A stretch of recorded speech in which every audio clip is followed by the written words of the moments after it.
looking back from the events of NSAS and the recent protests and how social media has been used to galvanize, activity, I think that for the most part, social media has a very incredible role to play. Social media is very important in society, notwithstanding the side effects like you mentioned. But I think that social media has a very and absolutely important part to play. All right, so many people will say that the social media has become more of a curse than a blessing to Nigeria. Do you agree with this submission? Well, I look at activities on social media as I look at it as a combination of the events that happen in society. For example, if you look at the activities of people online in more developed countries, it is more humane, it is more civil. Social media is a lot quieter there. But if you look at activities in developing countries, it takes a whole different form.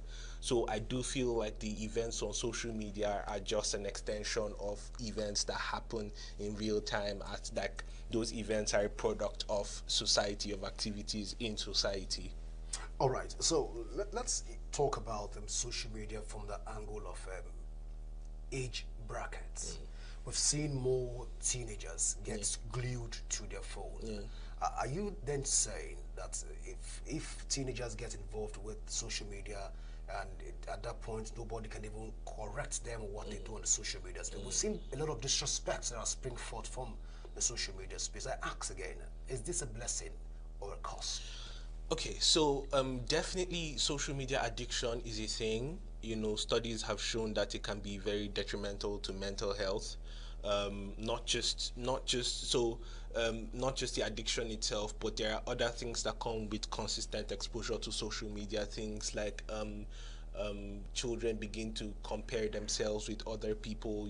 It's that comparison and how it affects self-esteem. It's actually a side effect, which I think right now big social media giants like Meta and Twitter are beginning to pay attention to those things.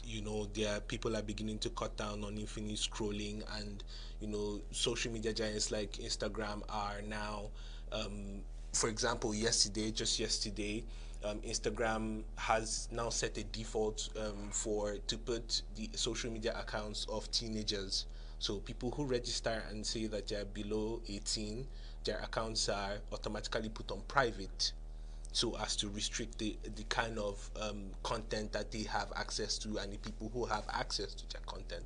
So I feel like this is a huge issue, and social media giants are beginning to pay attention, and I feel like the onus is on the government to put more pressure, to pay attention to mental health and to put more pressure to ensure that policies are put in place to combat some of the side effects of social media. All right. So again, we've seen conversations around the social media space, but then people have said that the social media has made people more dumb than even becoming audible. Because we don't see people coming out to address issues these days. They do it via the phones, relationships spring forth on the phone. So in terms of communication, has the social media been able to champion the narrative for effective communication so far? So I think in respect to that, the good thing about social media is, for example, I use Twitter as an example. Twitter is a marketplace of some sorts. So you hear everybody's voice, and that's the thing about social media. Not everybody's voice is going to match yours. Some people's voices are going to be different. Some people are going to say different things, right? And the sad part is then that because it's over keyboard, you're not able to properly get the context of what they're saying. But if it is a question of if people's voices have been heard over social media, absolutely. I think that it has been incredible for people to voice their concerns. It has been an incredible channel for people to say exactly how they feel about situations, about events, about the things that happen in society. So I'm asking that to ask, has social media been able to change the narrative of physical conversations? Of course. Of course, absolutely, but not nearly in a good way, I would say. So the because, for example, I'll use Twitter as an example again. Twitter has a cap of about 150 letters, and what that has done is it has people. So before, you used to need to listen to long conversations to get context. Now, um as a contributor on Twitter, you have to find a way to like to condense all of the context that you want to put into 150 characters. So what has then happened is people's capacity for long attention span has reduced. So now, because that attention span has reduced, context is different now. Now you have to have shorter conversations, and you have to be able to present your thoughts, your opinion in shorter periods of time. And that has in so many ways changed even the way people consume content, even the way people consume videos. Now you see videos are 1 2 minutes short. It's things are becoming very short form. So has social media changed the context of conversations? Absolutely. Absolutely, I think that it has. All right. So when one opens and gets to social media, one thing that has been consistent is the buzzwords, if you like to use that word, on the social media space. And so use the case of the very dark man and the Yoruba actress, and the Yabo Ju as a case study. One begin to ask, has social media now become the narrative around social media? Has it come to enhance disrespect and relegate the African culture to its back door? So, again, I'd say this: social media is an extension of events that happen real time in society. So, it's not a question of it, if it, the only thing it has done is amplified. But these things, people have existed from from time. You understand? These things, these conditions in society have existed, and people, being insulting others, people being rude to others. These things have Well, existed. it wasn't this high. But that's because social media has now amplified it. So it is amplifying and eradicating the culture of respect. Well, as regards, again, I'd say this: as regards respect, I think that respect is it goes a lot deeper than than just social media. And I'd say this because I remember when I was in school, we're taught a lot of moral lessons, and I feel like there are a lot of things that there are a lot of principles, right, that are currently lacking, right, and those principles are not lacking because of the presence of social media. Those principles are simply lacking because they are just lacking from teaching young children morals, from teaching them standard principles, being good to others. So you see a society where people are not good to others offline, they're not going to be good to others online. And it's not, so the social media is not the problem. Being able to instill principles in people, in young children, in young adults, being able to instill principles in them offline will change the narrative online. That's the secret. Social media just amplifies. That's what it does. All right, since it amplifies, we have this culture right now of content developers. Yes. We have a lot of people that are the trendy one of the go Yes. dance. I love that trend. They go. I think I know how to do that dance. All right, but then looking at all of these trends and content development within the social media space, we've come to also understand that social media has become an enhancer for people to become wealthy. But then we see a lot of fake lives, even on the social media space. Let's talk about this trend on social media. Again, as the social media come to eradicate the culture of hard work and dedication to service, has it come to completely eradicate it? Because we've seen more teenagers getting, more younger persons getting addicted to it by, see right now people dance on the road. Yeah. Say they're building content for one social media Yeah. or the other. Has this come to eradicate or make a walking more effective? So again, I'd say we go back to what society is like. We're currently in a country where a huge percentage of the nation lives under $1 a day. There's quite a lot of poverty, and like the economy, like almost 94%. I think I saw a survey that was done last month, and it said almost 94% of Nigerians don't feel like the economy is going the way that it should go. And when you're coming from that point of view, you realize that people are desperate to make money.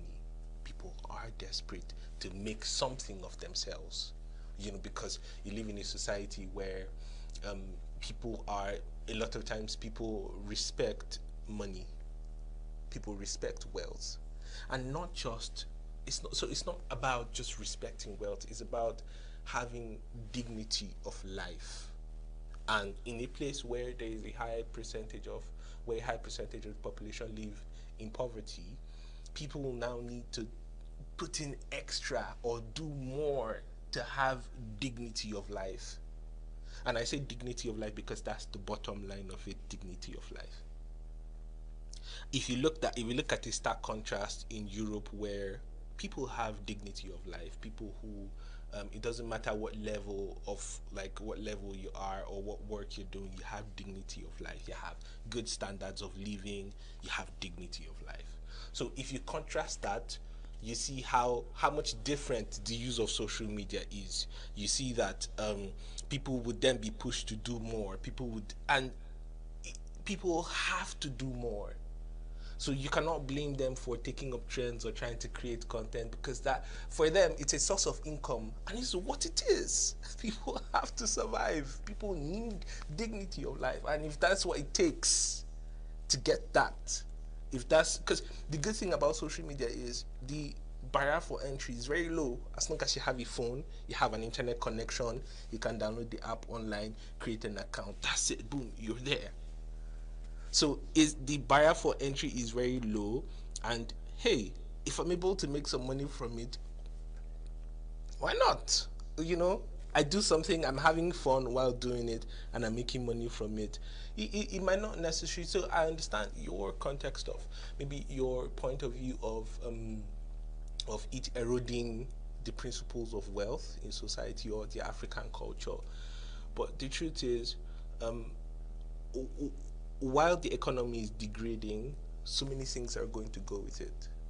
So if we need to conserve culture, we need to figure out how to give the people dignity of life and better standards of living.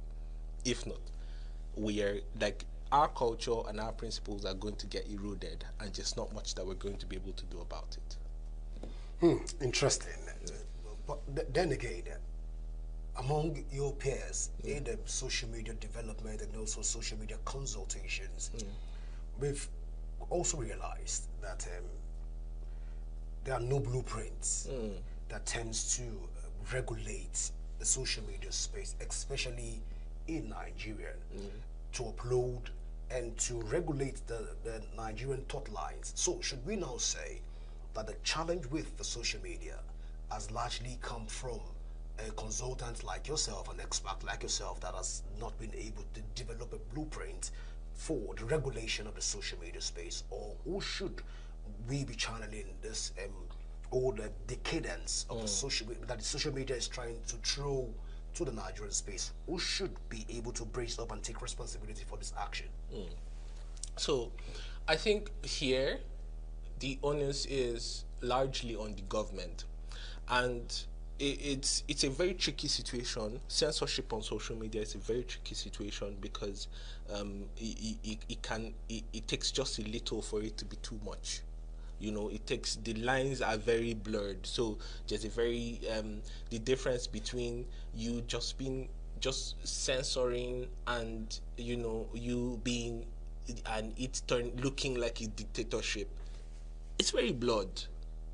So it needs stakeholders to come together in conjunction with these social media companies to say, look, we need to figure out what is okay, what is not. And I think that that's already happening. Like social media companies are beginning to take note of some of these things. For example, um, maybe posts or tweets that are, that go against certain principles, posts or tweets that defame people, posts or tweets that suggest violence towards women. These platforms are beginning to be sensitive to these things, but it needs these platforms need more stakeholders. We need to come to the table and we need to say, okay, what is acceptable and what is not, and it needs to be a very sensitive approach. So you have to approach it from a point of human rights.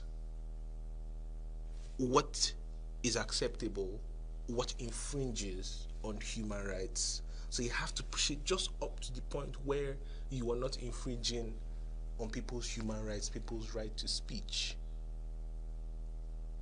So there needs to be more action taken. For example, things like on cyberbullying, and the definition of cyberbullying. So I think that these things, I think it's a thing that stakeholders need to come together, including the government. The onus here is on the government. The government needs to drive things, but it needs to do it in a balanced and sensitive way so that it does not infringe on the human rights of users. All right, thank you so much. When we look at international space, the social media has attempted to form the basics of Nigerian narrative. Whether people perceive us rightly or wrongly, positive or negative, social media has contributed largely to the perceptions of Nigerians. People will say that Nigerians are this and Nigerians are that, but then the social media has contributed again to that narrative. So I'm asking at this point, again, should we be talking about changing the narrative of social media, or should we be talking about the clauses of moderating the social media in such a way that Nigerians can, information within Nigeria that is going outside Nigeria can be gauged in such a way that it doesn't deter us as a country? Okay, so you remember when I was talking about how you need to censor to the point where, when it gets to the point where it begins to infringe on human rights, then you need to stop. Now, the truth is, I would always go back to changing the narrative in society. The truth is, we don't have, like, there's not very much going well. We don't have very much going well for us right now as a country, and we're at the point where subsidy has just been removed. There's so much economic upheaval because of the new policies, and it's going to take a while for us to see the outcome of these policies. But for now, we're not exactly in a great place. And the truth is, if society itself is not in a great place, that is going to reflect in how they communicate with the world or the information that goes out. Now, if we want to be able to change that narrative, we need to begin to look inwards. Because the mistake that a lot of people have made is assuming that social media is everything. Social media is simply, or the activities on social media is simply an interpretation of the events that happen in society. So if we want to change that projection, we need to look inwards. We need to begin to look at events in society. We need to begin to look at our economy, what is happening, where is what happening, how can we change this? For example, if the narrative is, oh, there's a lot of hunger, right, then to me that immediately means, okay, we need to pay attention to agriculture, we need to pay attention to food, we need to pay food farming, we need to pay attention to the prices of things in the market.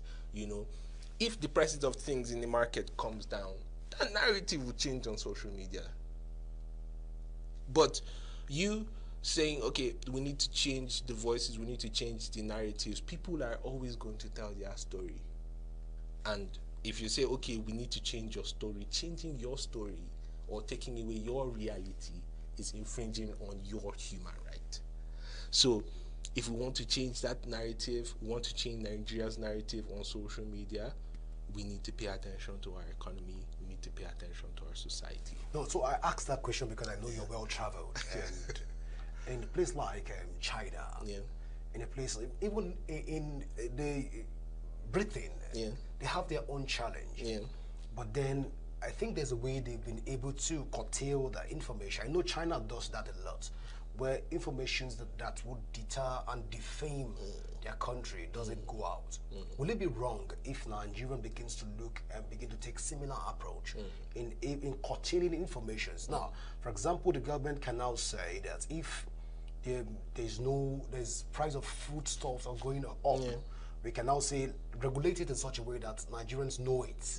It trends within the Nigerian social media space, but it doesn't go out. Can't we have a similar policy and get it work for us here? Well, I wouldn't say that the China approach is ideal. And I say that because there is so much of the Chinese political approach that that might not be good for us, right? And when it comes to censorship, one of the reasons why China took that route for censorship for things, economic activities and things that happen within the country, is because China was trying to boost investor confidence in the country so that people could come in, people could now the truth is, when those investors do come in, they are going to find out the exact situation in the country. Investors spend a lot of money doing research. People spend money doing research, except if you want to go the route of North Korea and say, okay, we don't want people in our, or we don't accept visitors in our country, except you want to do that. But no matter what you do, no matter how much you censor, people are going to find out what the exact situation is. So that amount of, and I don't think that approach is ideal. It's not, the China approach is not ideal. China's political, there's so much about China's political approach that is not it's not very ideal. So I think that while they've done that and it looks like it works, on the back end it doesn't really solidify investor confidence, because then investors come in and then they realize that, oh, we've been lied to. Then they begin to tread carefully. And very recently, in fact, that has somewhat backfired, because very recently there's been a situation where there are companies, startups that have built infrastructure, so much infrastructure, housing infrastructure, and all of that housing infrastructure is empty because there was investor slowdown. Because the truth is, people need information, people need to know what's happening. If I'm going to travel, or if I'm going to make investments, I need to know what's happening in the country. So while we might think, oh, it might not work very well for our outlook, right? It's actually okay, so that investors know exactly what they're walking into. People know exactly what they're walking into. People can feel security, not because they think that everything is fine, but because they know exactly what the situation is. That means that people know when, or for example, non-profit organizations know when they can send you foreign aid. And some of these things are that openness, that willingness to be open and say, look, this is exactly what's happening, this is what our situation is like. And rather than pay attention to what it looks like, we pay attention to actually solving the problem. I think that that's a much better approach than the China approach. All right, so let me bring you back home. Okay.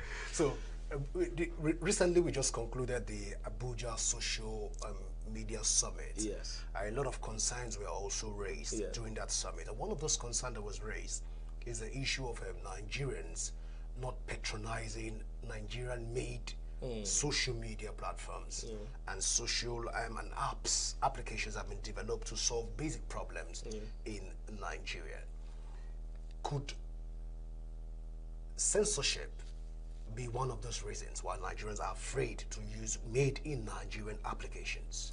Absolutely. I would say absolutely, because if you have a situation where people have learned to distrust their government, it creates a problem, because that means that if I distrust my government, that means, ooh, so for example, if the social media app comes up, you know, and government has, control, or like there's government control over it, I wouldn't want to do very much there.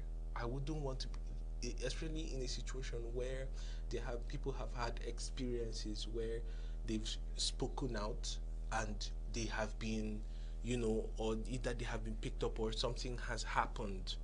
At that point, people lose trust, because the last thing that you want is for your people to lose trust in you, because then there's not much that you can do. So even if we create homegrown products, people would not want to patronize, often because they don't trust the source. So it becomes a problem. This is one of the reasons why so many people, for example, you go to countries like Switzerland. Switzerland have very amazing media laws. You go to places like the US, the UK, people can use those platforms because they trust that their data is being protected. Now, that is one of the reasons why a lot of companies in the US, a lot of social media companies in the US are growing the way they are growing, because of business laws. Because when you come to the courts do not favor the government. So because I know that the courts are impartial, I know that my data is being protected, my data is being protected, and I know that my data is being protected, then I can trust. So it's a game of trust. If the government wants, or if the government wants if the government wants its population to use homegrown products, it needs to step up. It needs to say, look, okay, we have you covered, and you need to show it, so that when people come out, when people voice their concerns, when people say, look, this is happening and I don't like it, they are sure, or they are assured of their safety. That way people won't look back. But if you want people to patronize homegrown products, there's a price to pay. Yeah. Democracy is Royce, we'll come back to that conversation. We'll definitely come back to it. Yeah. Well, if you're just joining us, this is still New Day on Signature TV. And of course, we're talking to Royce, who is a technology and international development expert, and is putting us through on some of the social media narratives that we have in Nigeria. But then, just before we go further, let me bring your attention again back to Nigeria. One of the issues that were also raised in the course of the Abuja Social Media Summit was the issues of the enacted laws in Nigeria. And for many, this does not better describe and better narrate the Nigerian story, and project Nigerian for the future in terms of our social media narratives. Do you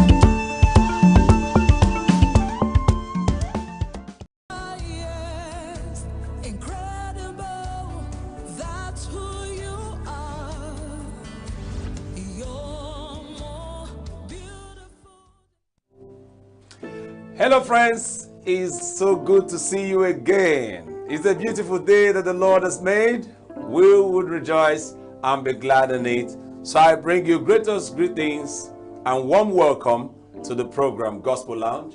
It's going to be an amazing and informative time on the show today. My name is Victor Chief Judge, and the show begins now. Let's sing a song of worship and praise to God for His love, His mercies, and everything that He has done for us. The steadfast love of the Lord never ceases. His mercies never come to an end. They are new every morning, always new every morning.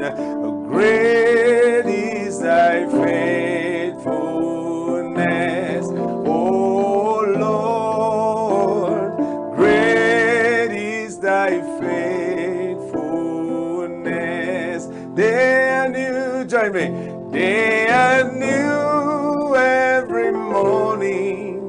They are new every morning. Great is thy faithfulness, oh Lord. Great is thy faithful. I want to do it one more time. They are new, say they are new every morning, always new every morning. Great is thy faithfulness, oh dear Lord. Great is thy faithfulness. God is so good, and his mercies endured forever. We thank him for the gift of life and all the good things that he has done for us. Life is enjoyed when divine principles are duly acknowledged and practiced. Therefore, open up your heart as we reflect on God's word, which is able to build you up and make you better, even here on the earth realm. I'll be back shortly to continue with you.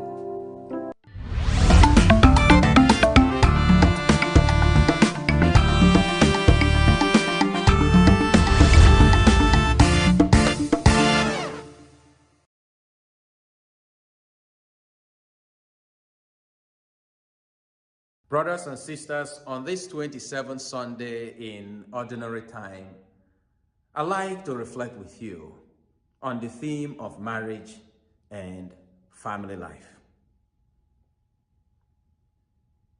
Each and every one of us comes from a family. And so first, I ask you, cherish your family. Pray for your family. Work hard every day to be at peace with all your family members. Celebrate your family members, and work hard every day to repair, to heal whatever is broken in your family. And I tell you 5 things that I think can help your family. And these 5 characters of every family reflect the character of God. These 5 qualities that we should have in every family reflect the qualities that God has revealed to us about God the Father, the Son, and the Holy Spirit. I remember many years ago when a couple came wanting me to officiate at their wedding. The man was a rich man, and he had made a lot of money. So he told me, "Father, we have signed a prenuptial agreement." I said, "What is that?" He said, "A prenuptial agreement says that in case there is divorce or death, it stipulates how my assets and wealth will be protected." So this didn't make sense to me. And when I tried to find out further about this, I realized that this is a common thing in North America. So people entering into marriage just in case things don't go as planned, then we sign an agreement prior to marriage that certain of the assets of either parties will not be touched. Now, this is a clear example of the difference between Christian marriage as understood and revealed to us in Scripture and any other partnership or relationship. Christian marriage is not an agreement, it is a covenant. The difference between a covenant and a contract or an agreement we find in Scripture. God makes a covenant with us. Jesus enters into a covenant of love with us. That means that the love of God cannot be revoked. It is unmerited. It is unconditional. It is faithful. It is fruitful. It is forgiving, and it is forever. Those are the characters, qualities of the Christian marriage. It is an irrevocable covenant. It is in perpetuity. That is why the gospel today says, what God has joined together, no man or woman should put asunder. What does that mean? It points to the covenantal character of Christian marriage. It is forever. Now, each and every one of us, especially those who are married, must enter into this mystery. First is that God's covenant with us is unconditional. God had no pre-creation agreement with any of us. God has no agreement with any of us, really. God loves you the way you are. God embraces you because God made you. God's love for you is faithful. That's what we see in the book of Lamentation, chapter 3, verse 21 and following. The faithfulness, the steadfastness of God never ceases. His mercy will never come to an end. They are new every morning. Great is your faithfulness, O God. We worship a faithful God. So our marriages must be faithful, must be unconditional. It is not the love that you give because the person has certain qualities and attributes, and when those qualities and attributes are no longer there, then you turn it off. Christian marriage, authentic Christian love, is unconditional. It is not based on the other one meeting up with certain expectations. It is freely given. And it is fruitful. That means that the love between the husband and the wife leads to life. But in some instances where marriages do not lead to life, we can also understand it in a spiritual sense of the life of the individuals and the life of all those who, because of the love between the couple, are touched, are transformed, are supported by this love. Then Christian marriage is also forgiving. Just like God forgives each and every one of us, so also you must forgive each other. You must put up with each other. In our throwaway society, most people, I would say some people, what does not work, people don't take time to fix it. They just throw it away. And so some people walk away from the commitment they made, from the covenant that they established. So we must be like God. And marriage is forever. The union is forever. Because God's love for us is forever. So these are the qualities you find in every Christian marriage. 1, unconditional love. 2, fidelity, faithfulness. 3, fruitfulness. 4, forever love. And 5 is what we find at the heart of the Christian God: Trinitarian love. And that brings together everything in Christian marriage. What is that Trinitarian love? What is the relationship between God the Father, God the Son, God the Holy Spirit? It is a relationship of friendship, of partnership, of collaboration, of cooperation, of service, of respect, of mutuality, of solidarity, and of self-giving. Each person in the Trinity participates in the life of the other. So our families indeed are centers where this drama of the sacred takes place. Let us go, our brothers and sisters, and heal our families with unconditional love. We are made in love. We are created for love. And love will be our judge at the end of life. And for those of you who are going through divorce, separation, or those of you who have lost your partner, the ministry we have in Toronto called New Beginning taught me an important lesson. And that is that sometimes things do not work, not because we are bad people, but rather because we are limited. So do not blame yourself too much. Do not carry that guilt that comes from the devil, that tells you that you're not worthy, that you're not loving, that is all your fault, that your marriage did not work well. Take it to Jesus.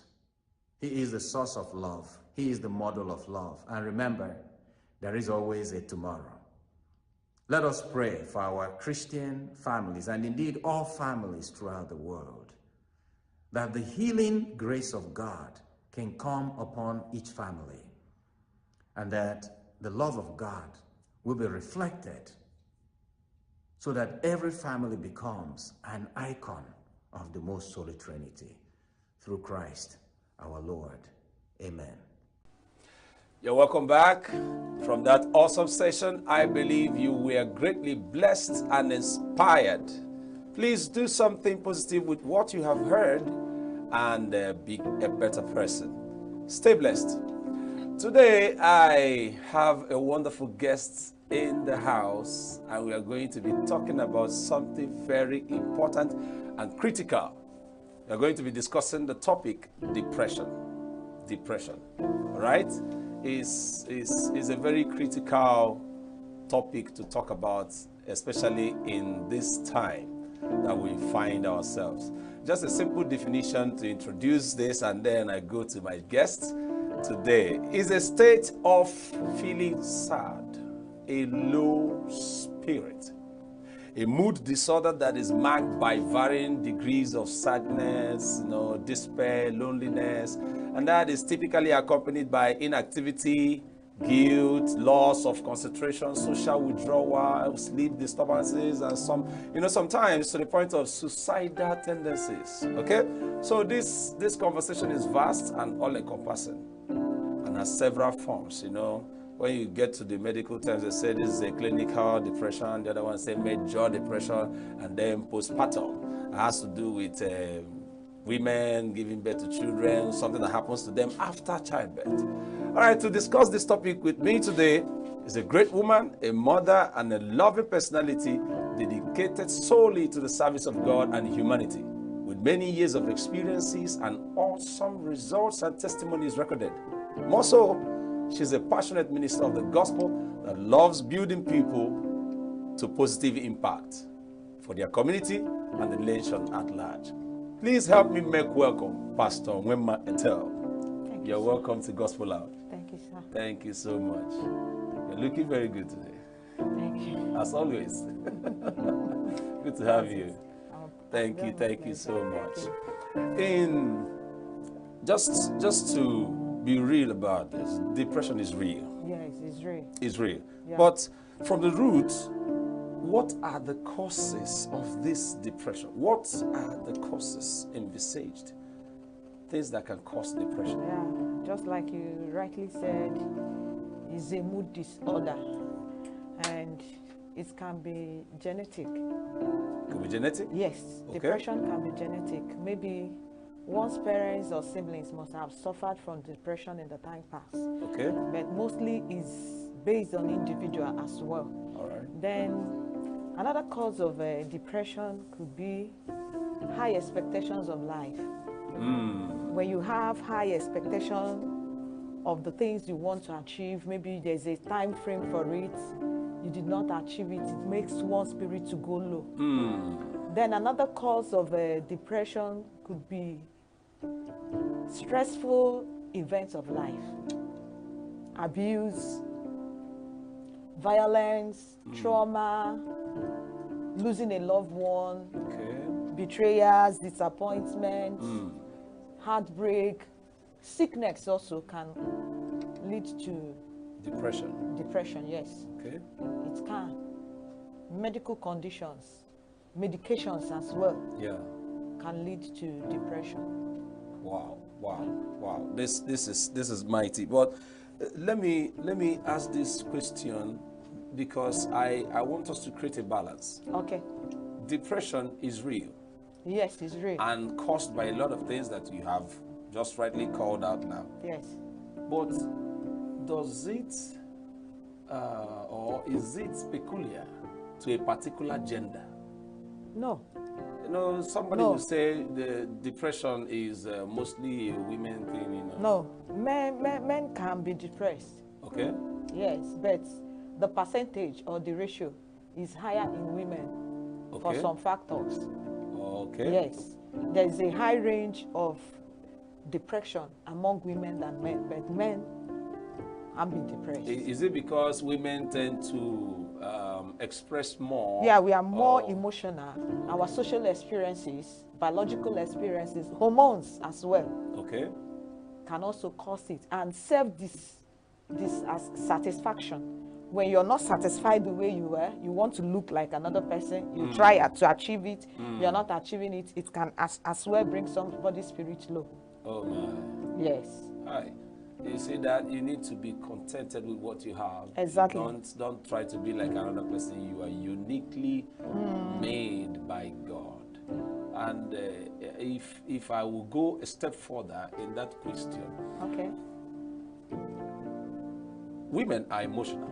They, Highly their emotional. makeup and all that. But does it mean men are not emotional? Is it because we are too macho and then we don't? Men are emotional, but they tend to hide theirs. Women, we easily express ourselves Why? because that's our nature. We have that tender heart than men. Men hide their feelings. Probably, I don't want my wife to feel bad. I don't want my children to notice what is happening. Inside, they are dying. They are feeling it, and that one is most dangerous. It can lead to suicidal. It can make one have a suicidal thought because you are not expressing it. People are not even feeling it. When somebody comes, you're trying to be yourself. To comport yourself. Yes, you comport yourself. Why is your face like this? No, nothing. I'm fine. Oh my God. I'm fine. It's worrisome, and then you see someone is dying quietly. But I really want you to help me tell our people now. I'm going to say it in our language and explain. They say, is it true that a man doesn't cry? Is it all right to say that? It's not proper. You should. A time comes when you feel like crying, Okay. and when the time comes, let out the emotions. Let it out. It's one of the therapeutic measures of depression. Okay. Yes, crying is one of the therapeutic measures. When you bottle it up, you can't feel it again. You can even do what they say, crying in the rain. Okay. You cry it out and ease off that tension at that moment. It helps. It helps. Friends, if you're a man, try to cry small.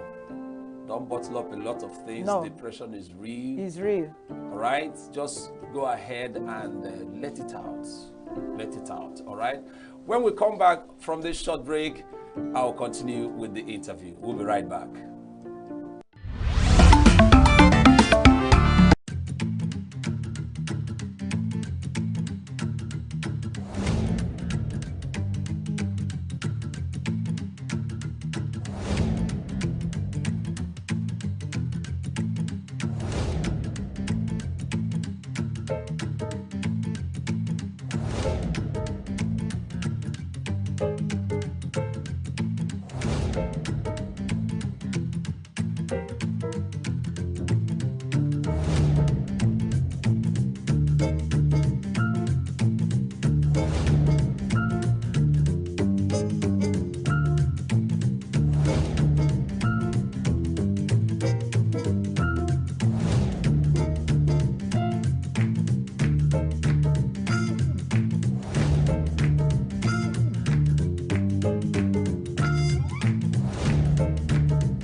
You're welcome back.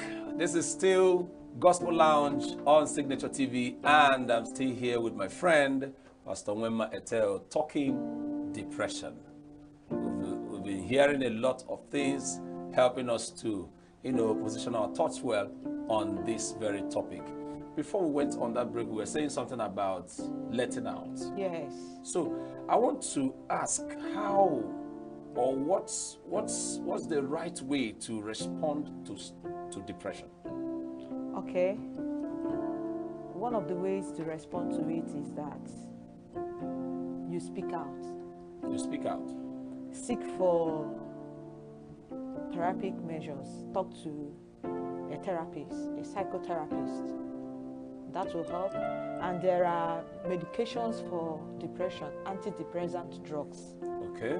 Yes, it can help. And try to eat healthy diet. Yeah, eat healthy diets. Make sure you have quality sleep. Another one is exercising. You exercise yourself. At least Body it helps exercise. you to distract Yes, yourself. it will be a kind of distraction Wow. to the body and even to the soul. Because when you're exercising, everything is involved. Your soul, your spirit, and your body. Within that time, there's something that will take place. It will take your mind off some certain loads in the head. Okay. Yes. Now, but going further, Yeah. I want to make a real case here. A lot of things happen that cause depression, stemming from relationship, Yes, mostly. heartbreaks Mostly. this time around. Now, and what do you do, especially when the person is still flocking around? You turn around, you see the person. So what do you do? How do you respond to it? Because already something has happened and you are not happy about it. Yeah. So how do you respond to such situation? What I'd like to say here is this. If there's anything that catches your memory of such a person, delete it. Delete it. Yes. Okay? Like pictures, messages, even the environment the person stays, avoid it. Okay? Until you're properly healed. So let go completely. avoid anything that will bring the old memories back. Yeah. Yes. Wow, wow, wow. Avoid what will bring these memories back, since they hurt you and keep you very, very low and cause a lot of damage to your mind. Avoid it Avoid until you heal completely. What it means is that it takes time. Yeah, depression takes time. It's not something that healing from depression actually takes time. So, how much time? There's no specific time. It depends on the individual. The ability to heal fast. Depends on the It individual. depends on the individual. Okay. Coming out of your shell, forgetting what have happened, knowing there's a future before you, Yeah. then you pursue it. It will help you. Some may take 3 times, some may linger 1 year, 2 years, depending on the person. Depending on the person. Yes. So now it's not really a matter of what has happened to you. It's but the way, what- the approach you gave to it. Wow. Wow. The wow, approach. wow. Can you hear that? It's not about what happened to you, but how you respond to it. What Yeah. happens inside you. The way you respond to these things helps you to heal very, very fast. Our call to action today has been a very wonderful conversation with my friend. And from this conversation, you can now see that depression is real. And not just peculiar to some people. It can happen to anybody, both male and female. However, what happens to you is not really what matters, but what happens in you. You can hear what she said now. The way you respond to it is what matters so much. What happens in you determines your response to what happens to you. This is where you have to get a great mindset. You heard what she said. There's a future before you.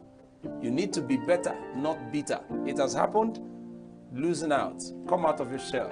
And something very beautiful will happen to you. Seek help. Seek help. Don't isolate. When you are depressed, to avoid suicidal tendencies, don't isolate. In all things, remember, God is ever present to help you.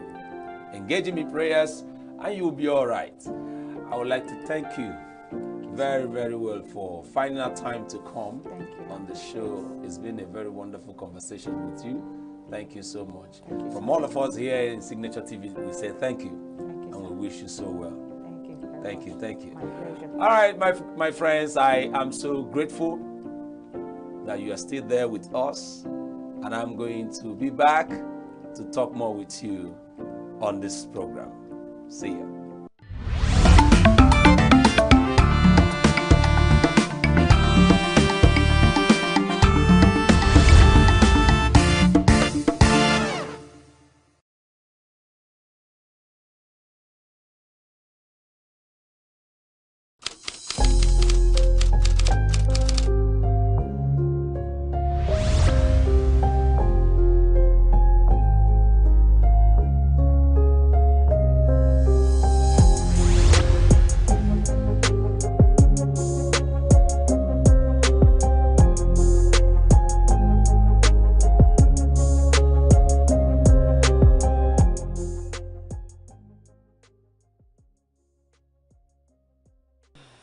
All right, you're welcome back. This is still Gospel Lounge on Signature TV. I know you have been blessed by that wonderful conversation that I had with my friend talking about depression.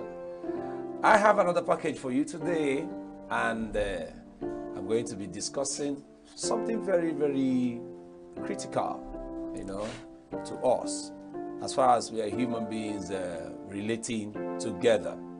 Okay? And I have a very wonderful guest in the studio that will help me to discuss this matter, which is relationship.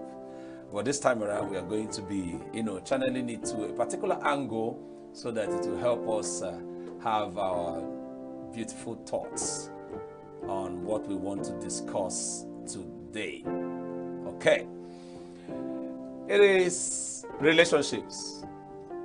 And a very simple definition, a state of being related or interrelated happens between a man, a woman, and all that. It's all encompassing. It connects every sphere of our lives. However, We'll take it in facets because I intend making this an ongoing conversation. It's very vast, right? So today we'll be talking about relationship in marriage.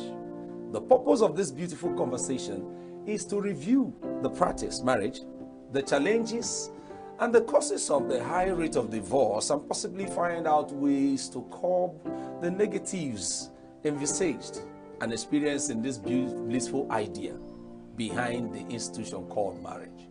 And to discuss this topic with me today is a relationship expert.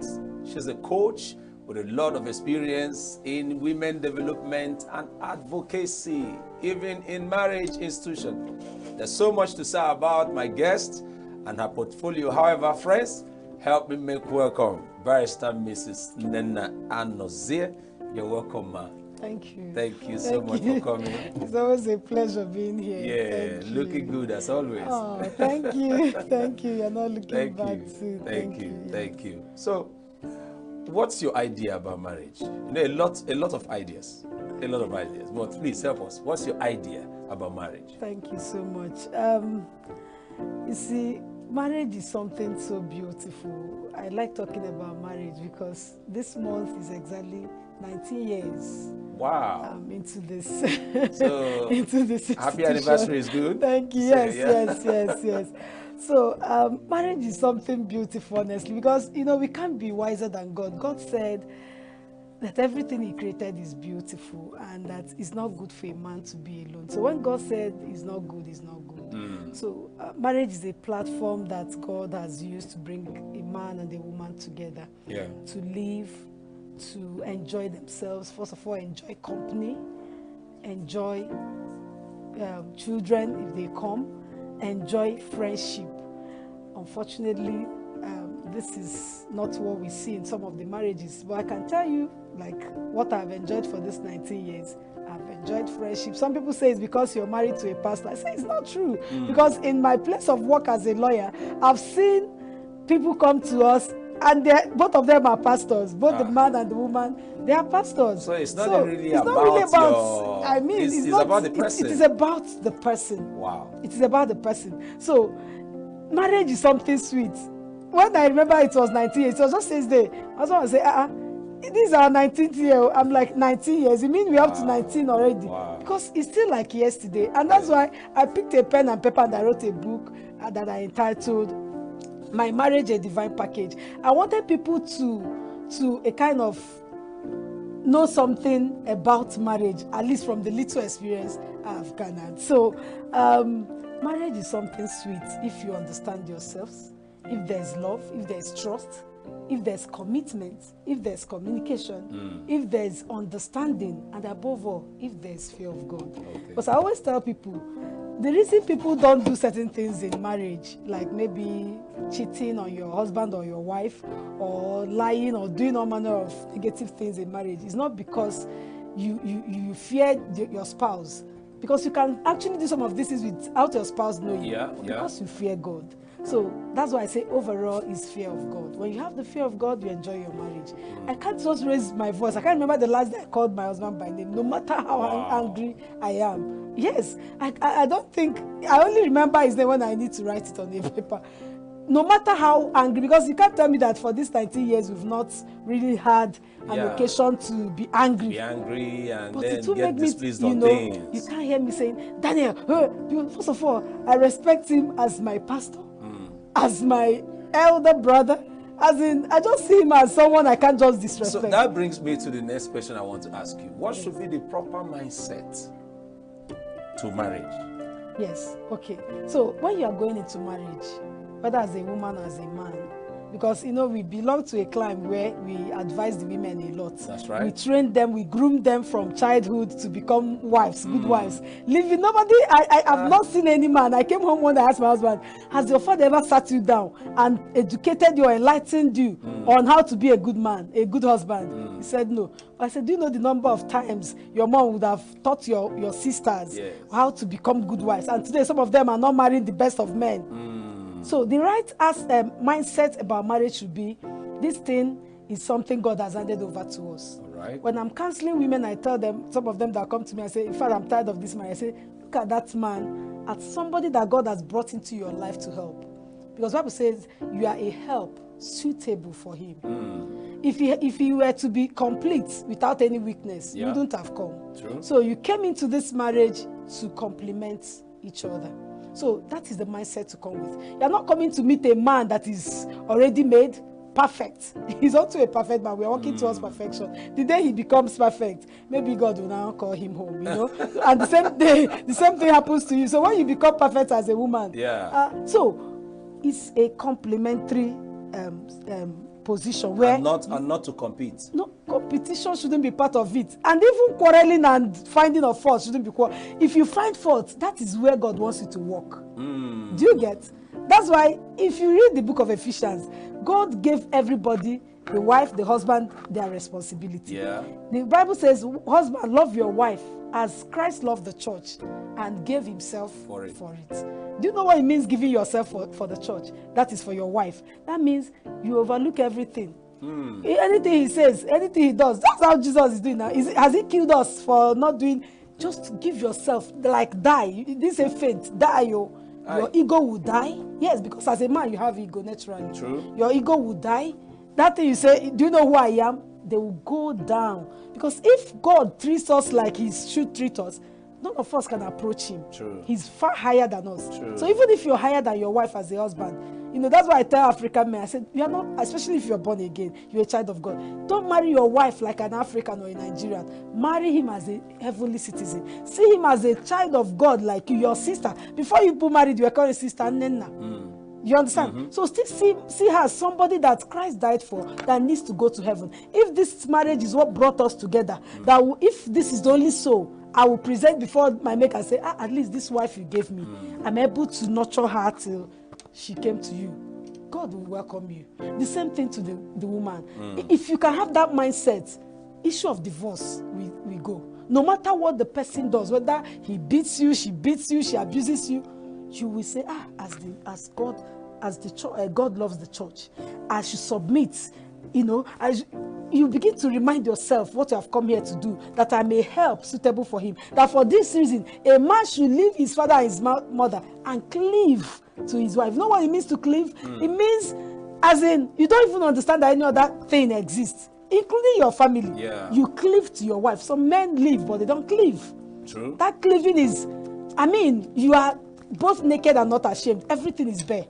But I have a serious problem. A lot of beautiful things you've said now, and inside my heart, I'm like, is this really possible? Because you see, I know there are so many people looking at us right now, and they're like, this woman. You see these people now, they've come. But if this should be the right mindset to marriage, I know a lot of people may not really agree with, the patterns and all that, but the rate of divorce that we have in our time now is very alarming. I was privileged to be in a program anchored as an MC, and then 2 months later, I ran into the guy in a filling station. Say, guy, how you doing? They're so fine. I say, how about your wife? I say, bros, we know they again. Say, 2 months. 2 months. What's the problem? So I don't understand. So it's too high. And then when you get to the internet, you can Google it. You see that the percentage of divorce is too alarming. It was not so before. Yes. What are the causes of these things? Thank you so much. You see, we have a lot of causes. And one of the causes is lack of understanding. Lack of understanding. Yes, I always tell you, because do you know what I told myself? I was discussing with somebody one day. I said, so did you catch your husband cheating on somebody? He said, yes, he cheats. I said, what did the Bible say concerning? He said, God said you should divorce. I said, what? Read the Bible verse. He said, but I advise that you follow peace. What about forgiveness? The number of times somebody should offend you before you forgive her. I said, even if I'm coming home now and I meet my husband on the bed with another person, I'll forgive you. Say, Mommy, it's a lie. I said, but I mean what I'm telling you. You know why I need to forgive him? I still see that this is just a weakness that is exhibited. So how do I come in to help him? I'll begin to pray for him. I will check myself. Is there anything I've done wrong? That should make that him should make him look elsewhere, Yeah. even if there's nothing I've done wrong. I'll just see him like a brother that sinned in the church, that needs forgiveness and needs to move on. It's not because he sinned against me. Do you understand? So if we have an understanding that even you, that one you call small sin, I remember in one of the churches I belonged before, they say small sin and big sin. It's because we feel that some of the things we do, they are small. Then when the person does this one is huge, therefore I should go for divorce. You forgot those times that you did some terrible things too. Lies. Like, you just did some horrible things to yourself that some people didn't even know about, including your husband. And maybe you got away with it because God has not killed you. Then another thing is lack of communication. Some people are angry. You are angry, your husband did something wrong with you, and you're not ready to. Okay, let me just give an example of what happened yesterday. I was angry with my husband.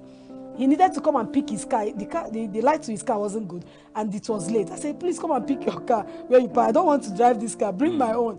And just to cut the long story short, he didn't come. I was angry. So when his call came in, I said I wasn't picking. I was with my son. I said, Mommy, pick. I said, I'm not picking. Answer him. So when we got home, I decided not to talk to him and all of that.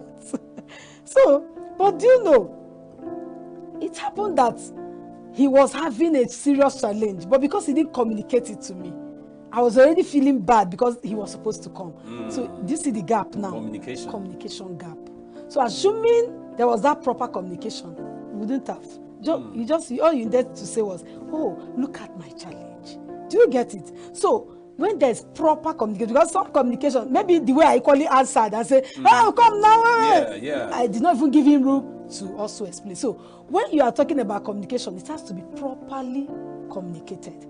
You check the time you're making that communication. What does the person have that mind to listen to you? What time of the day is it? All of these things. Sometimes psychological stress. Understand. And it's not everybody that is emotionally intelligent. Because if you are emotionally intelligent, you should know when to ask questions, when to answer. And even if you are not in the right frame of mind to answer, you can still politely, do some answering, and you won't a kind of hurt the next person. So then we've talked about communication. We talk about even genuine love. Some people got into marriage because others were getting married. Genuine love. Yes, they got into marriage without even intention to remain there. They just say, let me marry. Chidinma, my friend, has married. I want to be in marriage. And some married because for wrong reasons. So the purpose of their marriage, the marrying, lack of love, what you wanted was money, or maybe what you were seeing at the time. Because I remember when I was getting my, God said, forget what you're seeing. I almost missed my husband because I was like, oh God, I want to marry a very tall man like this, has money. And God said, no, what you see now is temporal. What you don't see is eternal. So some people marry for wrong reasons, and so divorce will come when they are not seeing those things. You see a beautiful lady, that is why you want to marry. What if she becomes ugly tomorrow? Oh, she can cook very well. Oh, she has this physique I like. Anything can happen. So if you marry for wrong reasons, you can lead to divorce.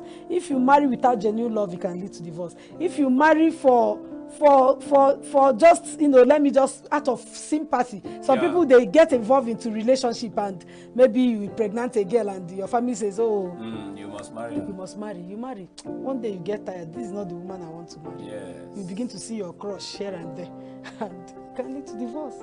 So a lot of things can lead to divorce.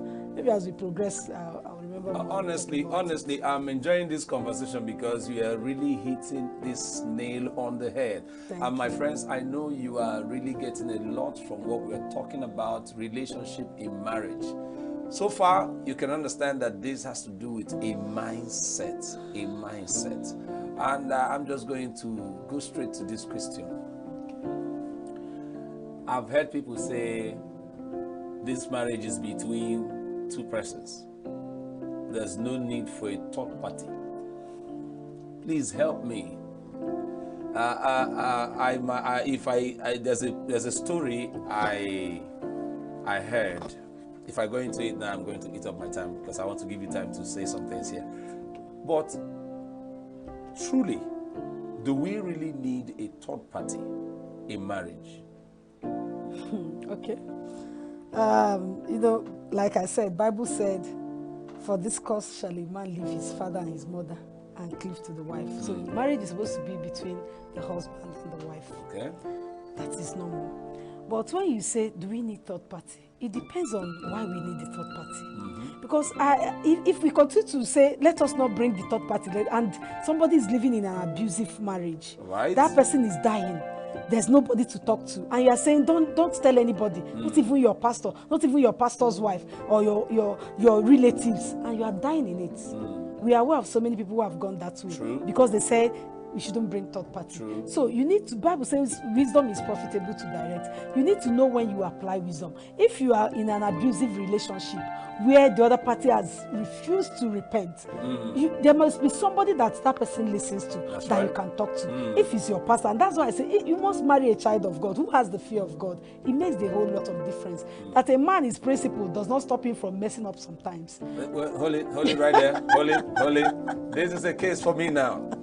You know, a lot of people listening to us right now may not, we are mixed, and a lot of doctrines and teachings and understandings, orientation around this. Yes. How can a man that is so principled not be so perfect, per se, in marriage? Yes, you see, you can be principled. What helps us in this life as Christians is just God, the Holy Spirit. It is the Holy Spirit that will make you have that fear of God, not to do certain things. But as a principled man, you may say, oh, nothing will make me cheat on my wife, for instance. Yeah. And one day, you are just in a kind of setting, and your secretary could just be your secretary. I've had a pastor that slept with the secretary, and he was the one that also came back and confessed to the wife. He said he didn't know what got over him. Do you get? So, not to talk of somebody that doesn't have the fear of God. He's just principled. This is, I respect my home. He can fall because the power to resist temptation is not there. Temptations are bound, but the power to resist comes from God. And that's why I always tell people, pray for your spouses, including, before now we used to only pray, women pray for your husbands, even wives too. Yeah. Because it was since they started doing this DNA test, people are now running away and saying, so you, the man, needs to pray for your wife. Oh, yeah. You understand? Pray as your wife is praying for you. So because temptations are bound. So if you are in an abusive marriage, please seek help. Seek counsel. There are some people, one of my small young guy like that, he got married, he was a very true child of God, got married as a virgin, but he got married to a lady who wasn't, the lady was exposed. And the lady was expecting some kind of exposure too from him, which she wasn't getting. And so she became tired. I said, you don't know how to be romantic, you don't know. I told the guy, you can read books, study, listen to some people, go and get, but, he I don't know how he did, and that was how that marriage,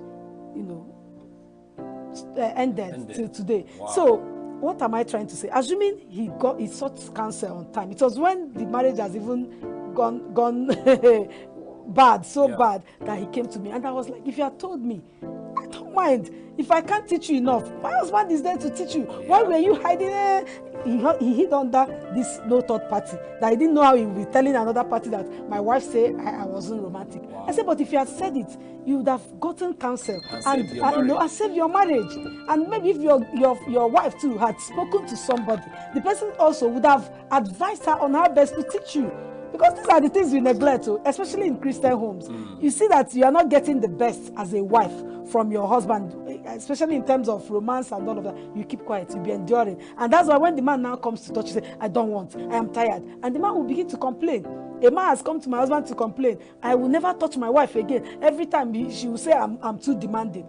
You have not asked your wife. Why? Because I believe everything God created is good, including sex in marriage. All right. So if your wife is refusing you sex, go and ask why. I say, could it be that maybe she was circumcised, she's not always in the mood? Could it be that she was sick?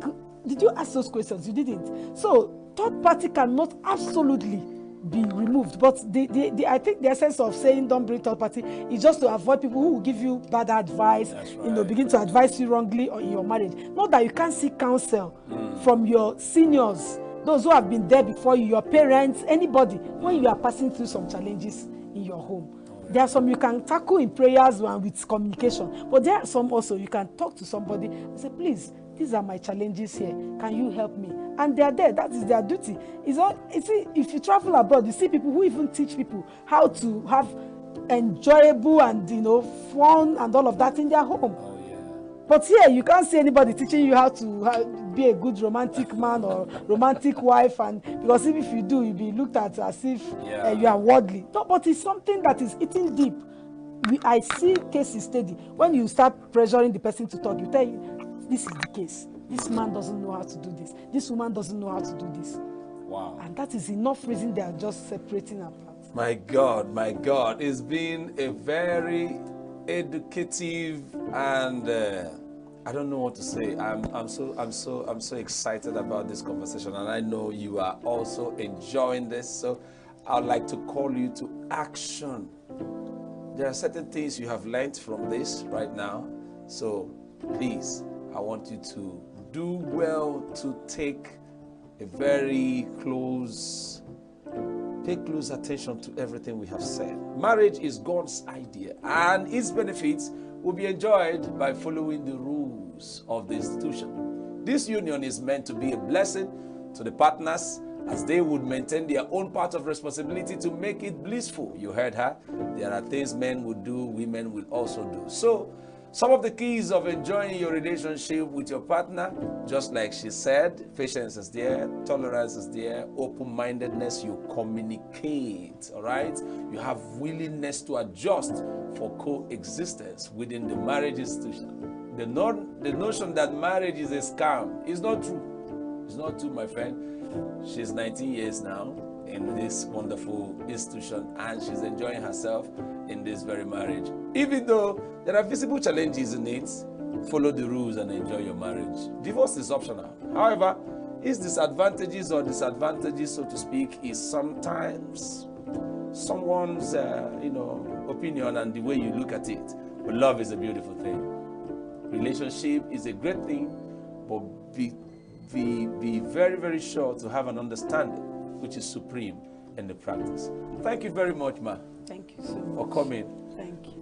From all your busy schedules, you are here again. Thank you. All of us here in Signature TV, we say thank you very much. Thank you for Thank you so having me. much for Thank coming. you. It's always a pleasure. And I must thank you, my friends, for granting us wonderful space in your zone, opening up your doors all the time for us. We are so grateful. Thank you. From all of us here in Signature TV, my producers, all the guys that we are working with, we say thank you very much. Till I come your way next time, enjoy yourself. My name is Victor Chief Judge. Bye. Greater than the greatest, you're higher than the highest. Incredible, that's who you are. You're more beautiful.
In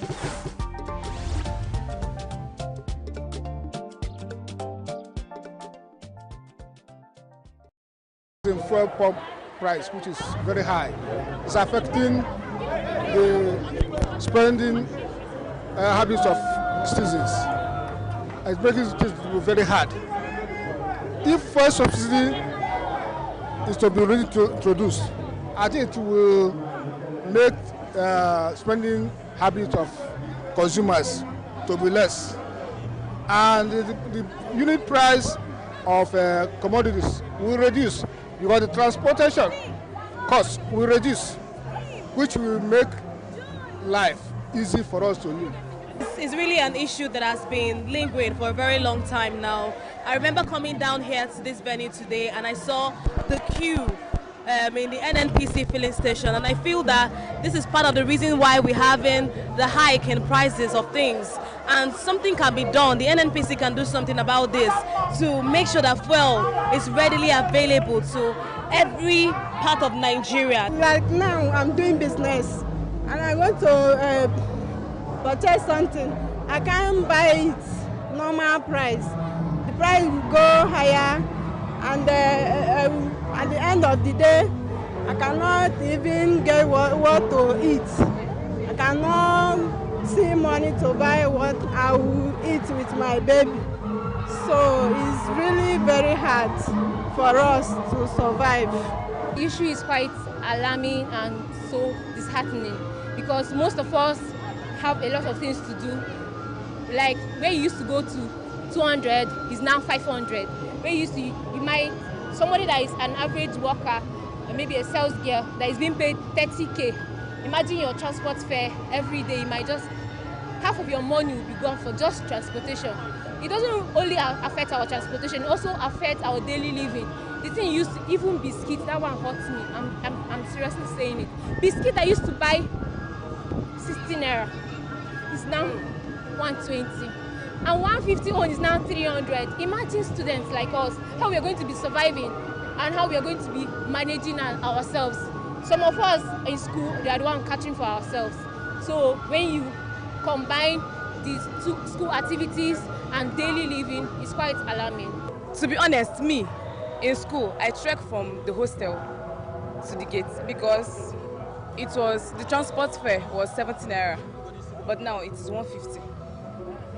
So the increment is is so overwhelming that I prefer trekking. Like I rather trek than to spend 150 naira. It's a lot on transport, and the distance is actually so short compared to what it was before.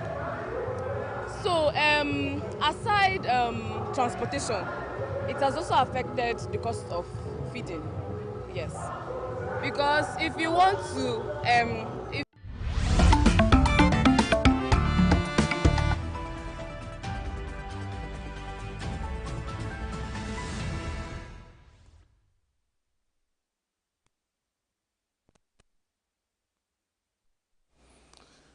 Welcome to Global News on Signature Television. I am Charles Pius. In the headlines, local government election in Rivers State births new political structure. Nigeria begins crude oil sales in Naira to Dangote. Congo launches its first Mpox vaccination campaign, and Trump holds moment of silence for slain firefighters at Pennsylvania rally. Details in a moment.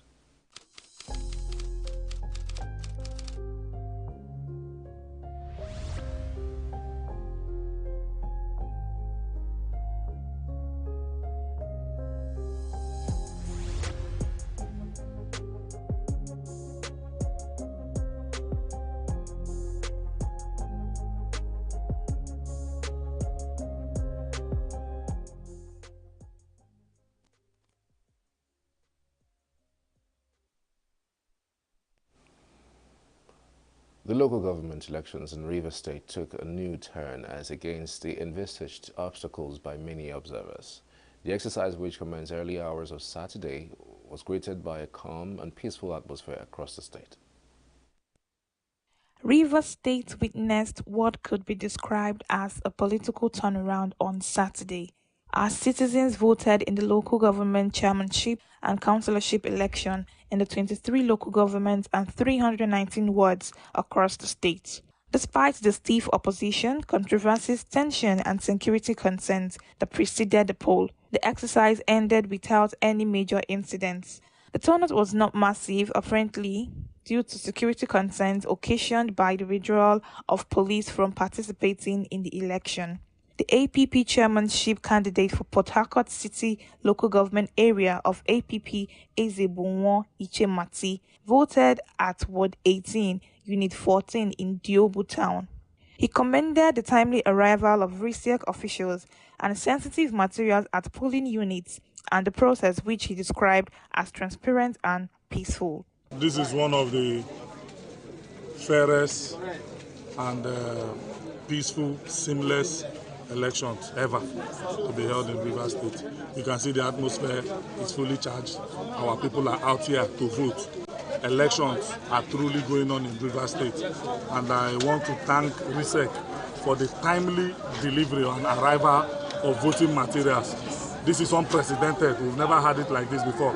Unlike other times where most times voting material arrives by 12, and at the end of the day, voters are already tired. Now we've been accredited, I have voted. You can see other persons are voting. The local government reports I'm getting from other parts of the local government, Port Harcourt City local government, is also good and favorable that our people are out there voting. The chairmanship candidate of APP of Obiakpo, Chijioke Ihinwo, who voted at Ward 1, Unit 40, equally commended RISEC for its professional disposition, timely arrival of sensitive materials and officials. He alluded to the role of the FCT Minister Nyesom Wike in political activities in Rivers State, warning the Rivers State is bigger than any single individual. RISEC has indeed done well. They've not like 8% of what was expected to do by doing the right thing. And like with what the Supreme Court have said that we should conduct the election within the 90 days, the election is held in Rivers State. But by the grace of God, we are very happy, and we want to thank our people for coming out and voting us. We're also aware that some people have started, leading protests. We're also aware that this thing belongs to all of us. This is it's a gospel state. We have a governor who chooses governors of the state, and what is happening is a normal thing. The man who says he wants to hold Rivers State, the current minister of the FCT, Chief Wike, cannot hold Rivers. Rivers State is too big for one man to run as a private estate. There was also peaceful voting at Ward 9, Unit 6, where Achio Nna, special advisor to the state governor on civic society, rated the performance of the electoral umpire 99%, which was corroborated by Promise Reginald, the APP chairmanship candidate in Omuma local government area. So far, the process has been so far so good. This is Ward 9, local government in 6 precisely. And you can see the turnout here. That's to show that the people of Ward 9 have the government heart. We have also decided that whatever directive we give in any ramification or any plan here to get to the supporting. I can say for free that this is the fairest, fairness of the credible election in recent time. You can see even when they say they're not going to give us security, you see how Rivers people have complied. It's showing you that the Rivers people are happy with the governor of Rivers State, they're happy with the process, and they want democratically elected local government officials to be inaugurated in Rivers State. That is what is already in Rivers State. Everybody is complying, people are going freely to vote for their candidates. Reginald called on the Inspector General of Police to sanction the Rivers State Police Command for their role in the election, saying that Rivers citizens can no longer rely on the police. There was, however, an explosion at the Rivers State APC Secretariat on Aba Road, which further heightened the political tension in the state, even though it did not affect the election process. Factional leader of the party, Tony Okocha, accused Rivers State Governor as being responsible for the act. See what is happening. After dropping a bomb this early morning, by 3-4 o'clock, they dropped bomb. The next thing they did again, they came back again. They threw fire on the security post. You can see it. There's an APC office. You can see it. We are here this early morning to still observe what is going on. Also witnessed in the state was the pro-Wike PDP protest walk from Port Harcourt Polo Club to RISEC office at Aba Road, claiming that election did not hold in the state. Meanwhile, the Rivers State Independent Electoral Commission, RISEC, has announced the results for the local government elections held on Saturday, the 5th of October. Chairman of the Commission, retired Justice Adolphus Enebeli, who announced the results, said the Action People's Party, APP, won the chairmanship position in 22 out of 23 local government areas where collation has been concluded. He said collation of the Eche local government is ongoing due to the difficult terrain of the area. The RISEC chairman also said that the announcements for the 319 consulorship seats will be announced alongside that of Eche chairmanship positions when collations are concluded. He said the elections was free, fair and credible despite all odds, and that polling ended at 3 p.m. and recorded a large turnout of voters. Now to the heart of the matter, and that is, we embark on declaration of results for the chairmanship elections into the 23 local government areas of Rivers State, emerging from the 5th October 2024 local government elections in Rivers State. Therefore, I, Honorable Justice Adolphus Enebeli, retired, in my capacity as the Chairman, Chief Electoral Commissioner of the Rivers State Independent Electoral Commission, and pursuant to the extant provisions of the Rivers State Independent Electoral Law Number 2 of 2018 and all other laws enabling me in that behalf, do hereby make declaration of results for the chairmanship elections into the 23 local government councils of Rivers State. After painstaking collation of results at the close of poll by our team of officials regarding the local government council elections, conducted this day, the 5th of October 2024, the following candidates, having scored majority of lawful or valid votes cast in 2/3 of the respective wards comprising their respective local government areas of Rivers State, are hereby returned as elected chairmen or chairwomen. They are 1. Abua Odwa, Ruben Vincent Obo, APP. Ahoda East, Ezu Rizi Chibudom Hezekiah, APP. Ahoda West, Ikporo Iyeko, APP. Akukutoro, Tonye Briggs Oniyide, APP. Andone, Lazarus Gote Intogwile, APP. Asaritoro, Engineer Dr. Sule Amakri, APP. Boni Anengi Barasua, Wakeups, APP. Degema, Dr. Agriye M. Harry, APP. Eleme, Brian A.E. Gokba, APP. Emoha, Omereji Chinedu David, APP. In respect of Eche, the Commission, in its wisdom, stood down its result because of the expansive land there, comprised of 19 words. Collation, we want to be sure of correct collation before we announce.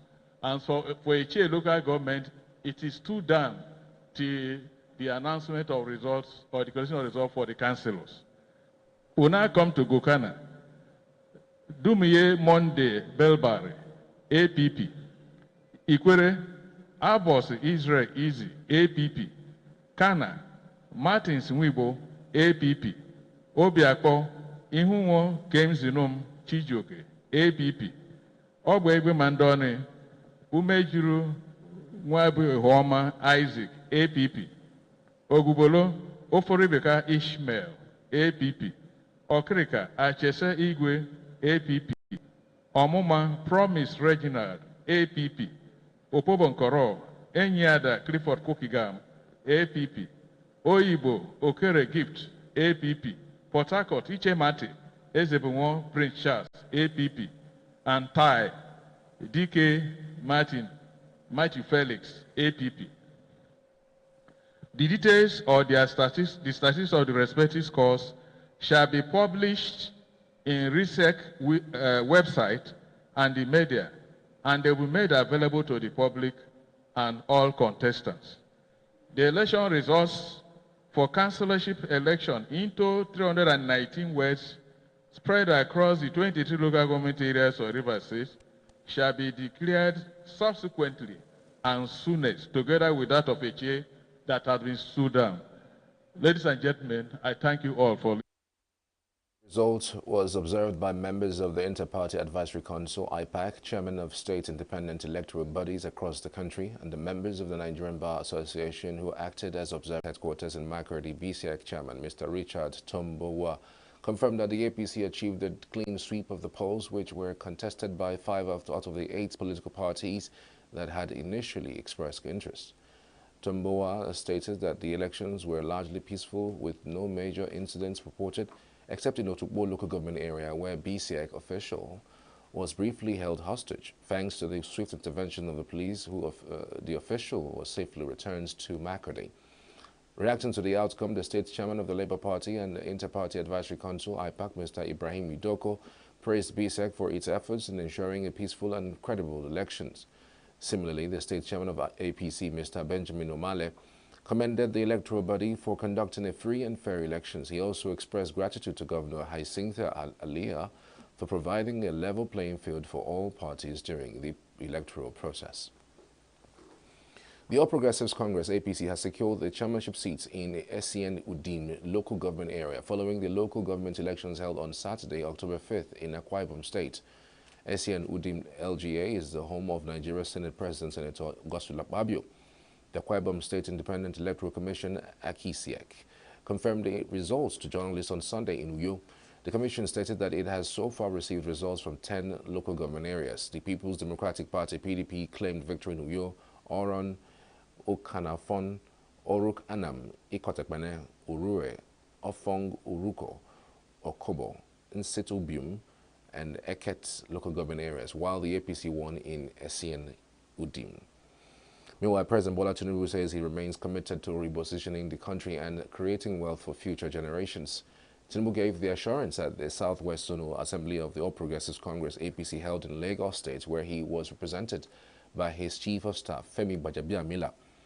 Tinubu said that his focus was not in 2027 elections, but on how to make Nigeria great for generations, saying he was pained by the hardship in the country. He said that he took some tough decisions for the good of the country, adding that he had love for Nigerians and would continue to listen to them and do what would be good for them. The keynote speaker and immediate past governor of Ekiti State, Dr. Kayode Fayemi, said that Southwest APC should be ready to forge a united front. The host governor and chairman, Southwest Governors Forum, and Lagos State Governor Babajide Sanwo-Olu, in his address, appealed to the leaders and other members to give adequate support to the Tinubu administration. Present at the meeting were governors of Ekiti, Ondo, and Ogun States, ex-interim national chairman of APC, Bisi Akonde, and ex-Ogun governors Olusegun Oshoba and Ibikunle Amosu, as well as APC senators, representatives, and House of Assembly members and other top government officials from the Southwest Zone. Reports indicate that several firms have shut down and many others are on the verge of collapse as a result of the high cost of electricity tariff. Individuals and other categories of consumers, especially those categorized as Band A customers, are also lamenting over the effects of tariff hike on their daily lives. Correspondent Chineremi Kibudam has been feeling the pulse of the consumers as a result of the tariff hike. The first shocker that greeted Nigerians when President Bola Tinubu assumed office last year was his announcement about the removal of fuel subsidy. That singular pronouncement, as expected, snowballed into an astronomical increase in the prices of virtually every goods or services in the country.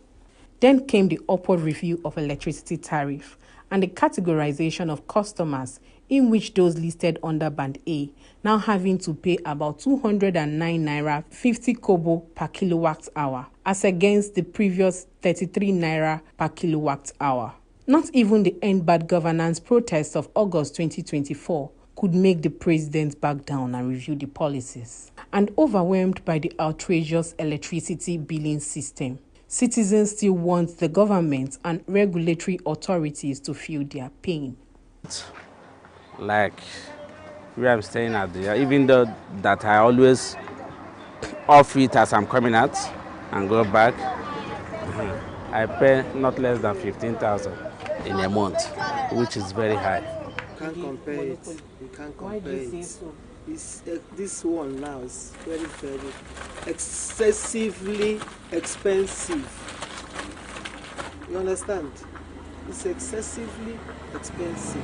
The national chairman Donate it to EDC. It's a bundle. Donate it to EDC.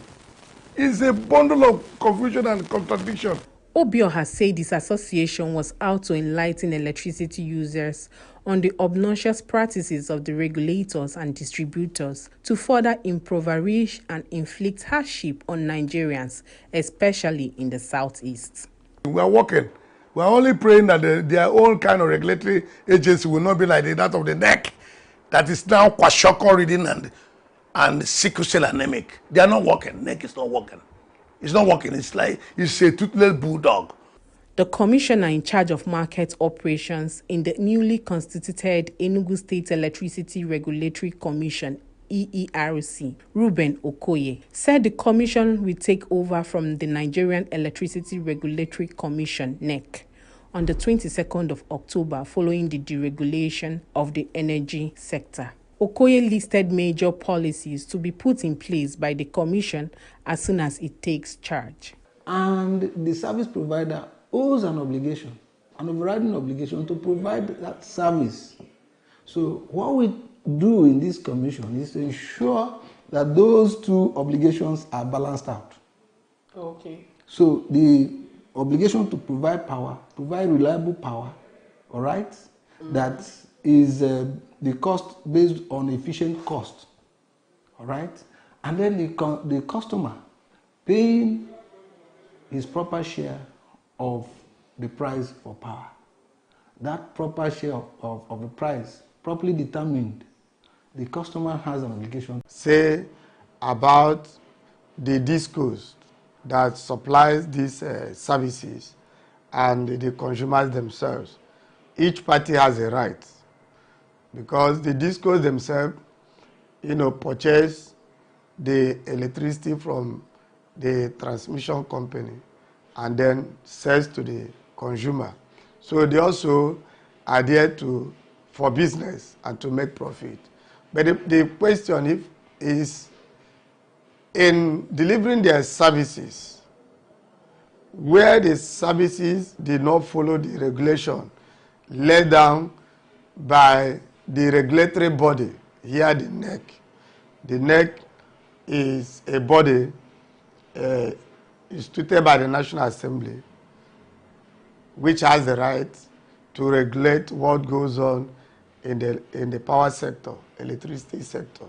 So the question you ask is where the consumer is not getting a satisfactory service, what should the consumer do? Now, the regulation says, first, the consumer should complain to the supplier of that facility or that service.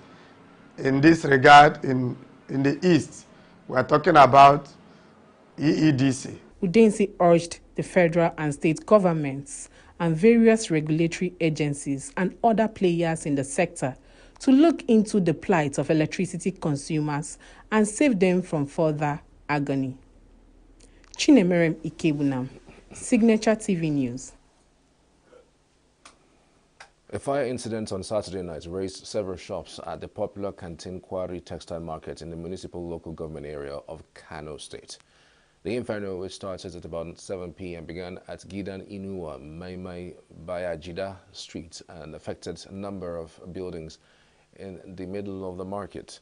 Confirming the incident, the chairman of the Traders Association, Balarabi Tatari, explained that the quick intervention by the Federal Fire Service, Kano State Fire Service, private companies, and reinforcements from Sabongeri, Dawanau, and Singa markets prevented the fire from escalating. Tatari described the congestion and lack of access roads, which he said was the major reason why the fire escalated before the arrival of firefighting vehicles. He urged the state government to redouble efforts towards removing structures that obstruct movement and block drainage in the market. When contacted, the public relations officer of the Kano State Fire Service, Saminu Abdullahi, who confirmed the incident, said he had yet to obtain details of the inferno. Meanwhile, the chairman of the African Union High-Level Panel on Sudan, Dr. Mohammed Ibn Chambers, says the Dangote refinery is a testament to Nigeria's ingenuity and African entrepreneurship. Ibn Chambers, who stated this in Lagos on Sunday when he visited the Dangote refinery in Ibejuleki, Lagos State, commended Aliko Dangote for his business sense and vision matched with action in driving such a mega project to its conclusion. Ibn Chambers also commended President Tinubu for ensuring provision of crude oil to Dangote refinery. This, he said, demonstrated a commitment to creating and enabling a business environment in Nigeria in general and the smooth operation of the refinery in particular. The federal government has announced that Nigeria has officially commenced the sale of crude oil and refined petroleum products in Naira.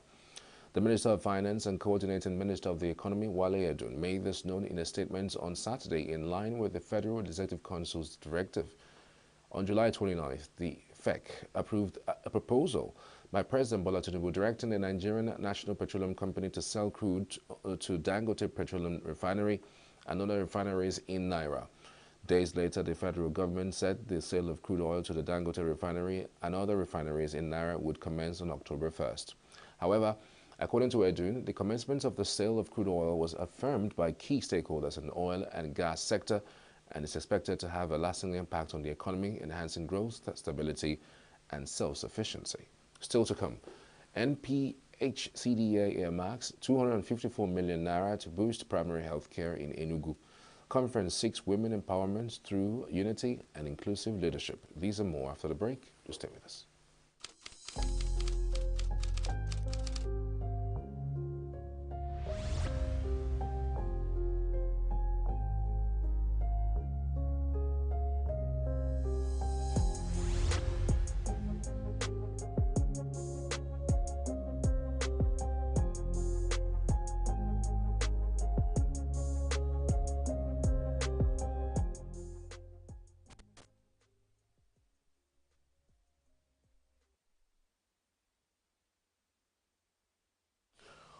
Welcome back. You're watching Global News on Signature Television.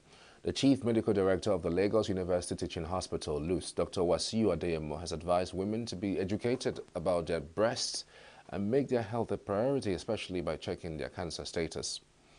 Adeyemo, who was represented by the chairman of the Medical Advisory Committee of the hospital, Dr. Ayodeji Oluwole, spoke at the commemoration of the 2024 Breast Awareness Month held annually in October to raise awareness on breast cancer and designated as the Pink Month. The Pink Month is used to educate those concerned about the disease, including early identification, signs and symptoms associated with breast cancer. He said that the more women were aware of breast cancer, the more they would go for screening and treatments, and the higher the chances of survival from the disease. The Chief Clinical Coordinator of the Cancer Center in the hospital, Dr. Habibu Mohammed, urged women to cultivate the habit of carrying out self-examination of their breast at least once every month, since breast cancer can be detected early and treated with little or no cost. The oncologist, who said that some people with cancer live in self-denial only to present the case and seek medical intervention late when the situation had become complicated, cautioned against excessive intake of alcohol, cigarettes, and self-medication. A consultant general surgeon, Dr. Lawal Abdulrazak, identified funds, ignorance, lack of proper coordination of stakeholders, and support for the cancer patients as major challenges to cancer treatment in Nigeria. Meanwhile, and still talking about health, the presidential candidate of the Labour Party in the 2023 elections, Peter Obi, has described healthcare as a critical foundation for the growth and development of any society. Obi, who stated this during a visit to the Dame Irene Ukwosa Memorial Hospital, Irefi Orifite, in Ekwusigo local government area of Anambra State, commended the humanitarian disposition and team spirit of the health personnel towards saving lives, especially the offering of free heart surgeries for hundreds of patients in the hospital. Executive Director of Sir Emeka Okwasa Foundation, Dr. Chidimma Okoye, said the hospital since 2 years of its inception had carried out 117 open heart surgeries for adults and children, which stood at an estimated cost of 7 billion naira. He said 47 of the free surgeries were on children, while 70 subsidized heart surgeries were for adults.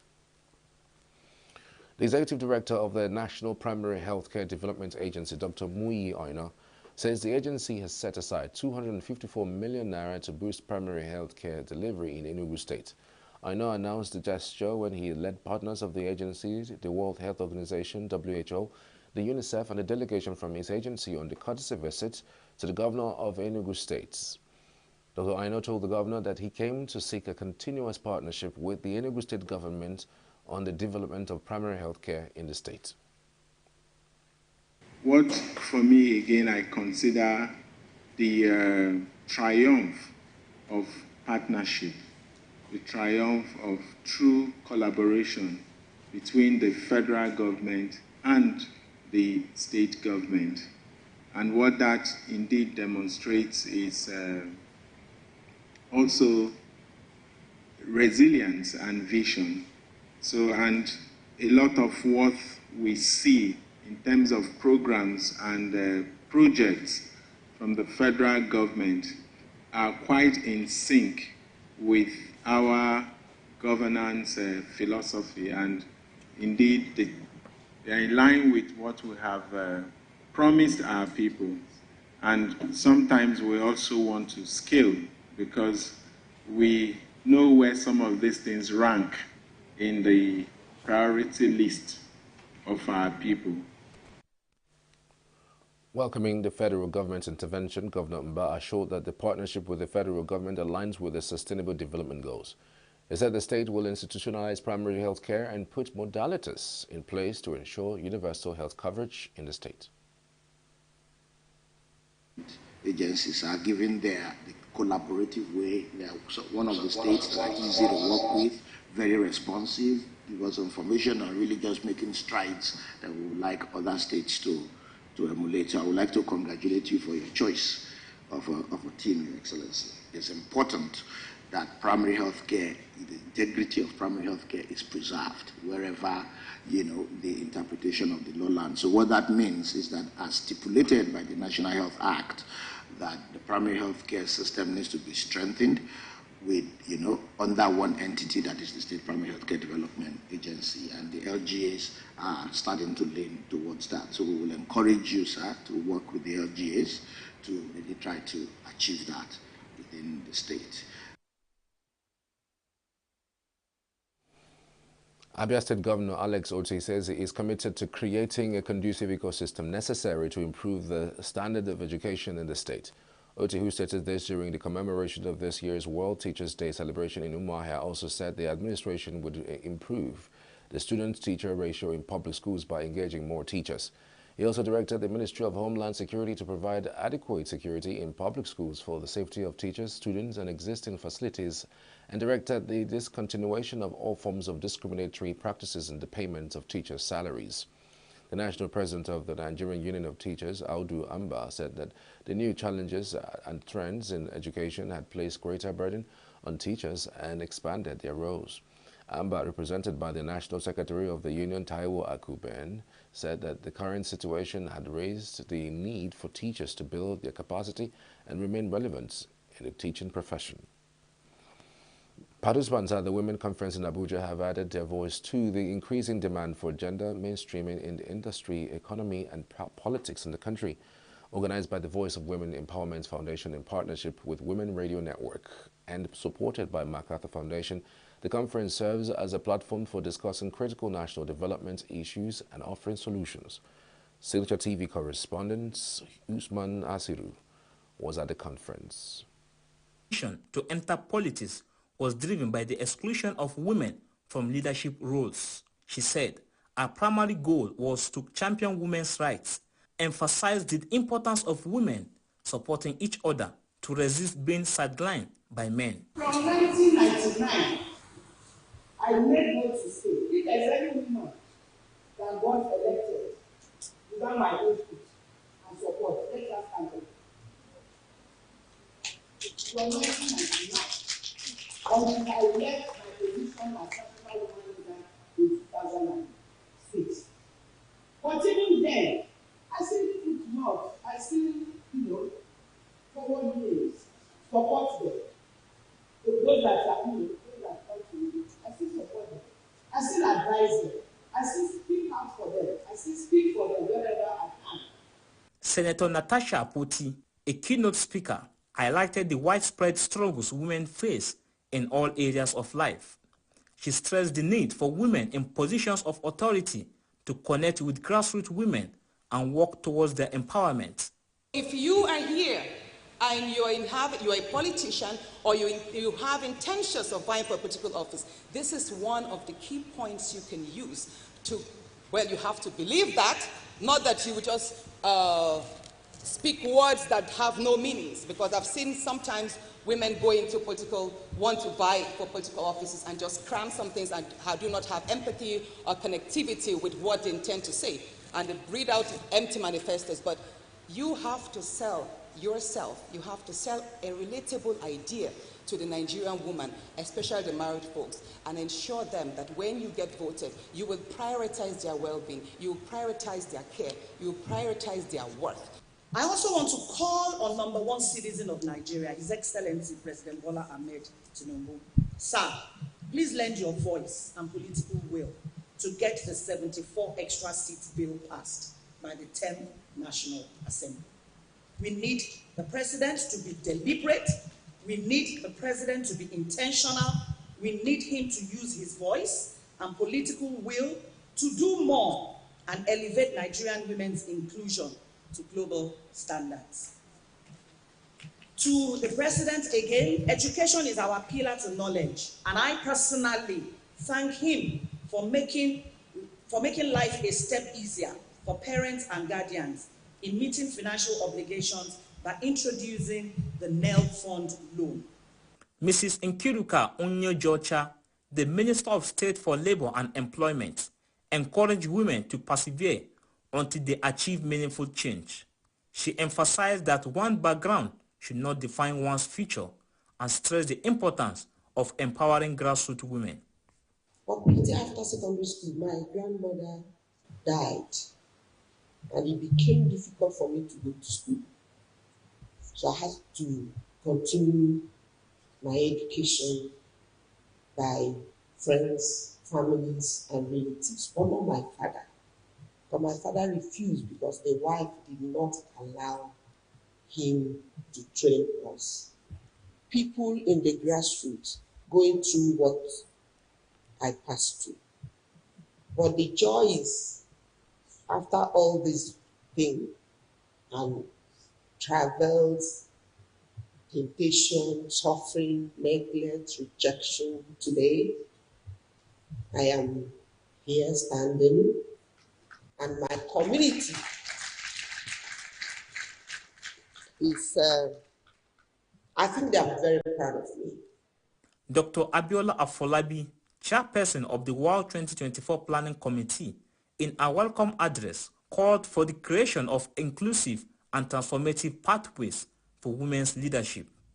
She positioned the conference as a critical platform for stakeholders to engage in discussion that support grassroots women, who she described as the backbone of the nation. What we're doing here is bridging the gaps and bringing grassroots women and women in leadership together. Severally, for those of us who have worked in this field, this has always been a major challenge.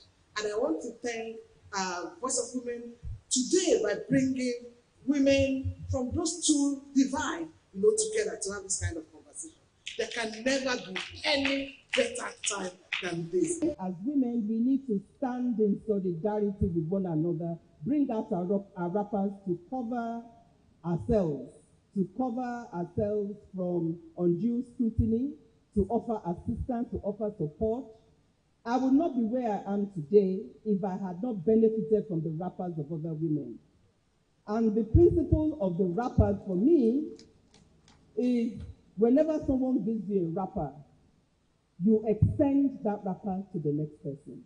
We've launched a revolving loan for market women at the grassroots, and it's non-interest, right? So these women come, they get empowered, and they pay back after a while, and we can give to other women. We started with 120 market women in Yanya here in Abuja. So we believe that the women at the grassroots are very important. And, you know, we've always said that these women are involved in elections, but after elections they are dumped and manipulated. How do we solve this problem? It's something we should think about. Education is very vital. Without education, the nation will not grow. And healthcare services, without being healthy, will not get. You can't find an edifice without drugs. No workers there, nothing. And so those are the issues. The roads, motorable roads, for our women to be able to carry their products to the market. Portable drinking water for our women to keep healthy. These are them. So we are pleading, we are appealing with them to please be able to give us these facilities. The conference emphasized women's empowerment, unity, and the need for inclusive leadership. Various speakers in turn urged women to support one another, connect with grassroots communities, and overcome challenges to advance in leadership and society. The central message was resilience and solidarity as keys to shaping a more equitable future for women. In Abuja, Nasiru Usman for Signature TV News.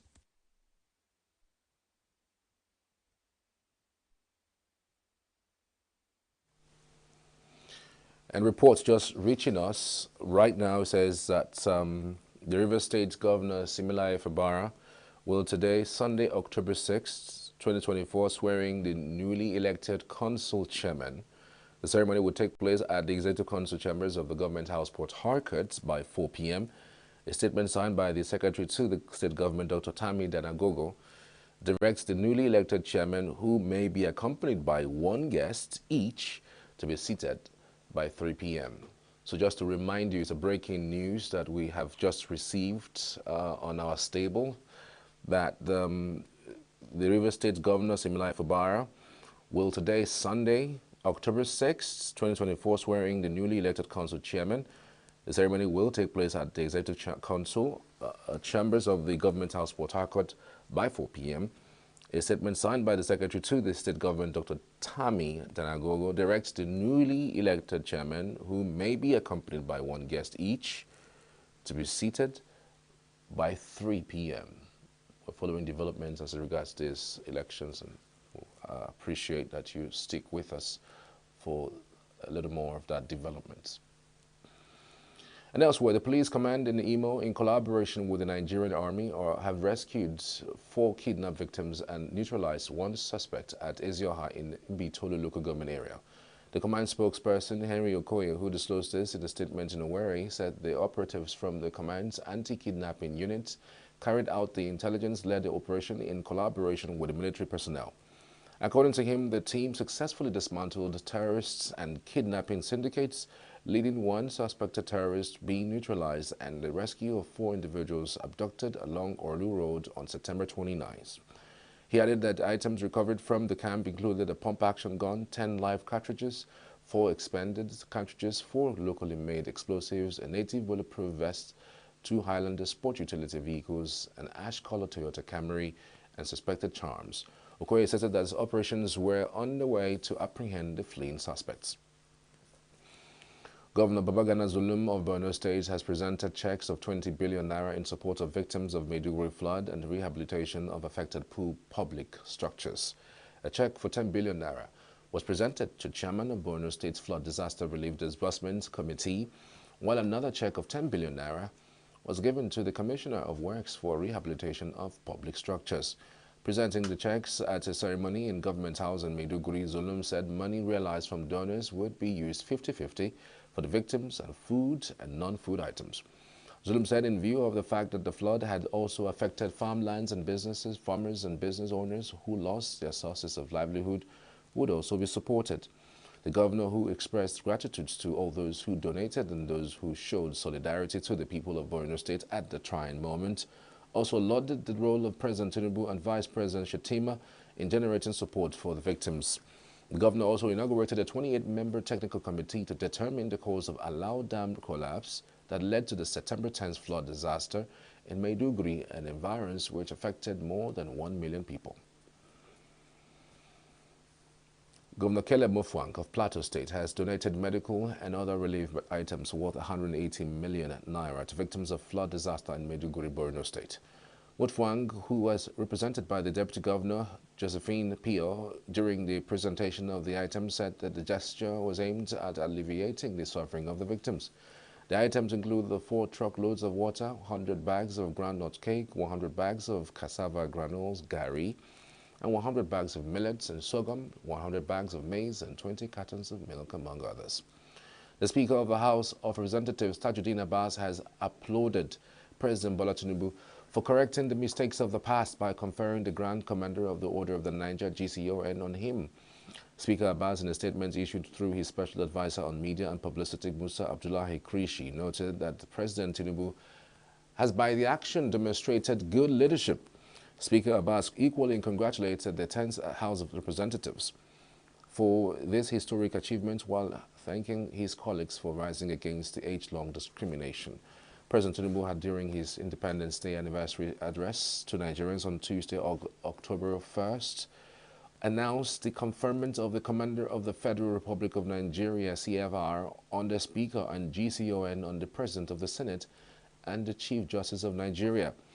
The House had, through a motion by Philip Abese and 249 others, called on the President to correct past mistakes by according the House the same status as the Senate in the conferment of national honors. The Bauchi State Government has inaugurated an 11-member tripartite technical committee to fast-track the implementation of the new national minimum wage. A statement by the NLC chairman in the state, Dauda Shuaibu, showed that membership of the committee comprises representatives of the state's government, Nigeria Labour Congress, NLC, and the Trade Union Congress, TUC.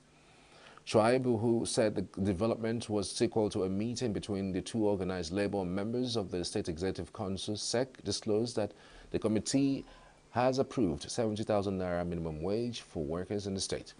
The objective, he said, is to develop modalities for the payment of the national minimum wage to workers. Still to come, Francis Macron says sales of arms used in Gaza should be halted. Dozens of Pakistani police officers injured in clashes with Khan supporters. Details of these and more after the break. Stay with us.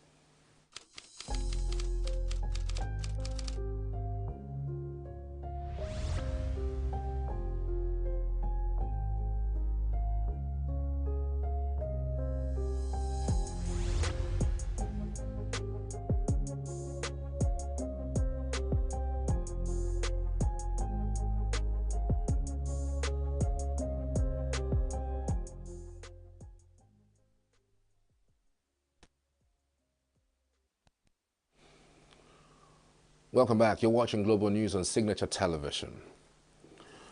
Congolese health officials have launched their first Mpox vaccination campaign, which is a key step in efforts to contain an outbreak that has spread from its epicenter in the Democratic Republic of Congo to numerous other African nations this year. Officials held a ceremony to mark the start of a vaccination at a hospital in the eastern city of Goma, where health workers were first in line to receive the vaccine doses. The Health Ministry warned that the campaign's scope would be small due to limited resources. At the moment, 265,000 vaccine doses are available, though more in the pipeline. The start of vaccinations begins to address a huge inequality that left African countries with no access to the 2 shots used to the fight 2022 global Mpox outbreak, while they were widely available in Europe and United States. Congo has reported more than 30,000 suspected and confirmed cases and 990 deaths since the start of 2024, accounting for 90% of the cases reported from Africa so far this year, according to the WHO. Meanwhile, French President Emmanuel Macron has said that the shipments of arms used in the conflicts in Gaza should be stopped as part of the broader efforts to find a political solution. France is not a major weapons provider for Israel, shipping military equipment worth 30 million euros last year, according to the Defense Ministry's annual arms exports. While reiterating his supports for Israel's security and sympathy for hostages and their families, Macron said it was not consistent for parties to call for a ceasefire yet continue providing weapons of war.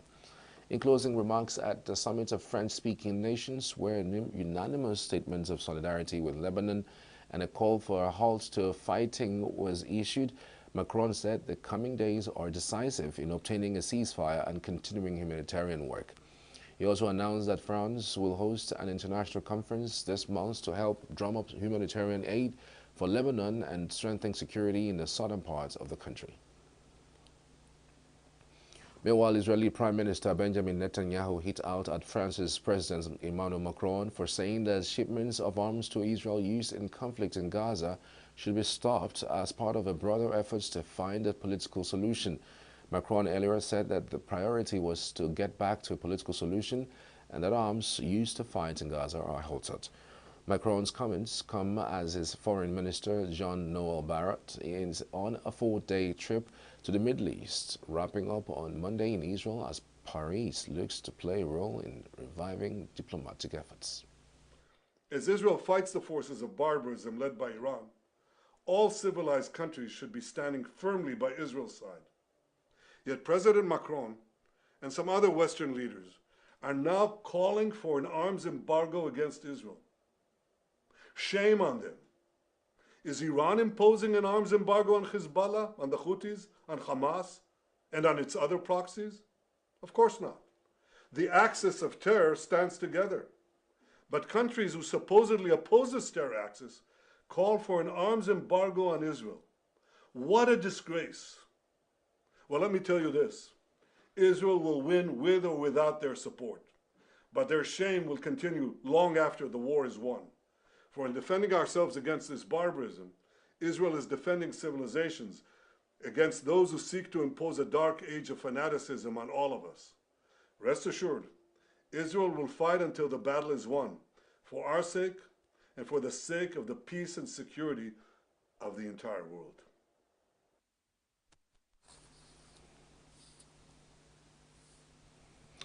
Over 80 police personnel have been injured in clashes in India, with supporters of jailed former Prime Minister Imran Khan taking part in a march near Islamabad.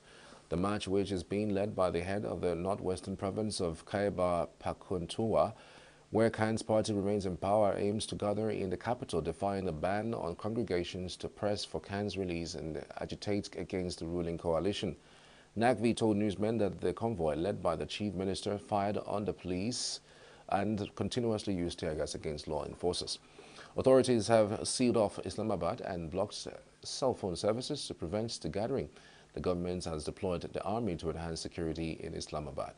Naqvi had previously called on the PTI to delay any gathering until after diplomatic engagements in the city, including a Shanghai Cooperation Organization meeting on October 15 to 16, which will be attended by delegations including from China, Russia, and India.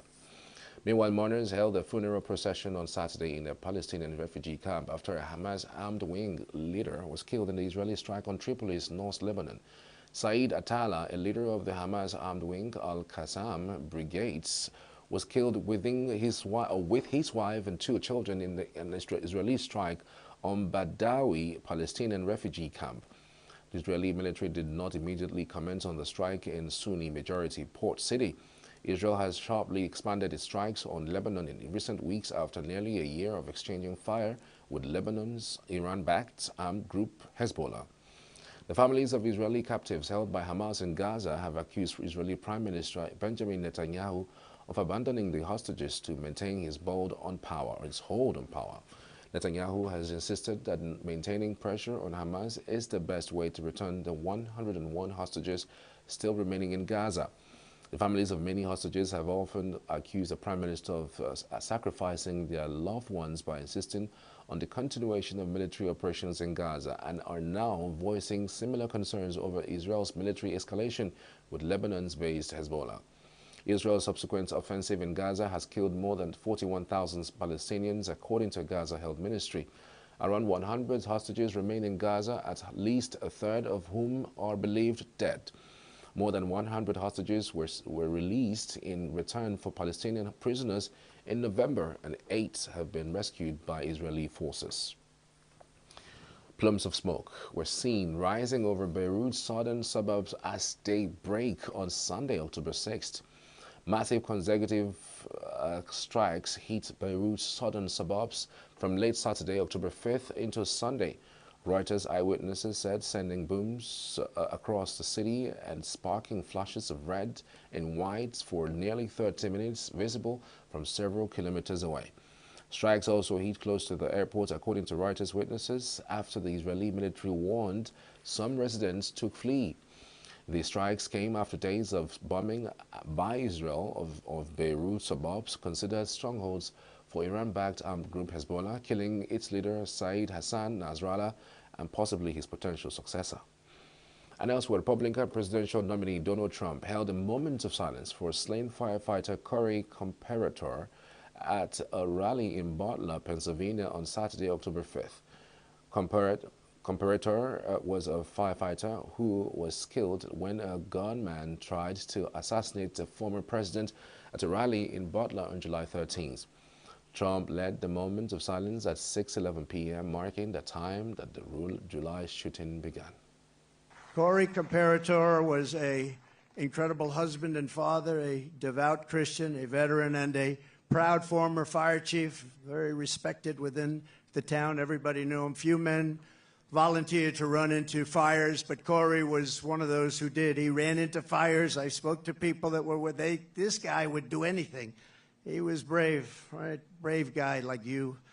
And he was also a protector who put his life on the line for others, and he loved doing it. And when the sound of gunshots pierced the air on that July evening, Corey leapt into the fire one more time. In his last seconds of this earth, he threw himself on the top of his wife and daughters. He didn't want them hurt. He threw himself. He said he knew what was happening. He didn't want them hurt. And he was hit hard. He was hit hard. And he gave his life to shield their lives. Every father and husband in America hopes that if the time came, we would have what Corey had. Tremendous courage, tremendous guts, and he wanted to protect his family, and he did protect his family.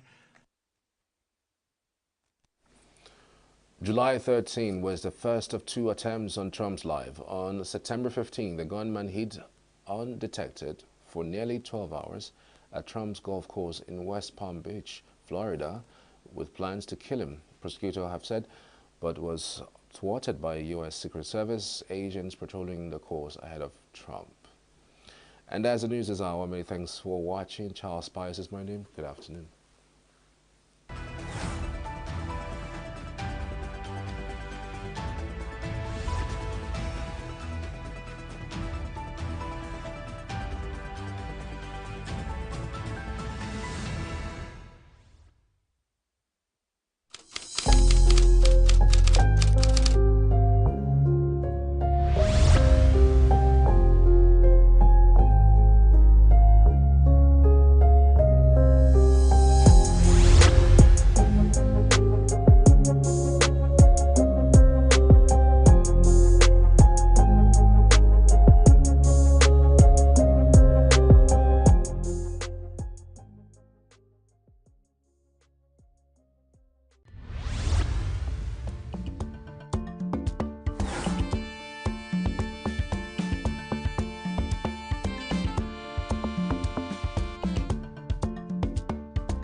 Welcome to E-Vibes, the entertainment show on Signature TV. Yes, you can see I'm so excited today because I have a lot of things for you guys. Yeah, and I'm your host, Laomi Adeyemi.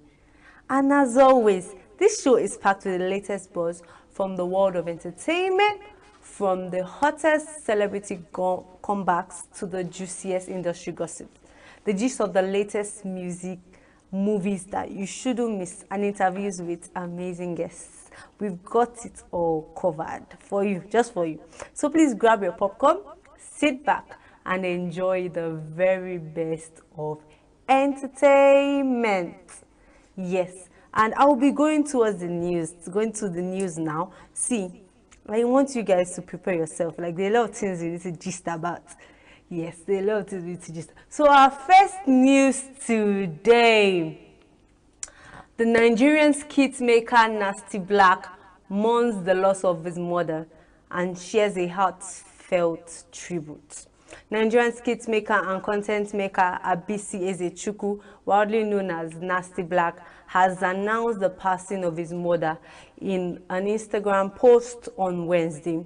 This news comes with a heavy blow to the skit maker, who revealed his family has been enveloped in profound sadness since this loss.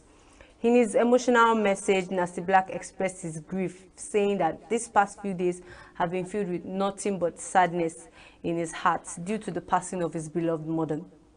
He prays God gives them the strength to heal.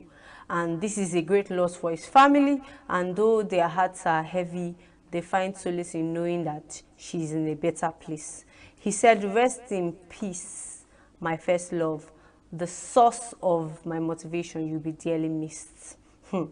Nasty Black is known for his impactful skits, his comedic talent, and he first gained a widespread recognition in 2018. His contributions to comedy were further acknowledged when he won the Comedian of the Year award at City People Entertainment Awards in 2020. So yeah, Nasty Black, we all know Nasty Black, sorry. Why am I calling him Black? Nasty Black, we all know Nasty Black, and we know that he's funny, he's amazing when it comes to comedy. We enjoy watching his skits. You know that he always makes us laugh. But right now, he's passing through a tough time, being that he lost his mother and all.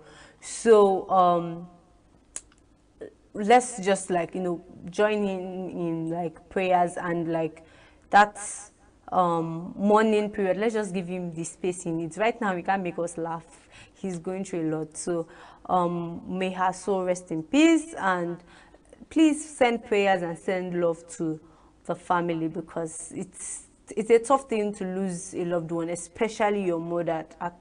That's a lot. So we just hope that he heals and he gets back from this stronger. Yes. In other news, yes, Nollywood actor Okiki Afolayan claims acquisition of 800 million mansion. The Nollywood actor Okiki Afolayan has announced the purchase of a mansion valued at 800 million. The actor, along with his wife Afolayan, revealed their latest acquisition through their Instagram account, marking a significant milestone in their lives. According to Okiki, this new property places him and Bimbo among the elite group of Nigerian celebrities who own some of the country's most expensive homes. The actor shared his excitement and gratitude by posting a video tour of the luxurious mansion on Instagram.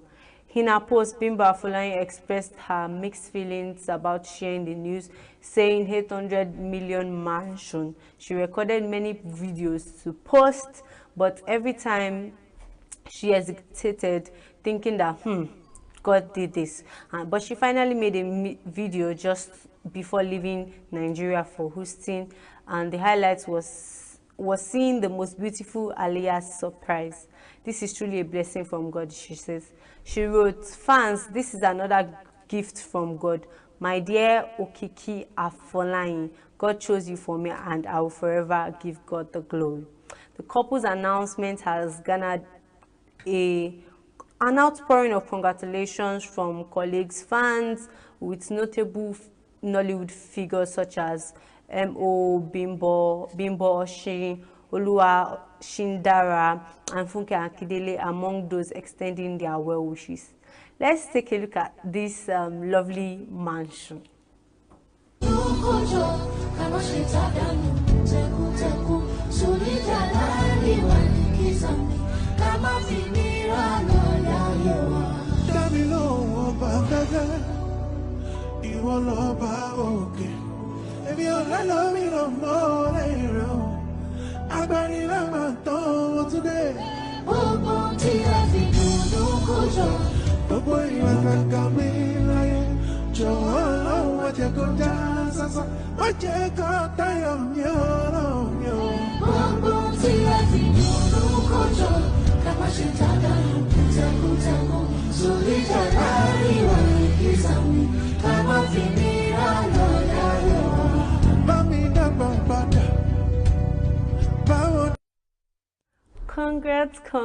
Congrats to Okiki Afolayan and his wife. Oh my goodness, the mansion is so beautiful. You guys saw that video, right? Like, I can't really, and it's white. I can't explain. It's so beautiful and huge as well. Like, seeing the inside and all. Oh my God, just looking at the pictures and the videos that have been on their feed has just been wow. Like, God does things, oh wow, like, just beautiful. That's the word for it. There's no other word for it that beautiful. We know Okiki Afolayan is an amazing film director. We know that we know him for his movies Yankee Boys. We know him for his movie Iku Alaji. So like this is a big one for them. Like, yes, we are mansion owners. Maybe one day me and you will be saying we are mansion owners. What do you think? Well, congrats to them, big congrats to them, honestly, big congrats to them. The home is beautiful, and may this beautiful home be blessed. Yes, so fine. Yeah, in the international scene, although this news is quite sad, if I'm very sad, honestly. The renowned American singer and producer Frankie Beverly passes away. Frankie Beverly, the acclaimed American singer and producer, has passed away at the age of 77. The R&B legend died on Tuesday, and his family shared the news through the official Instagram account of Frankie Beverly and Mays on Wednesday. In the announcement, the family expressed their grief, stating that grieving the loss of a loved one is a deep and emotional experience, and during this time, as they are navigating their feelings of sorrow, reflection, and remembrance, they ask for privacy and understanding, and allowing them the space to grieve in their own way. The period is one of healing, and your respect for their need for solitude is appreciated as they honor the memory of their beloved Howard Stanley Beverly, known to the world as Frankie Beverly. Frankie Beverly gained widespread recognition for his contributions to soul and funk music with his band Maze, which he founded in 1970. Wow, another great one has left us. It's really sad. It's really sad. We really miss the soul and funk music he really gives with his band Maze. I would miss it. Would miss it a whole lot. And it's just really sad. It's just really sad when we see news like this. But one of the things we can do at this time is just remember the wonderful things that like they've accomplished in their lifetime, and you can just go back and stream some of his songs. Before I Let Go, and like it's amazing songs, and just like let's remember the great things he has done while he lived. And also that's really sad news, and we just hope that the Lord comforts his family. We just hope that they will be fine. Do you understand? Because it's not easy to lose a loved one. It's never easy. Yeah. In other news, I think with this sad news, I need to say something so that you guys can really come back to the entertaining mood that we are in. Yes, We're talking about the MTV Awards. Swift makes MTV history while Katy Perry sparkles. Katy Perry and Chappell Roan proved their pop star credentials at the 2024 MTV Video Music Awards, while Taylor Swift became the most awarded artist in the ceremony's history. Perry picked up the Video Vanguard Award, MTV's equivalent of a Lifetime Achievement Prize, after performing a career-spanning medley, including hits such as Roar, Dark Horse, and Firework. Roan, who was playing to audiences of 200 people this time last year, claimed the Best New Artist Award, dedicating her prize to all the drag queens who inspired her. Taylor Swift stole the spotlight by securing 7 awards, including the Artist of the Year and the Video of the Year. With these wins, Swift has now amassed 30 MTV trophies, surpassing Beyonce as the most awarded artist in history of VMAs. Beyonce, who has won 27 Moonman Awards, including 2 with Destiny's Child, was notably absent from this year's ceremony, as she also missed out on the Country Music Awards nomination.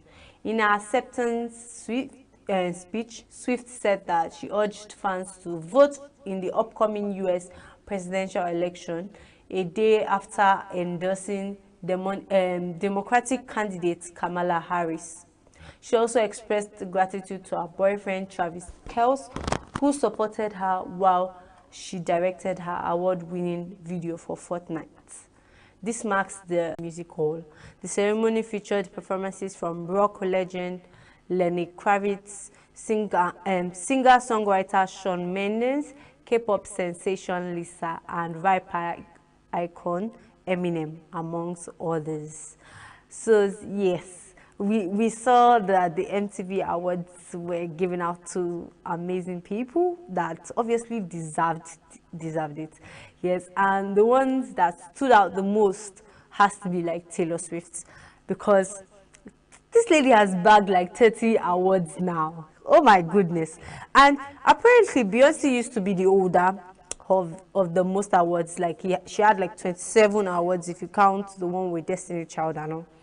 So now it's Taylor Swift doing it. Yes, you are saying Taylor Swift, she's making history, guys. She's making histories, and it's always this like video of the year. Have you watched the video for that Fortnite? Oh my goodness, like there's just a lot of talent in that lady, a lot of talent. Like no, that video is mind-blowing, and it really deserves the award. It really deserves the award that it's given. And it's so wonderful to see things like that, like people making history and all. It's nice. And big congrats to Katy Perry and to Roan as well, who is just upcoming and winning the Best New Artist of the Year. Nice. That's really nice. That's really nice. I don't even know why people are still well, she's Beyonce, and we know her, she's like just the best. So obviously there'll be a lot of attention to her. I don't know why people are just dragging her on this again. First it was the Country Music Award. Now with this, please, you guys should leave this lady. Like, she has won a lot of things. She's a legend. She's a great person. We call her the queen of pop, you guys. Like, so please, just allow her to breathe. Allow her to breathe. I know you guys should be happy that she's leaving room for, people to come in. You understand? It's a good thing to see fresh people win awards as well. You understand? It's beautiful. Yeah. And there's this news I need to share with you guys. I don't know what's going on with Shin Diddy, but Diddy's being sued by a new accuser, Don Richard, which she claims that he has sexual abuse and physical abuse. Music mogul Diddy is confronting another legal battle as the former bandmate Don Richard has filed a lawsuit accusing him of sexual and physical abuse. The complaint was obtained by TMZ, and details Richard's claims that She was belittled, terrorized, and sexually abused by Diddy, while also witnessing him violently assault his ex-girlfriend, Cassie.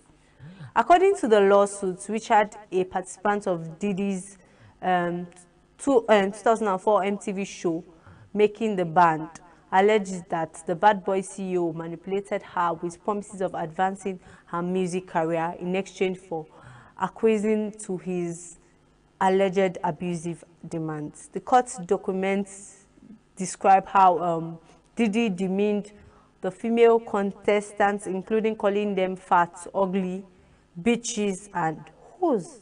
Wow. And showed particularly hostility toward Richard due to her youthful enthusiasm. Wow. Richard also claims that in 2005, she saw Diddy's former ex-girlfriend, Kim Porter, living in a music studio with visible injuries, while led to believe like Diddy was capable of being of serious violence. The lawsuit further alleges that in 2006, Richard witnessed Diddy aggressively pursuing Cassie upon their introduction, and in 2009 saw him assaulting Cassie at his Los Angeles home while under the influence of drugs. In response, Diddy's attorney Erica Wolf has expressed shock and disappointment over the lawsuit. Wolf contends that Richard's claims are fabricated and timed to coincide with her album release and promotional tour.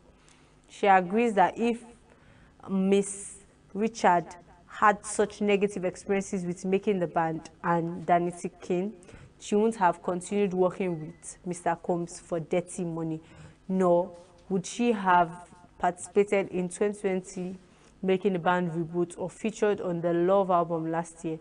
It is unfortunate that Miss Richard has chosen to exploit their 20-year friendship for financial gain. Mr. Combs stands firmly on the truth and looks forward to defending himself in court. So we are seeing this. Don Richard is coming out to say that she feels like Shin Diddy is a sexually abusive person and he's prone to violence and all. And these claims are very, very, very serious. Like, and even taking him to court and all, like suing him, that is a very serious allegation. But we see Shin Diddy's lawyer, Erica, telling us that all these are lies. They are lies, that she's just trying to look for a way to promote her upcoming album and so that she's just trying to show herself in the limelight. That if this was true, that why would she have continued working with? Why would she have continued working with Shin? And also, we don't know like how true these allegations are. I guess that when the court decides, we'll know. But this is a serious allegation, and as much as the things that Erica Diddy's lawyer said, they seem valid. At the same time, this is sexual. This is something. It's sexual abuse we are talking about. So it's not something we can ignore. It's not something we can ignore. So who knows? Who knows? I really hope that's not the case. I really hope that Shin Diddy is not doing this, because that won't look nice on him at all, like on his image and all. No, we don't want this. Yeah. So we'll see it at the end of the day. The truth will come out now. We'll see. We'll know if it is true or not. And that's all I have for the news for today. It's so sad that we lost two people. We lost Nasty Black's mom. We lost the wonderful singer Frankie Beverly, and it's so sad. But at the same time, we heard about Katy Perry winning the MTV Awards. Congrats. We also learned about Taylor Swift making history as it should be, which is also nice. So congrats to her as well. So please, whatever your opinion is on this news I've shared, or if there's something you feel like I left out that It's very, very important. Just put it in the comment section. I'll be sure to read it. So I want to hear from you. Please let me know.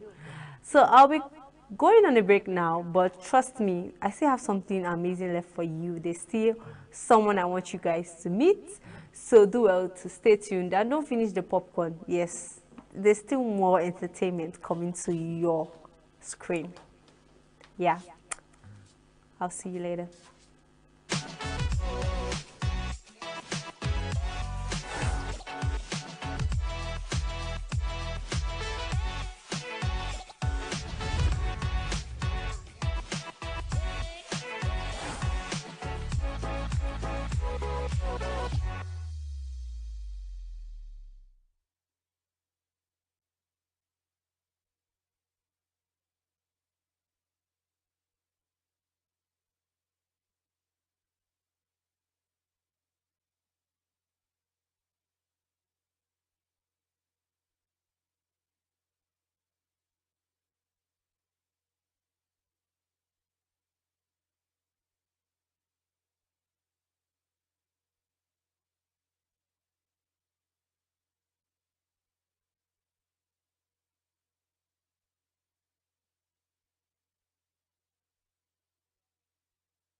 Yes, you're still on to E-Vibes, the entertainment show on Signature TV.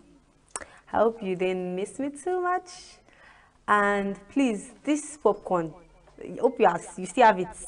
You still have it, it's still there because this I'm about to I'm about to give you guys another, yes. I have a wonderful guest with me in the studio today, and his name is Kingsley Aneke. You can call him DJ Grand Fingers. Yes, he's a legend when it comes to this DJ business, and he's going to tell us a bit about it and let us learn. So yes, my wonderful guest, welcome to the studio. Thank you very much. Yes. Thank you. You're looking very nice, and I love the dreads. Thank you. It's fine. It's fine. So yes, please, can you just tell us a bit about yourself and your journey into DJing? Well, if I have to start opening the book, I think it will exceed our time here. So I'm going to keep it short and simple. No problem. Well, I'm DJ Grand Fingers. I go by the name DJ Grand Fingers. My real name is Kingsley Aneke. I'm from Amokwe Udi. The National Publicity Secretary of DJs Association of Nigeria, DJAN. And what else do you want to know? I've been in the industry for about 30 years, 3 decades. Wow. Professionally. Wow. So can you tell us a bit about those 3 decades? I know that it's long, but still, like, give us a summary. We want to know what it was like for you. Well, it's been with ups and downs. So the ability to manage the ups and downs depends on how strong you are, how willing you are to pursue the career as a DJ. So I had to stay and manage my ups and downs. And that's what brought me to where I am today. Yeah. So what made you go into DJing? Because now you've spent like good 30 years of your life doing this. So what made you feel like this is what I want to do? I don't know how to say this, but it's something I've been interested in for a very long time. You know, when you watch Nollywood and there's this part, this epic part that brings out someone that the gods have called, that you're supposed to come and take care of the oracle in your village, and you know, and the person has tried all things not to go there, and all odds were deprived, you understand? So he has to go and serve the oracle. I'm not saying it literally, I'm not serving any oracle, but I'm giving an instance, an illustration. It's something that I've been interested in from my childhood, and it never went out of me. It's more like a calling, you know. Even when we were in school, I schooled at Federal Government College, ENUGU, and when we used to have our variety nights, most of other students would go on the dance floor, start dancing, while I would be with the DJ, wondering what is this guy doing to keep everybody on the dance floor happy. I want to be the master of ceremony. I want to be the person that will tell people, raise up your hand, and you raise up your hand. Even the governor can be there and I'll tell you, raise up your hand. You understand? You're the master of ceremony at that particular moment. So that actually interested me, and I went into it. What would you say were some of your early influences, like people now? Okay, you mean people I look up to in the... Yeah, in the industry that influenced your journey in DJing? Most of them were foreign. They were not in Nigeria, like Funk Master Flex. But if I call Nigeria, Jimmy Jats, DJ Jimmy Jats actually really influenced me.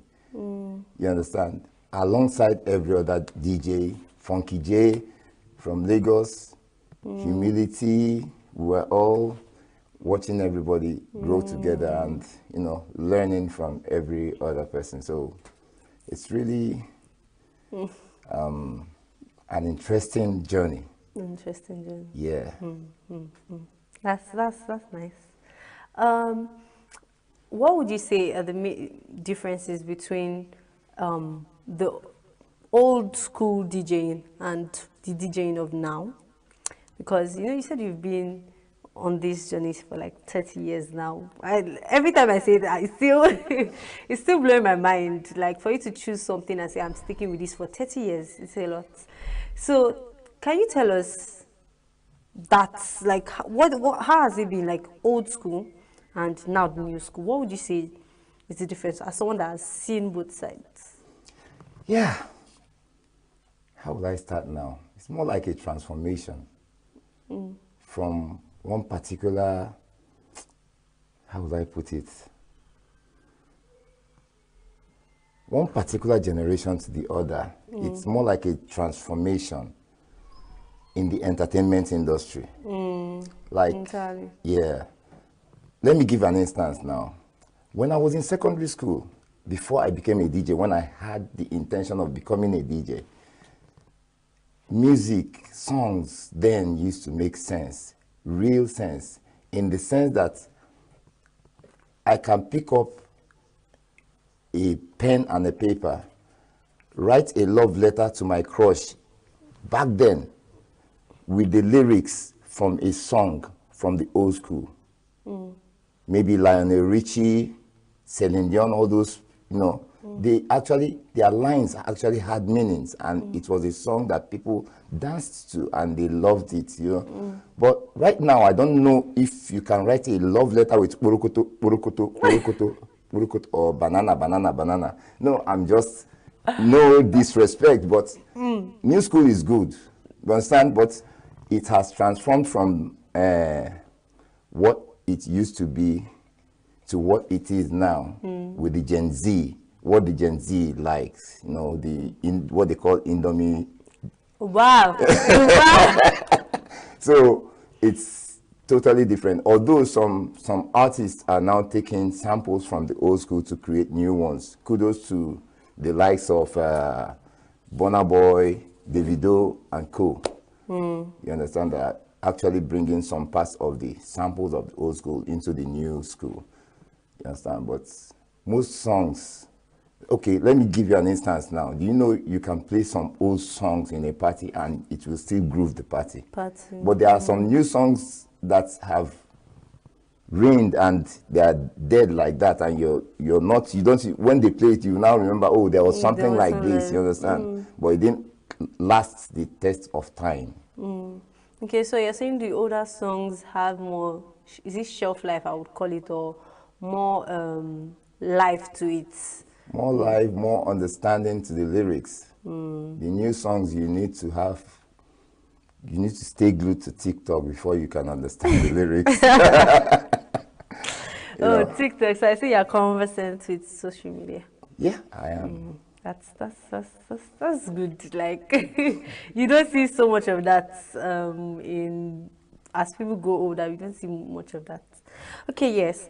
Obviously, the equipment have changed in the past 30 years. The equipment have changed. So, what would you say you prefer? The older equipments like the turntable, or this new digital controller thing that they are using now? Well, it's a matter of choice though, but I started with the analog before it got to the digital, you know what I'm saying? When I started my DJing, there was this vinyl and turntable where you have to pick your pin and put on top of the vinyl while it's rolling. So you could do your tricks and everything on it now. So from then, we had a transformation to getting songs in your laptop and getting it played out there. Then some people created softwares like the virtual DJ that you can actually mix from one song to the other, thereby trying to phase out the turntable. You understand? But the real thing is, and the turntable, I mean the laptop actually brought in a number of DJs because they found out that it made it easier. Unlike the analog type where you have to get a record for each artist, we used to carry big boxes then. Wow. So now technology has made it easier for you to have all those songs in those big boxes in a particular chip that you can play like 1 million songs. You understand? So since it got easier, a lot of people got interested in it. But it was harder then than now. You understand? It was harder then than now. So, and technology has brought in the turntable back again because there's this thing they call phase DJ. Is a magnetic device that you can place on your turntable without having to use the pin. Okay. So I'm still thinking of getting my turntable back. Back. Dusting everything and. So that means you are still telling us that your love for the turntable hasn't died. No, it hasn't died. Turntable is a real thing. It's actually what, I don't know who invented the turntable and the DJ stuff, but the person did it basically for DJs. And that's why you can have some things you can manipulate to do some tricks on the turntable. So let's talk a bit about mixing techniques. Do you think that in the core skills of mixing, that the beats matching and everything, do you think it has evolved, or they are timeless, regardless of the generation? Yes, that's a good question. The first thing we started with was mixing from one to the other, scratching from one song to the other, blending from one song to the other, and that actually kept the party moving. But right now, the style has actually changed. Some people stop songs, say something, and put the next song. Some people just drop the next track. You understand? There's more of crowd response this time around, and it's good. It's good. But I don't think it has phased out the old style of blending and matching the beats. Beats matching, you understand? Now, most DJs now play from one genre, from low to high, from high to low. You understand? As far as you know how to probably take care of the dead air when you want to blend into the next song, either with a scratch or hype. Wow. Yeah. Okay. So, can you tell us that what makes you know that this is the kind of music to play, like this is the genre of music to play in a party? Like, how do you make the choice? Well, that is actually part of the ethics of the DJing industry. You understand? That's part of the things you have to learn as a DJ, apart from making your playlist and everything. When sometimes a client might not tell you the type of party, or it might be an emergency party that you're coming into. What you have to do, instead of talking, if you don't have the time to talk with the person that contracted you, you watch your crowd. When you have a crowd and more of the papas and mamas are coming in, you already know that these are not Gen Z, these are not Indomie generation. So you need to, like, while you're making your playlists, you get things like high life, some old school, some blues, and some other things, jazz.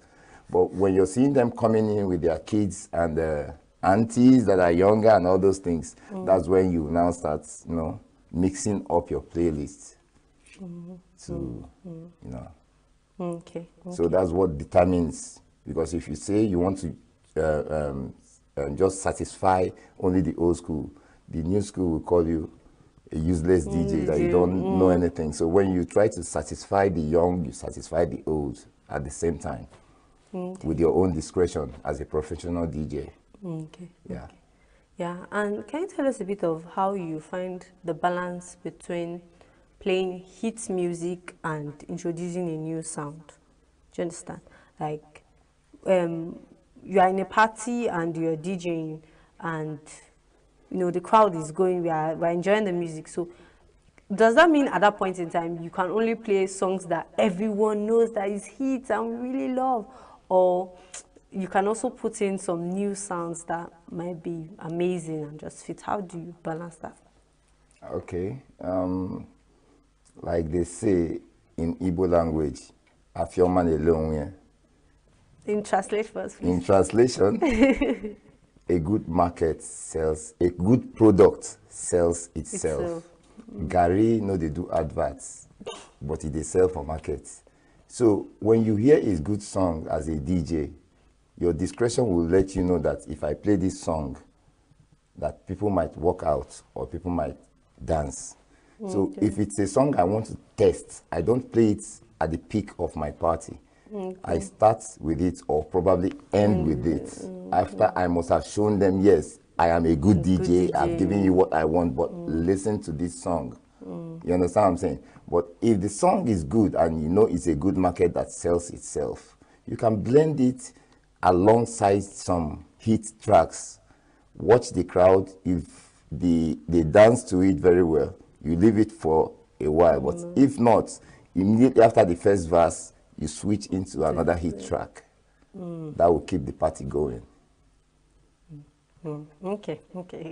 We are seeing a master DJ at work. Like he's telling us all these intricate details. Wow. I'm learning a lot. I'm learning a lot.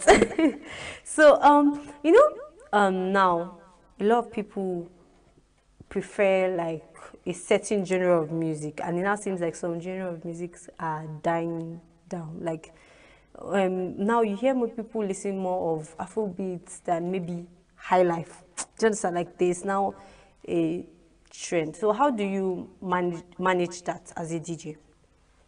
Well, as I said earlier, it's about your discretion.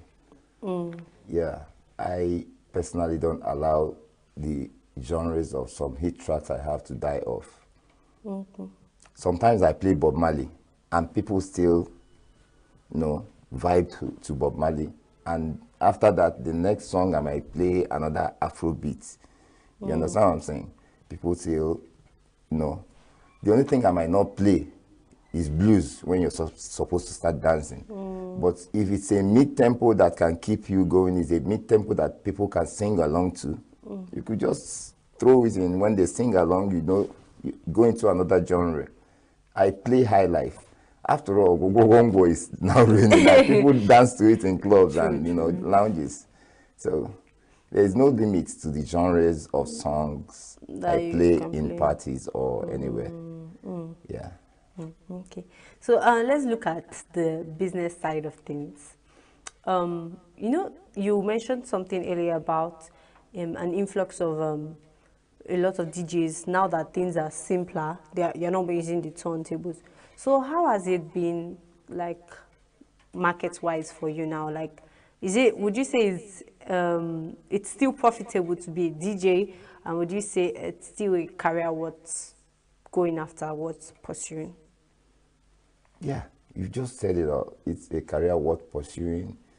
It's a career like me. It's actually my retirement package. You understand what I'm saying? Because imagine getting paid for making people happy. I don't know whether you understand what I'm saying. My job is to keep people on the dance floor. If you're having any sickness or any BP or anything, I calm it down. I make you dance away your sorrows. You understand what I'm saying? So it's something that I encourage people that wants to go into, know the ethics of the jobs, of the profession, know that we have ups and downs. Some people just jump into it because they feel there's money in it. There's actually more money in it now than before. Wow. You understand? That's why most people that started then, most of them are not DJs right now, because they felt nothing is coming out of it. But those that are into it now are actually making money. So if you know what you're doing, if you know your onions, if you know how to package yourself, you'll get there. Because I was even about to ask that, how do I become distinct? Like how does a person make themselves different, being that now a lot of people are DJs, you can see a lot of DJs. So how do I sell myself to be different than... It's all about thinking outside the box. A lot of DJs play songs. A lot of DJs do different things. If you can think outside the box and create a niche for yourself, let people know, okay, this is what I do. Some people are actually only gospel DJs. When they come to parties and it's like a church thing, they keep people on the dance floor with just gospel songs, and they are known for it. I know one DJ, Alex, he's actually in US right now. He used to base in Abuja. So he gave me most of his gospel songs at hits parties. So that's why I knew him with that particular aspect. There are lots of DJs, even the current ones that are making waves, and I give kudos to them. DJ Funky, DJ Slim V, the way they package their website and everything. Each event they go, they have a camera that comes with them, captures them. You understand what I'm saying?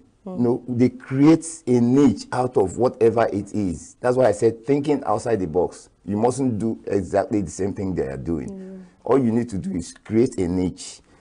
I am so and so DJ. I am a versatile DJ. I can do anything. Do a short video, package yourself and put on the internet. People will see it and probably like it. You have your own fan base. You understand?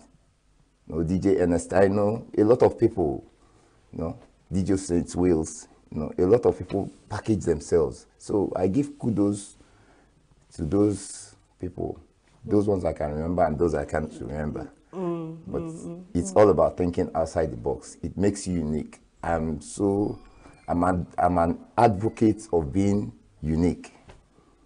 That I stand out. I probably would want to create something that people want to copy and, you know, so I don't fight to belong. I don't know whether you understand what I'm saying. Yes, yes, I do. So I'm sure you participated in several DJ competitions, because I know they do exist. So can you tell us a bit about that? Okay, the one that actually brought me to the limelight was Benson and Hedges National DJ Championship that happened in 2001. It was done all over Nigeria, but because of the brand Benson and Hedges, it's cigarettes, so they were told not to do anything entertainment again, so that they won't encourage people to smoke or something, you understand? So that's why it's actually died down. But I came first in ENUGU. We did I actually won a mixer. Then we did the regional finals in Port Harcourt. I came third. Qualified for Lagos. The same Benson and Hedges. It's a national championship. Then in Lagos, I did not come first or third or second and third. So, but the fact is that I got into Lagos for the finals. There was exposure for you through Yes, that was when people started hearing about DJ Grand Fingers. Okay. So let's talk about challenges. Do you think that the DJs that are coming now are facing as much challenges as the DJs of then, like the old school DJs? Can you come again? The new school DJs, do you think they face as much challenges as the old school DJs used to face? As I said earlier, I will always refer to whatever statement I made earlier, that technology has actually made things easier. If you ask Good Noise, and I know he might be watching, DJ Good Noise, and a lot of some old school DJs that I started with, we suffered then. Seriously. There was no laptop.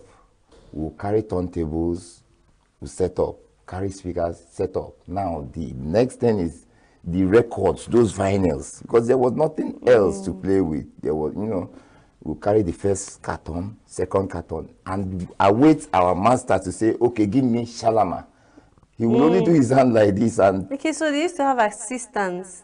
Yes. Wow. We had mentors then that we learned from. So when you go, you set up for them, they will just come, give me Kool and the Gang. You now search, dust the records. Wow. You know, dust the record, make sure that there's nothing on it to make the pin skip, and give it to him. You know, he will now play it. The next thing he'll tell you, search for another track. Give me Montel Jordan, give me this, give me that, give me Onyeka. When you start working. So it was harder then. Those things we were doing then, what you actually do now is scroll on your laptop. You know, understand? So you don't have to dust anything on your laptop. Scroll, get the song, cue it in for the next track. So that was how hard it was then. So it's actually easier right now. Wow. Nobody will know that there was this much heavy lifting to DJing in the old school. Seriously, we suffered. Now for don't collect some muscles. All those heavy lifting. Wow. Okay, so before we round up today, because we don't have so much time, okay. I want you to just give an advice to upcoming DJs. As someone that spent 30 years of his life doing this thing, so I know there are some wise words of wisdom that you would have for someone coming in. Yeah, there are lots, but I will still cut it short. First of all, you have to love what you're going into. First of all, you have to love what you're going into. Let me give an instance to cut everything short. There was a time I was driving to Owerri. I met a police checkpoint, and the police that stopped me was a former DJ. I don't want to call anybody's name, but I asked him, what's in happen now? He told me that this job, no, they favor me. My papa can't say, make I jump police. I don't know whether you understand what I'm saying. So you have to love what you are going to, knowing the fact that you have all odds against you. My parents did not want me to be a DJ. It's a pity they are not alive to see what I am today. My dad said he wanted me to be a doctor. My mom, everybody, they did not want me to be a DJ because way back then, DJs were like dressing shabby with singlets. You know, they feel the job is a dirty job, so let me go and finish the job and take my bath, you know. It was when it came to this particular part of the generation that everything changed. So you have to love what you're doing. Get ready to face the ups and downs in as much as going into it. Package yourself, know the ethics of the business, be honest in what you're doing. It will make your clients or your fans like you. I have a long list. You know, but I just have to say the ones I remember right now for the sake of time. Okay. Yeah. Well, lastly, which era do you prefer? The old school or the new school? I'm kind of standing in between the fence now because a lot of things, like I actually have a project I'm about to do which has to do with this right now because I'm trying to blend old and new together, you know. So I will be doing it alongside my colleague DJ FX2. Wow. Yes, so that will be after our event, the Night of the Legends. Very soon we are going to have it. We're planning it, but we don't know the date yet. We don't know venue, but we're trying to bring the old and new together. Yeah. So you guys should look forward to this event. It's been lovely having you here, DJ Grand Fingers. Yes, I know. I would like forget the legend's name. No. It's been lovely having you here and learning about DJing and really seeing from the old school and the new school and seeing the differences. It's been a journey. It's been a journey. Thank you so much for coming around. You're welcome. So my people, that is all I have for you today. But I know you enjoyed yourself. And I'm sure that popcorn you ate yourself has finished. So do well to tune in tomorrow again by 1 p.m. Do well to follow us on our social media platforms. Instagram, TikTok, Facebook, and YouTube. Please subscribe. I don't know why you have not subscribed yet, but please press that subscribe button so that you can know when I'm about to give you entertaining things like this. So we are live 24/7 on YouTube, yes, and we're also live on Facebook, yeah. So please take care of yourself. I remain your host, Layomi Adeyemi, and it's been E-Vibe.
The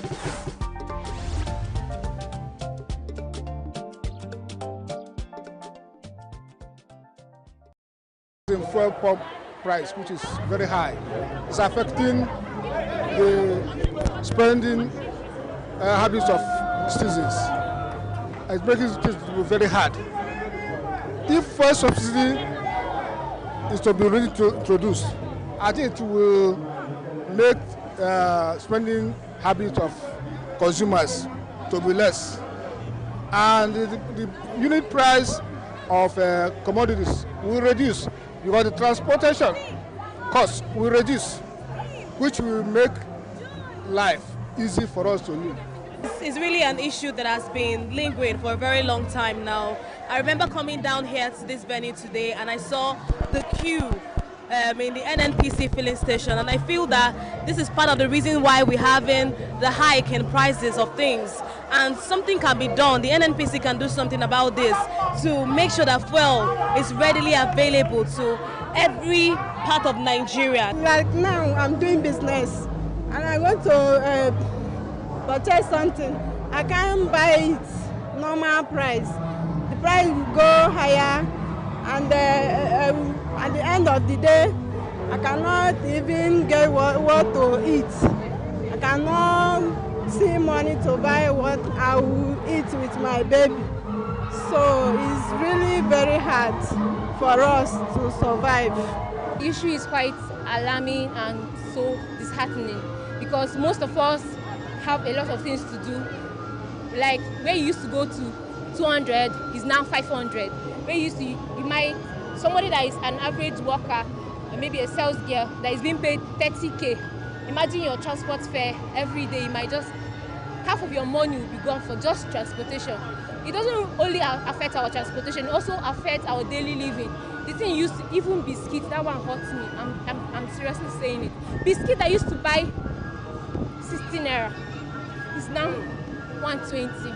And 150 on is now 300. Imagine students like us, how we are going to be surviving and how we are going to be managing ourselves. Some of us in school, they are the one catching for ourselves. So when you combine these two school activities and daily living, it's quite alarming. To be honest, me, in school, I trekked from the hostel to the gate because the transport fare was 17 naira, but now it is 150. So the increment is so overwhelming that I prefer trekking. Like I rather trek than to spend 150 naira. It's a lot on transport, and the distance is actually so short compared to what it was before.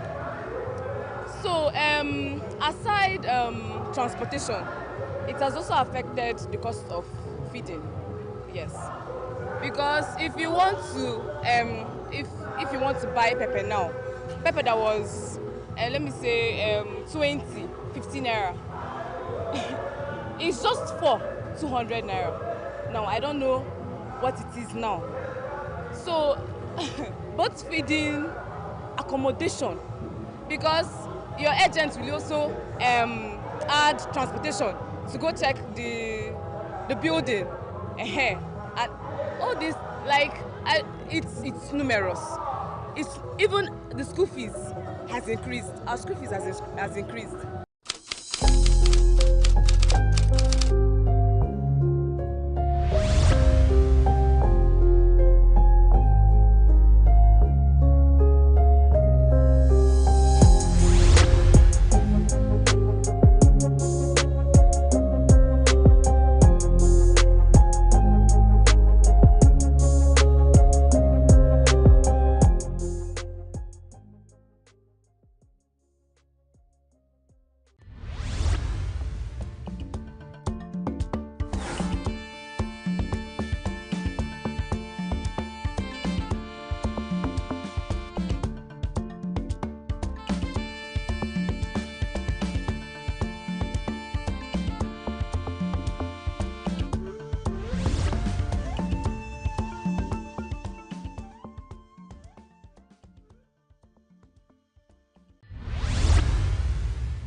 The future belongs to whoever can can see possibilities before they become real.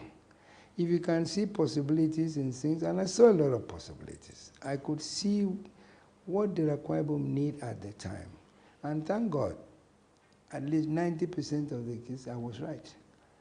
The direction in which I took Akwa Ibom is the direction they are still following today. In spite of some of the obstacles that I met in the way, and I just decided, if I must give you an example. I decided that the modern world cannot do without electricity. And the things I wanted to bring to Akwa Ibom needed electricity. So I decided that I must give Akwa Ibom 24-hour constant power. It was a struggle. It was a real struggle because of the kind of federal, quote, I put that federal in quotes, arrangement that we have, where the center literally dictates everything that the states can do and cannot do. I was told I could not build an independent power plant. Why would I not be able to build an independent power plant? Because power is centralized. We centralize too many things, and that's where we are backward till today. I will say that over and over again. And that may be why you say I'm still relevant even in national politics, because we have not yet got back to the position. I say get back to, because we were there before. We started on that journey, then we was abruptly stopped and changed. We have not yet got back to the position where federating units can be reasonably, not reasonably, in fact, very independent, able to manage themselves, able to manage their resources, able to manage their own security, able to manage their future with whatever resources they have, and then sustain with whatever they contribute to the federal. We have to change the concept of this federation, because it means people that want to develop cannot develop, because the federal government does not always see the things that the way the states see them. The better example, or more even more, is this power business. I wanted to build, we were consuming 40 megawatt of power. So I went to Lele Moke, who was the Minister for Power at the time, and said, I want to build 60 megawatt. He laughed at me and said, no, Your Excellency, you want to build a power plant for Akwa Ibom? Please make it a lot larger than that. I said, why? We're only consuming 40. He said, there's something called suppressed demand. You're only consuming 40 because that's all that's available to you. That if you had a lot more than that, you will consume 2-3 times that much. So in the end, I took his advice. I built a power plant of 191 megawatt capacity. And the federal government looked at me and literally laughed, because immediately I finished that, they brought a law to say if you generate, you cannot distribute. I'm convinced, as I speak to you, that if I was allowed to go ahead and distribute that power and boast that Akwa Ibom is the first state in this country to give 24-hour constant power to every corner of the state, believe me, there will be electricity all over Nigeria now, because every state will have tried to imitate it.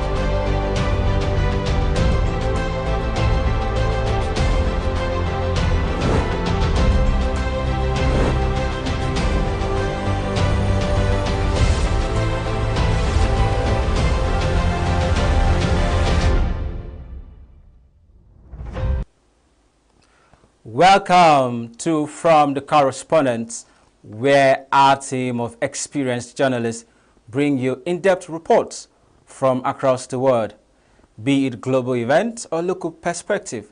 From the Correspondent takes you beyond headlines to the heart of the stories.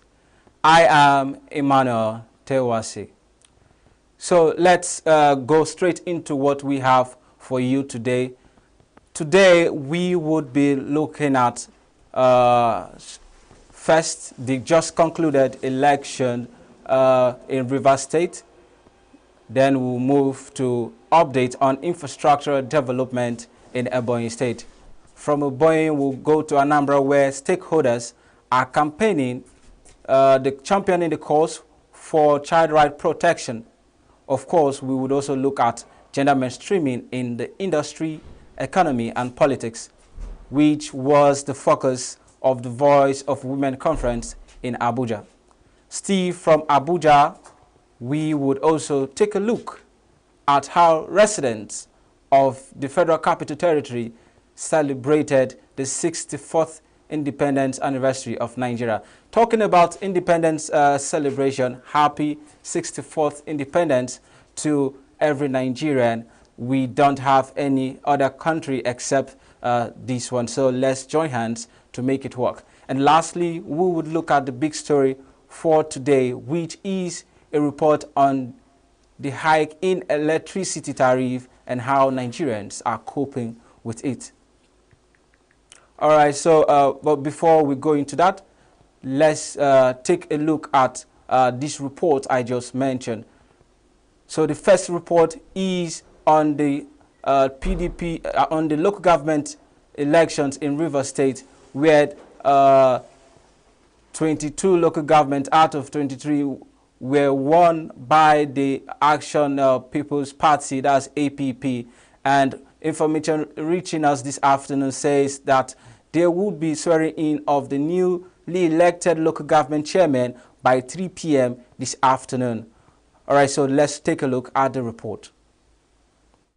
Rivers State witnessed what could be described as a political turnaround on Saturday, as citizens voted in the local government chairmanship and councillorship election in the 23 local governments and 319 wards across the state. Despite the stiff opposition, controversies, tension, and security concerns that preceded the poll, the exercise ended without any major incidents.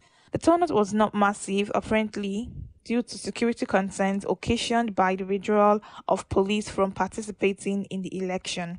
The APP chairmanship candidate for Port Harcourt City local government area of APP, Ezebunwo Ichemati, voted at Ward 18, Unit 14 in Diobu Town. He commended the timely arrival of RISEC officials and sensitive materials at polling units and the process which he described as transparent and peaceful. This is one of the fairest and peaceful, seamless elections ever to be held in Rivers State. You can see the atmosphere is fully charged. Our people are out here to vote. Elections are truly going on in Rivers State, and I want to thank RISEC for the timely delivery and arrival of voting materials. This is unprecedented. We've never had it like this before. Unlike other times where most times voting material arrives by 12, and at the end of the day, voters are already tired. Now we've been accredited, I have voted. You can see other persons are voting. The local government reports I'm getting from other parts of the local government, Port Harcourt City local government, is also good and favorable that our people are out there voting. The chairmanship candidate of APP of Obiakpo, Chijioke Ihinwo, who voted at Ward 1, Unit 40, equally commended RISEC for its professional disposition, timely arrival of sensitive materials and officials. He alluded to the role of the FCT Minister Nyesom Wike in political activities in Rivers State, warning that Rivers State is bigger than any single individual. RISEC has indeed done well. They've not like 8% of what is planning to do by doing the right thing. And like with what the Supreme Court have said that we should conduct the election within the 90 days, the election is held in Rivers State. But by the grace of God, we are very happy, and we want to thank our people for coming out and voting us. We're also aware that some people have started, leading protests. We're also aware that this thing belongs to all of us. This is a gospel state. We have a governor, which is governor of the state, and what is happening is a normal thing. The man who says he wants to hold about it, the current minister of the FCT, Chief Wiki, cannot hold about it. Never say it's too big for one man to hold it as a private estate. There was also peaceful voting at Ward 9, Unit 6, where Achio Nna, Special Advisor to the State Governor on Civic Society, rated the performance of the electoral umpire 99%, which was corroborated by Promise Reginald, the APP chairmanship candidate in Omuma local government area. So far, the process has been so far so good. This is what my local government is 6 precisely. And you can see the turnout here. That will show that the people of Warden have the government heart. Happy with the governor of Rivers State. They're happy with the process. And they want democratically elected local government officials to be inaugurated in Rivers State. That is what is already in Rivers State. Everybody is complying. People are going freely to vote for their candidates. Reginald called on the Inspector General of Police to sanction the Rivers State Police Command for their role in the election, saying that Rivers citizens can no longer rely on the police. There was, however, an explosion at the Rivers State APC Secretariat on Aba Road, which further heightened the political tension in the state, even though it did not affect the election process. Factional leader of the party, Tony Okocha, accused Rivers State Governor as being responsible for the act. See what is happening. After dropping a bomb this early morning, by 3-4 o'clock, they dropped bomb. The next thing they did again, they came back again. They threw fire on the security post. You can see it. There's an APC office. You can see it. We are here this early morning to still observe what is going on. Also witnessed in the state was the pro-Wike PDP protest walk from Port Harcourt Polo Club to RISEC office at Aba Road, claiming that election did not hold in the state.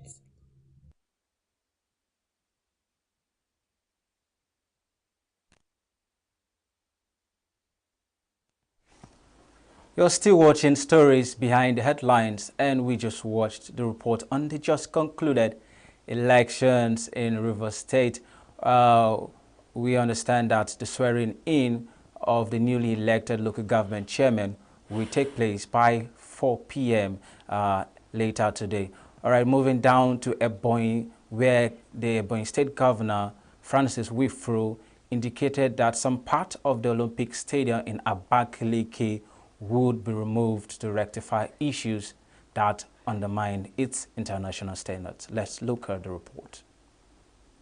The inspection of projects in parts of the state was part of activities lined up to commemorate Nigeria's 64th independence anniversary and 28th anniversary of the creation of Ebonyi State. Governor Winfuru intimated stakeholders on the correction needed to be effected on the stadium. Observations shows that one coach of the compartment will go. What it means is that 3 steps here will go. But if we demolish 3 steps here, what it means is that we will demolish everything. The implication of not having the complete line means that we cannot use this place internationally. And national activities cannot also take place here.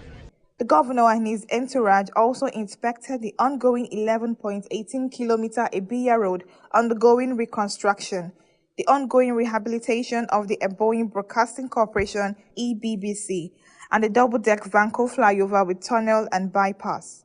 Because we should do one of those things that can attract foreign investment. And the stadium is part of those things that can attract foreign investment. This is going to form part of our budget of 2025 and 2026. And that is why I deem it necessary to bring everybody here so that we will see the level of work done. And also educate you and inform you on the level of work need to be done for this place to be a stadium.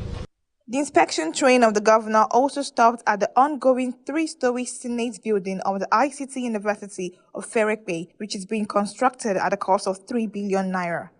Governor Winfuru expressed satisfaction with the pace of work. We are not building this because we have money, it's because it's a necessity. That's why we are building this institution. The difference between here, the Robotic University, and other conventional universities is that these are pure professional universities. That if they graduate student, the student will not look for job. Once you graduate from here, you will move to your workplace. As from next 2 years, if any faculty in Ebonyi State University, all the faculties, if I come to your faculty and they are not producing anything, I will make sure that that faculty is not in existence again. I can't see why you said you are teaching industrial chemistry and so on and so forth. You are producing chemical engineers and so on and so forth, and we can't produce ordinary soap. The Ebonyi State Governor also had an interaction with students of Abakaliki High School, Presco. Unsatisfied with the intellectual display of the students after the engagement, Winfrey promised to supply them with free physics, chemistry, biology, and English textbooks. And down to Anambra State, where the government and stakeholders were urged to intensify efforts to protect child rights, particularly in response to the rising cost of child trafficking and labor. Let's take a look at the report.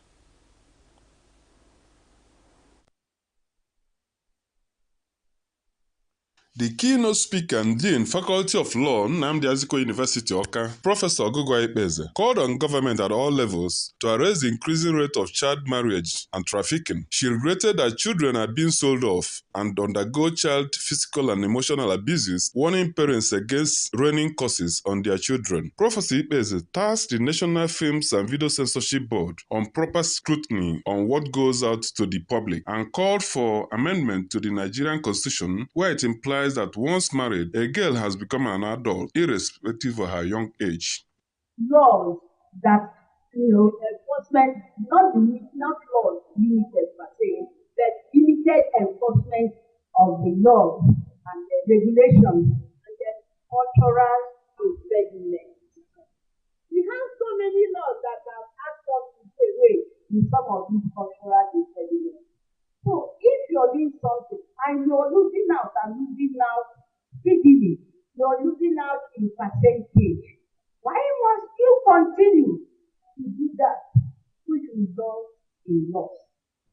The chairman on the occasion and president of Nigerian Bar Association, Maazị Afamosu Igwe San, represented by Barrister Amaka Ezeno, expressed worry that despite the Domestication of Child Rights Act in Anambra State, some parents still marry off girls under 18 and threatened to take legal actions against such parents when apprehended.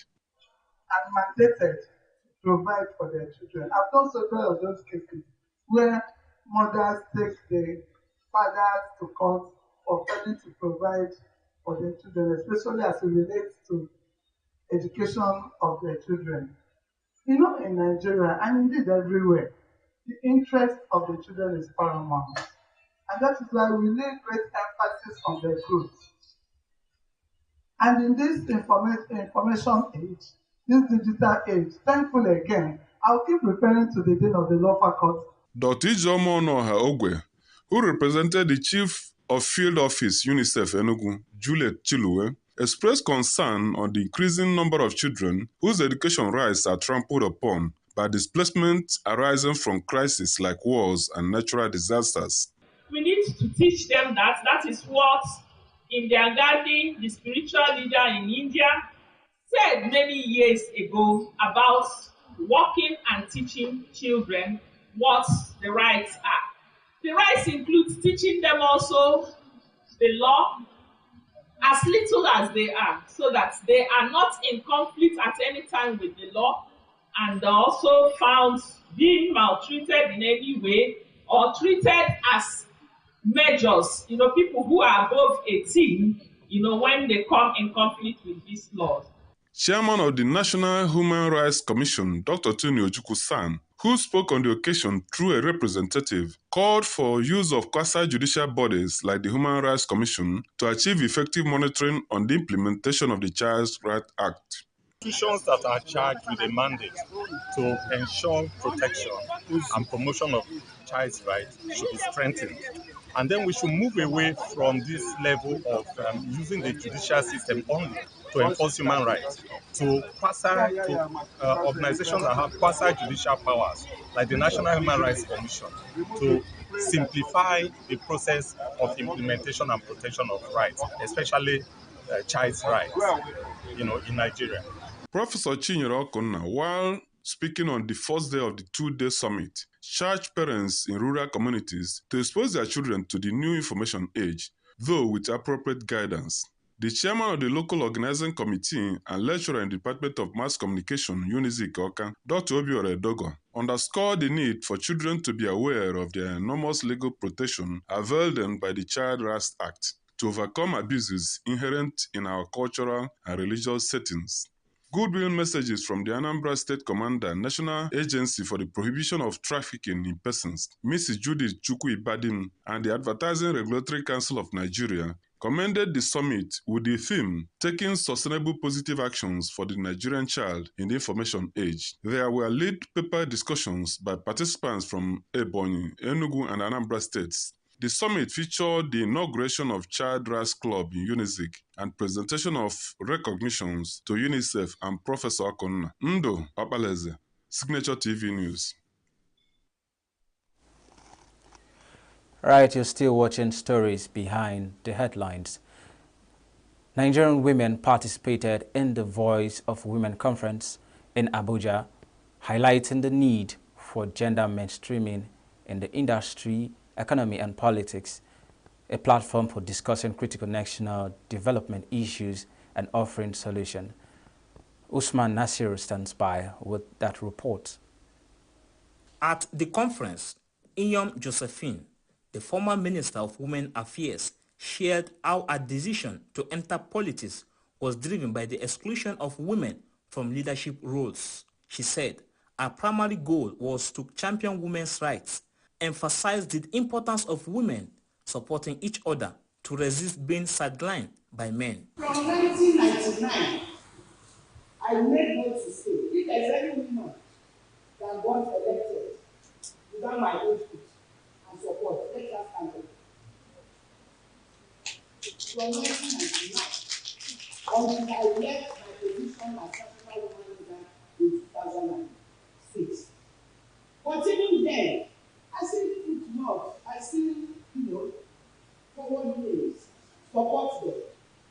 Those that are, those that come to me, I still support them. I still advise them. I still speak out for them. I still speak for them wherever I can. Senator Natasha Apoti, a keynote speaker, highlighted the widespread struggles women face in all areas of life. She stressed the need for women in positions of authority to connect with grassroots women and work towards their empowerment. If you are here and you're a politician or you have intentions of vying for a political office, this is one of the key points you can use to, well, you have to believe that, not that you would just speak words that have no meanings, because I've seen sometimes women go into want to vie for political offices and just cram some things and do not have empathy or connectivity with what they intend to say. And they breathe out empty manifestos, but you have to sell yourself. You have to sell a relatable idea to the Nigerian woman, especially the married folks, and ensure them that when you get voted, you will prioritize their well-being, you will prioritize their care, you will prioritize their worth. I also want to call on number one citizen of Nigeria, His Excellency President Bola Ahmed Tinubu. Sir, please lend your voice and political will to get the 74 extra seats bill passed by the 10th National Assembly. We need the president to be deliberate. We need the president to be intentional. We need him to use his voice and political will to do more and elevate Nigerian women's inclusion to global standards. To the president again, education is our pillar to knowledge, and I personally thank him for making life a step easier for parents and guardians in meeting financial obligations by introducing the NEL Fund loan. Mrs. Nkiruka Onyo-Jocha, the Minister of State for Labor and Employment, encouraged women to persevere until they achieve meaningful change. She emphasized that one background should not define one's future and stressed the importance of empowering grassroots women. But pretty after secondary school, my grandmother died, and it became difficult for me to go to school. So I had to continue my education by friends, families, and relatives, but not my father. But my father refused because the wife did not allow him to train us. People in the grassroots going through what I passed through. But the joy is, after all this thing and travels, temptation, suffering, neglect, rejection, today, I am here standing, and my community is, I think they are very proud of me. Dr. Abiola Afolabi, chairperson of the World 2024 Planning Committee, in a welcome address, called for the creation of inclusive and transformative pathways for women's leadership. She positioned the conference as a critical platform for stakeholders to engage in discussion that support grassroots women, who she described as the backbone of the nation. What we're doing there is it's bridging the gaps and bringing grassroots women and women in leadership together. Similarly, for those of us who have worked in this field, this has always been a major challenge. And I want to thank Voice of Women today by bringing women from those two divides, together to have this kind of conversation. There can never be any better time than this. As women, we need to stand in solidarity with one another, bring out our wrappers to cover ourselves from undue scrutiny, to offer assistance, to offer support. I would not be where I am today if I had not benefited from the wrappers of other women. And the principle of the wrappers for me is whenever someone gives you a wrapper, you extend that wrapper to the next person. We've launched a revolving loan for market women at the grassroots, and it's non-interest, right? So these women come, they get empowered, and they pay back after a while, and we can give to other women. We started with 120 market women in Yanya here in Abuja. So we believe that the women at the grassroots are very important. And, we've always said that these women are involved in elections, but after elections, they are dumped and manipulated. How do we solve this problem? It's something we should think about. Education is very vital. Without education, the nation will not grow. And healthcare services, without being healthy, will not get. You can't find an edifice without drugs. No workers there, nothing. And so those are the issues. The roads, the motorable roads, for our women to be able to carry their products to the market. Potable drinking water for our women to keep healthy. These are them. So we are appealing with them to please be able to give us these facilities. The conference emphasized women's empowerment, unity, and the need for inclusive leadership. Various speakers, in turn, urged women to support one another, connect with grassroots communities, and overcome challenges to advance in leadership and society. The central message was resilience and solidarity as keys to shaping a more equitable future for women. In Abuja, Nasiru Usman for Signature TV News.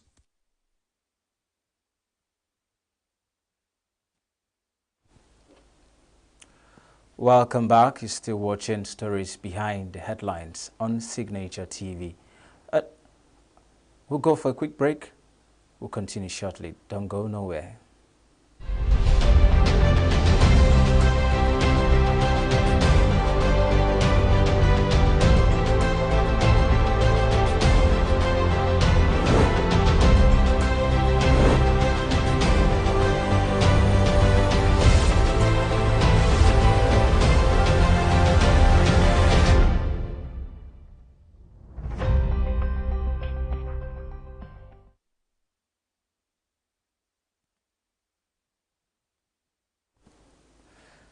You're still watching from the correspondent on Signature TV, where we bring you the stories behind the headlines and what journalists go through to make sure that you are informed, educated, and engaged about the current trends and happenings within your environment and across the globe. Today we are discussing about the recent hike in electricity tariff and how it's biting deep on Nigerians, particularly residents of ENUGU. But before we get to that, let's also take a look at one of our reports from Abuja on the Independence Day celebration. Remember that on Tuesday, Nigeria celebrated their 64th independence anniversary. However, one may ask, was it worth celebrating? Let's take a look at the report. It's a journey that started in 1960 when Nigeria gained independence. Today we are celebrating Nigeria at 64. While many are celebrating, others are lamenting. Nigeria at 64, how far and how well? President Bola Ahmed Tinubu, in his Independence Day broadcast earlier today, talked about defeating hunger and doing everything possible to reduce high cost of living in the country.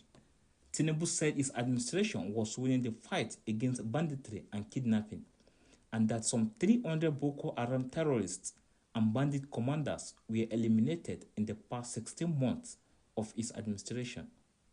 I am happy to announce to you, within 1 year, our government has eliminated many Boko Haram and bandit commanders faster than ever.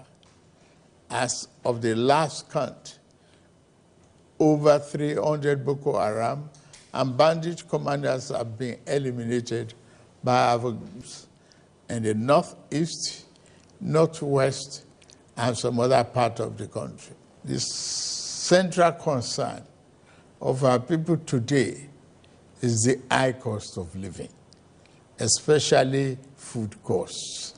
This concern is shared by many around the globe as prices and the cost of living continue to rise. Be assured that we are implementing many measures to reduce the cost of living at home. We are playing our part by supplying fertilizer and making tractors and other farm equipment available. Last week, the Federal Executive Council approved establishing a local assembly plant for 2,000 John Deere tractors, combine harvesters, disc riders, bottom plows, and other farm equipment. The plant has a completion time of 6 months. Abuja residents called on the president to address the high cost of living, the galloping inflation, and create jobs for the teeming Nigerian youth. Nigeria at 64, I don't see anything to celebrate. It is a disappointment, because a man of 64 in Nigeria, the way Nigeria is shouldn't be proud of himself. At least a man of 64 should be close to a grandfather. So we are even not like a toddler, talk more of a grandfather. So it's very, very appalling. You don't need to go and scat and destroy somebody's shop or go out, move to the National Assembly, stand there and protest. They are the people we are paying them with our taxpayers' money, so they should serve us, not serve in their pockets. The president is telling us that they are giving honors to, what do you call it now, to the vice president. Is that what we should be hearing on Independence Day? That's not what we should be hearing on Independence Day.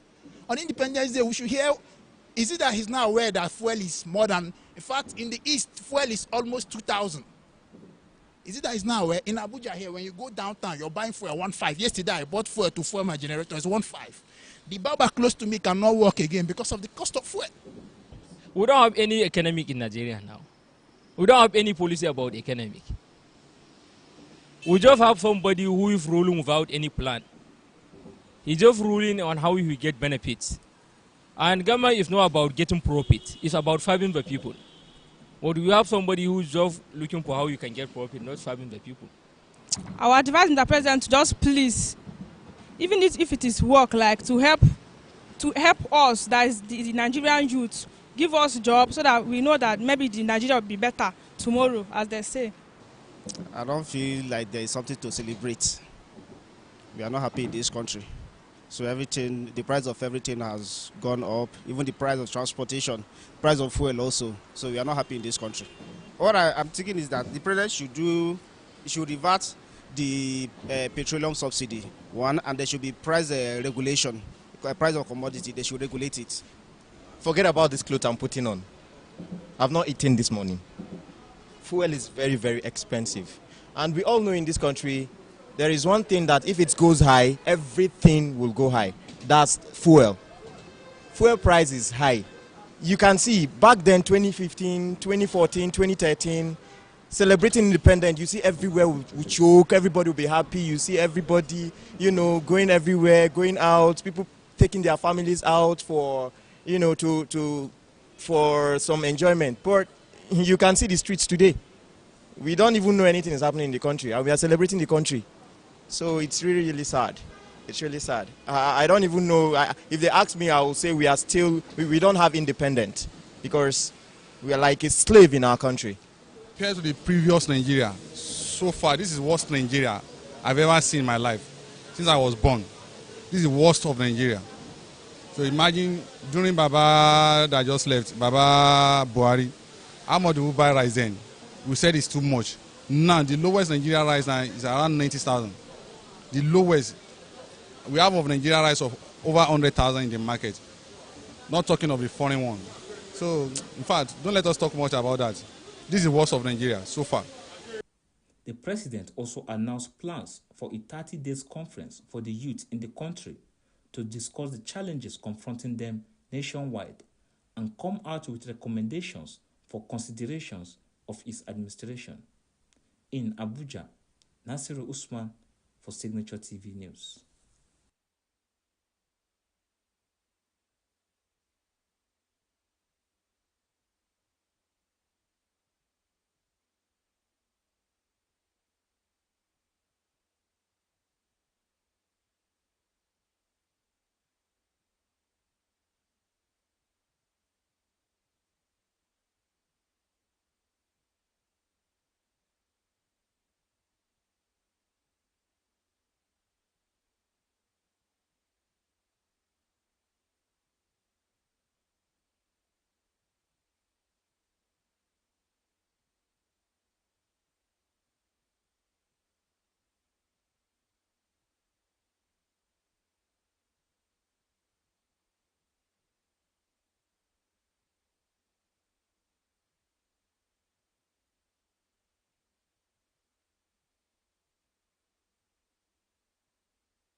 And to your screen, you're still watching Stories Behind the Headlines on Signature TV.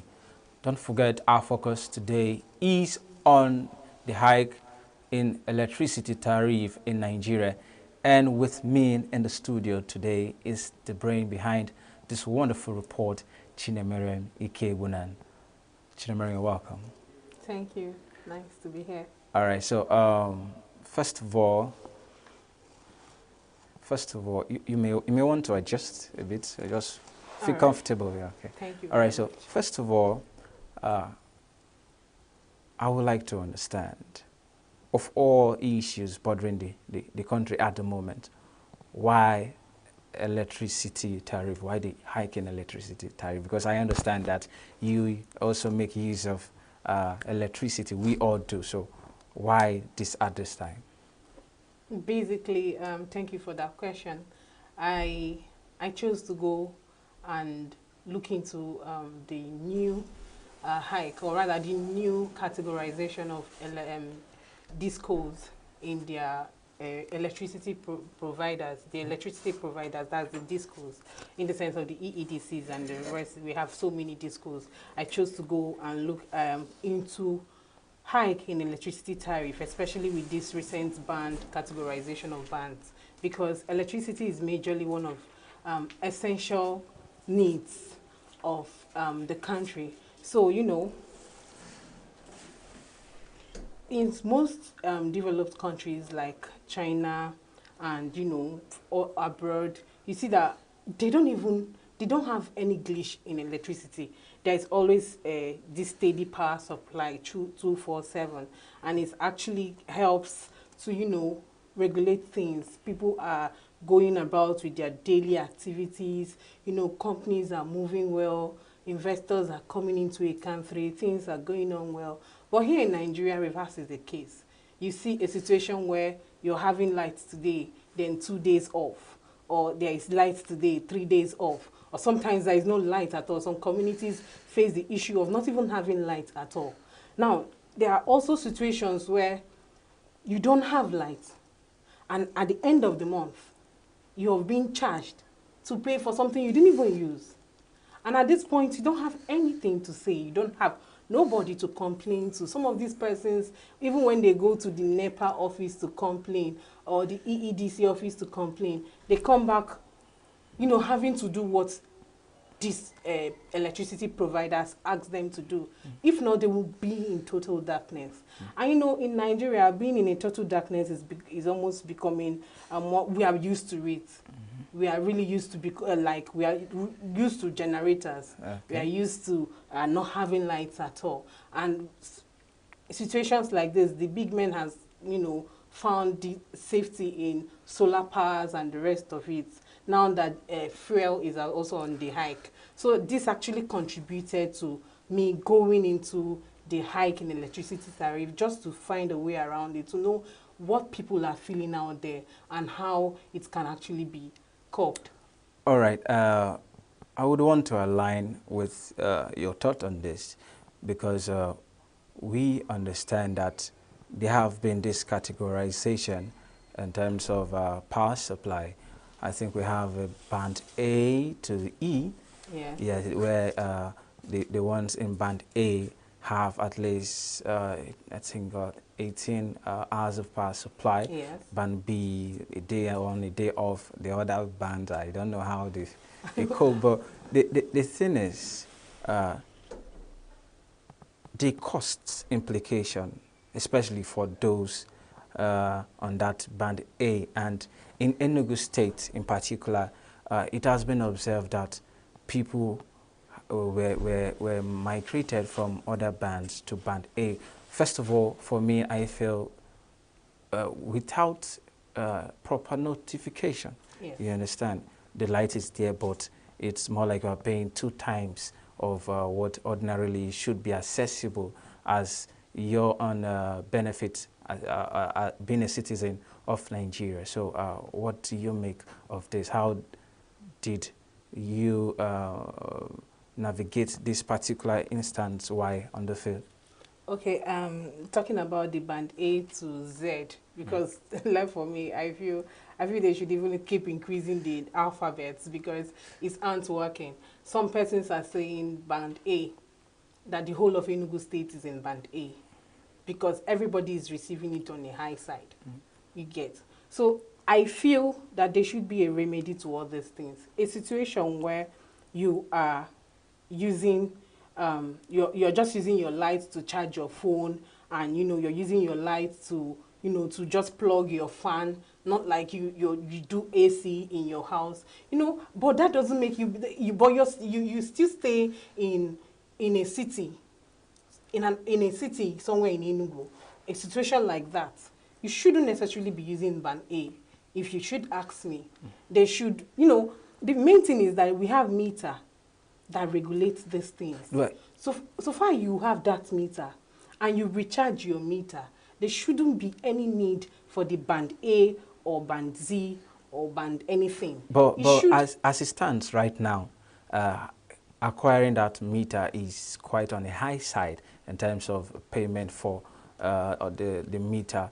But looking at a situation where an ordinary Nigerian would have to apply for that, do you think everyone will be able to afford that? We don't make policies that we can keep or we can even regulate.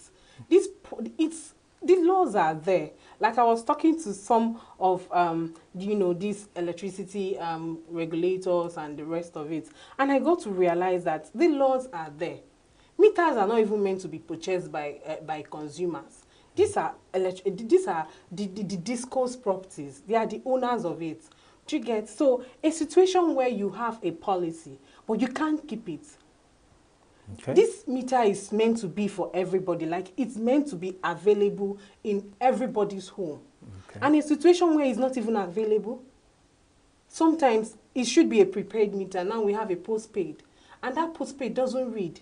You see them still coming to your house to monitor your meter, to estimate bills, and give you a very huge amount to pay. And at that point, you don't have any choice but to pay. But if there is a policy that is guiding these things, and the NEC are looking into these things to make sure that these electricity providers are keeping to these policies, Nigerians will not be suffering. Suffering in Nigeria is already is too much. We are suffering fuel. We are suffering scarcity of almost everything, hike in commodities and the rest. And now we are facing electricity. In fact, some persons will be like, when it was power holding company, I felt it's somehow manageable. Then at least you say up NEPA, you think up NEPA for like 3 times in a day. Yes, you see light. It was first NEPA, then to power holding company. Yes.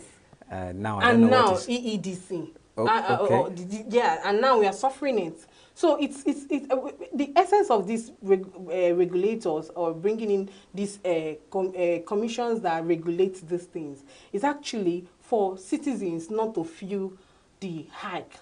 To get a situation where somebody, or rather you have you have an AC in your apartment. Probably you have like 5 ACs in your apartment, and you're living large, and you are owning your AC and you're using it. The only thing they can say, okay, fine, it should read. Once it's reading, you're paying your bills. If you cannot pay your bills, you regulate your meter, but you regulate your bills yourself. So if you know you are actually spending much on electricity, you start regulating your stuffs in your house by offing your ACs and your appliances, and not you're just seated from 33 kilowatts per hour. You're now paying 209 naira just per hour. So it's too much. It's on a hike.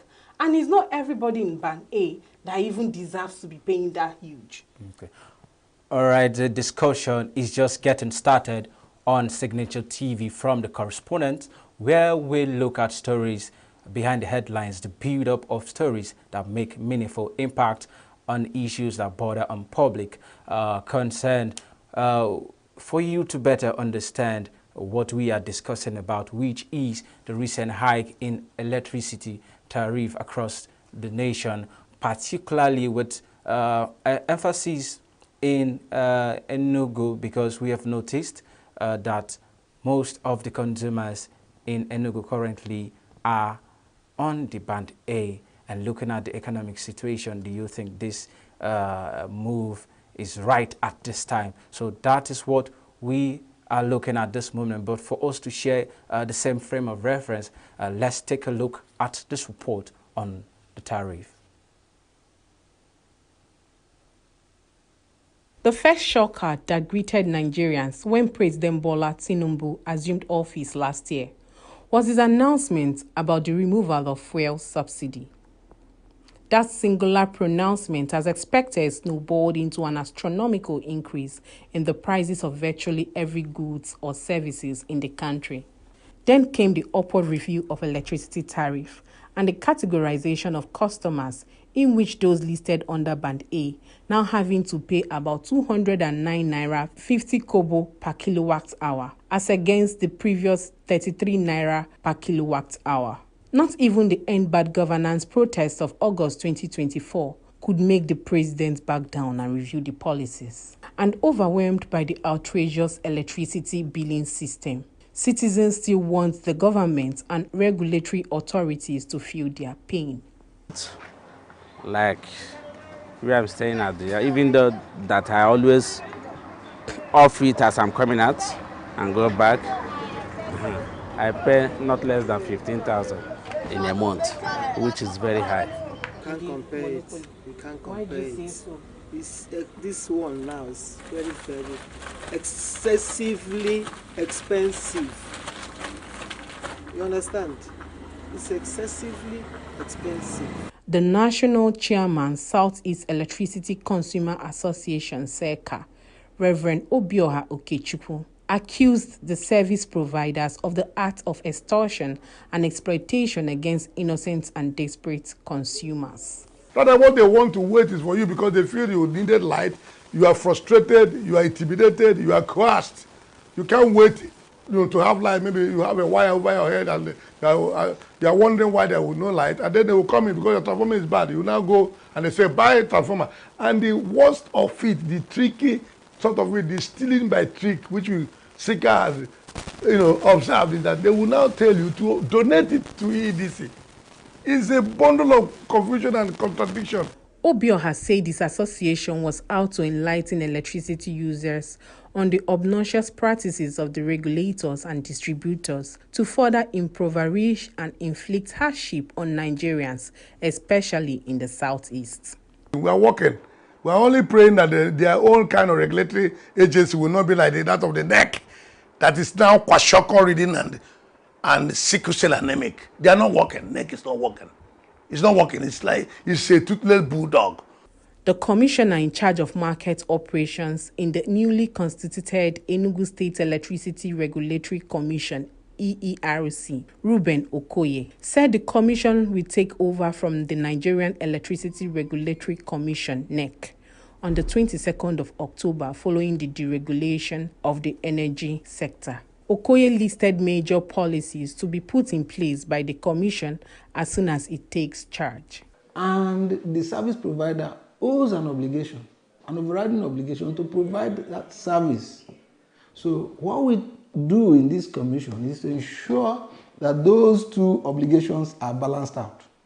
Okay. So the obligation to provide power, provide reliable power, all right, that is the cost based on efficient cost, all right, and then the customer paying his proper share of the price for power.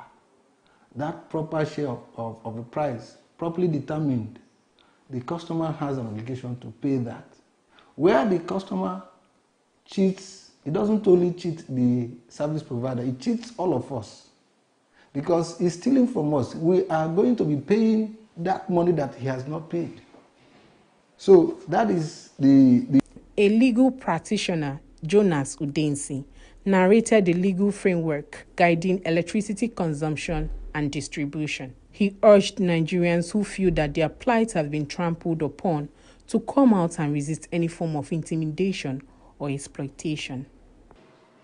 It will be more tidier to look at what the regulations say about the discos that supplies these services and the consumers themselves. Each party has a right because the discos themselves, purchase the electricity from the transmission company and then sells to the consumer. So they also are there for business and to make profit. But the question is in delivering their services, where the services did not follow the regulation laid down by the regulatory body, here the NEC.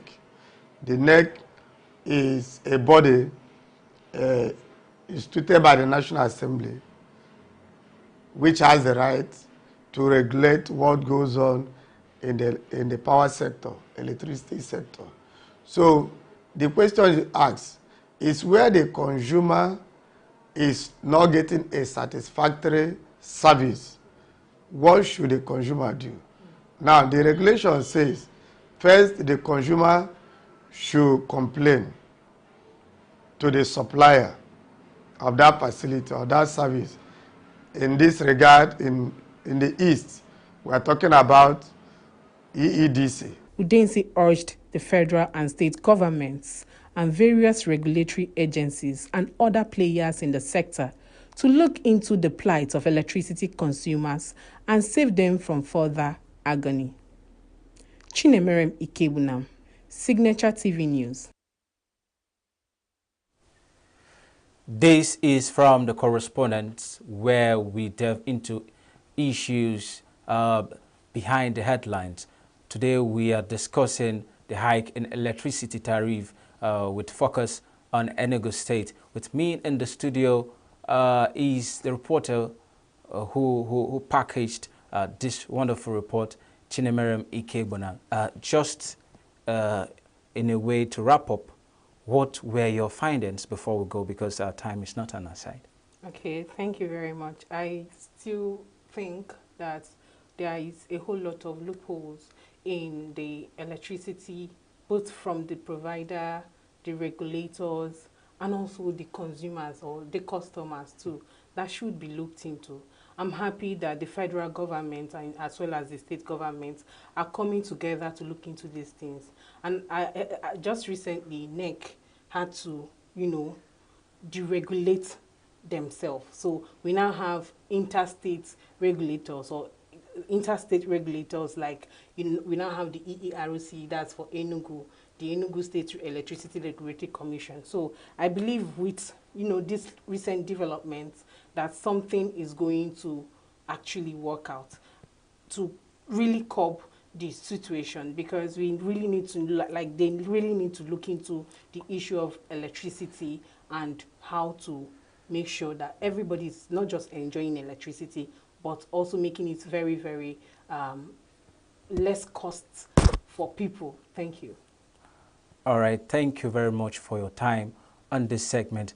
And that's the much we can take for this edition. I hope you enjoyed yourself as I did. And until we come your way next week, I remain Emmanuel Tewase. Stay engaged and be informed.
The high level or increase of unemployment is individuals' fault.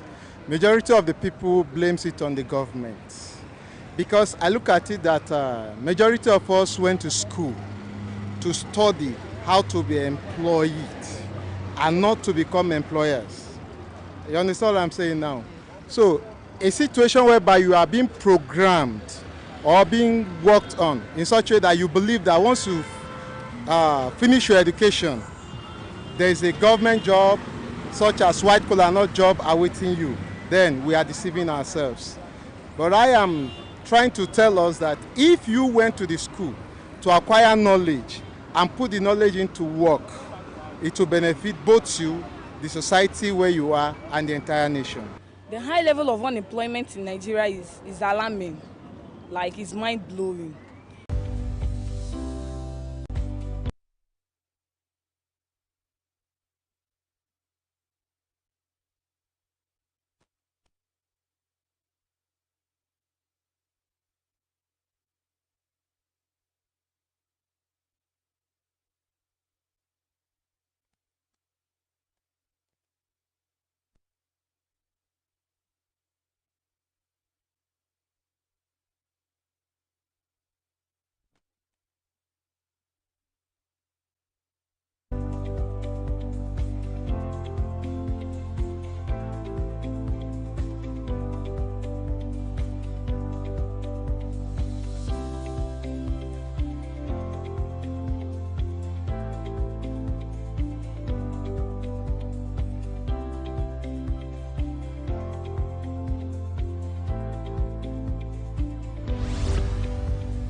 Welcome to New Day on Signature Television. Today is Sunday, the 6th day in the month of October. So happy Sunday to everyone out there.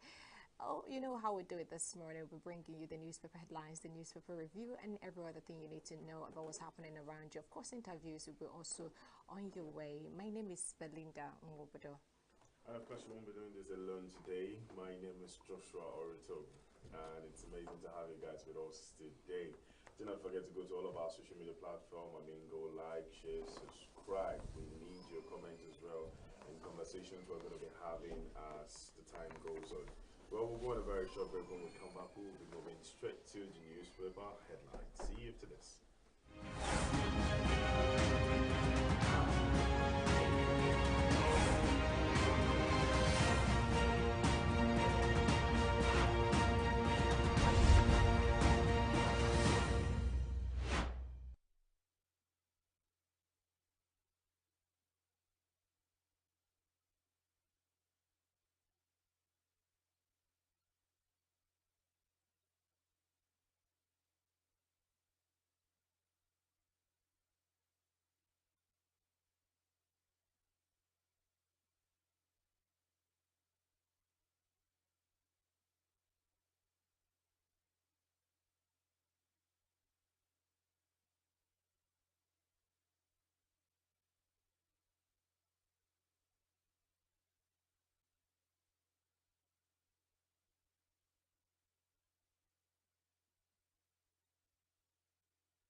Well, if you're just joining us, this is New Day, and on Signature Television, we'll be moving over to the newspaper headlines. And first on the dailies is the Sunday Times, and boldly written, okay, not boldly written now, but just below the mass we have 2024 WTD, plight of Nigerians teachers highlighted as stakeholders prefer solutions. Tension at Alex Ekweme University Teaching Hospital as money for residency training vanishes. We have Rivers local government polls hold despite twin explosion with the rider. APP wins in 22 of 23 councils. Ex-President Jonathan petition NJC over. Okay, and that's it. All right. Just to continue, Professor Azinge ascends throne as 14th Asaba of Asaba. Nigerian pensioners decry neglect over federal government's palliatives distribution. Furore over Adeboye's comment on paying tithes in churches. And Northern Leaders Trade blames over sponsorship of banditry in region. All right, Northern Leaders Trade blames over sponsorship of banditry in region. Moving over to Sunday Vanguard, just below the masts, Rivers violence local government polls. Have gunshot, bombing, protest as Wiki Fubara power struggle escalate with the rider. APC secretariat attacked. Governor's candidates sweep elections. Electoral Commission's office burns in Akwa Ibom. And above the marks, Tinubu, my plan ahead of 2027. And on page 5, ENUGU demolishes mansion linked to kidnappers. Atiku raises dust with single-term rotational presidency with the rider tight Catholics. Okay, I think that's another news there. Catholics others seize on Pastor Adeboye's apology. He has found light and truth. And on page 7, we have pray you don't fall ill as cost of drugs, healthcare surge. Governor Eno's daughter succeeds deceased mom as Akwa Ibom First Lady. And Fuyo students' death at Unimed, Aidatiwa's aide meets bereaved parents. With the rider, NMA says probe report ready. Hidden scars of Ko Majekodumi. The rider was betrayed, jailed, dismissed from the army because I indicated interest in mule lad. And moving over to the Sunday Punch, just above the mass, we have youth groups divided as Tinubu's proposed confab. Explosions, gunshots, Mar Rivers local government poll. APP clears 22 councils with the rider election-free, transparent, says RISEC chairman. Gunmen attack ward as Wiki's loyalists protest. I go with police, government officials to negotiate with bandits, says Sheikh Gume. Israel-Hezbollah war. Nigerians trapped in Lebanon cry out for help with the rider, "We are scared for our lives." Nigerian community president. And on page 29, we have marketers, refiners, demands detail as Naira for crude deal begins. Overseas Nigerian sportsmen entertainers to pay 15% tax on earnings. Husband kills pregnant wife over suspected affair with brother. You can find this on page 7. Fake sponsorship, fraudulent care homes exploit UK crisis to defraud desperate Nigerians. I considered suicide after being impregnated by rapists, says physically challenged hairstylist. And that's all from The Punch this morning. Let's quickly move ahead to the Daily Sun newspapers. All right, and we have outstanding MSMEs get federal government. Okay. Federal government 150,000 naira grants each in ENUGU. Well, moving over to Sunday Tribune, we have, I'm not thinking of 2027 polls now. Tinubu tells Southwest APC leaders, says posterity of next generation on his mind. Still on the Tribune this morning, local government election. Fubara regains control of rivers as APP sweeps 22 out of 23 local governments with the rider APC members protest. Traders open for business. Delay Mars Benue local government poll. Northern leaders drum up support for constitution review, urge Nigerians to voice out areas they want amended in constitution. Special report, cases of depression growing among Nigerians. Medical experts with the rider cite economic recession as part of reasons. Claim most people going to prayer mountains suffering from depression. That's on the page 22 of the Sunday Tribune this morning. And on page 27, we have federal government announces commencement of crude oil sale in Naira to Dangote. World Teachers Day, NUT demands new salary scale with the rider. Tinubu assures of improved workers' conditions. Ekiti teachers endorsed Oyebanji for second term, and Makinde agrees to pay 70,000 minimum wage. We have woman who delivers quadruplets in Delta appeals for help over mountain hospital bill. And moving over to Vanguard, Sunday Vanguard. Just below the mast, we have gunshots, bombings, protests as Wiki Fubara power struggles escalate with the riders. APC secretariat attacked, governors, candidates sweep elections, Electoral Commission's office burnt in Akwa Ibom. Okay, Tinubu, okay. Governor Eno's daughter succeeds deceased mom as Akwa Ibom First Lady. And finally, Tinubu is saying, my plan ahead of 2027. All right, I think that's the most we can take forward the newspaper headlines this morning. Let's quickly move ahead to the review. We have our reviewer right here in the studio, Chris Maduka. Good morning and welcome. Good morning, Belinda, and good morning, Joshua. Good morning, How are you Chris. doing this Sunday? Well, like the name of your program, it's a new day. It's a Sunday. And we'll give glory to God for another day of life, another day of opportunity to be in Nigeria, and another opportunity given to us to live. That is only if all the circumstances surrounding us will allow us to live. Well, there's this thing in Igbo land, they say, Umunnakwe. There's a name, Umunnakwe, is a surname. Mostly people go by that. What it means is, if your Umunna, what it means your kindred agrees, it will be okay. Now, who are your Umunna? People like you are my Umunna now. So it means if you ask me, how are you? I say, okay, if my Umunna agrees. So if Nigeria agrees, if the people who determine our life agrees, it will be okay. But I'm sure they will.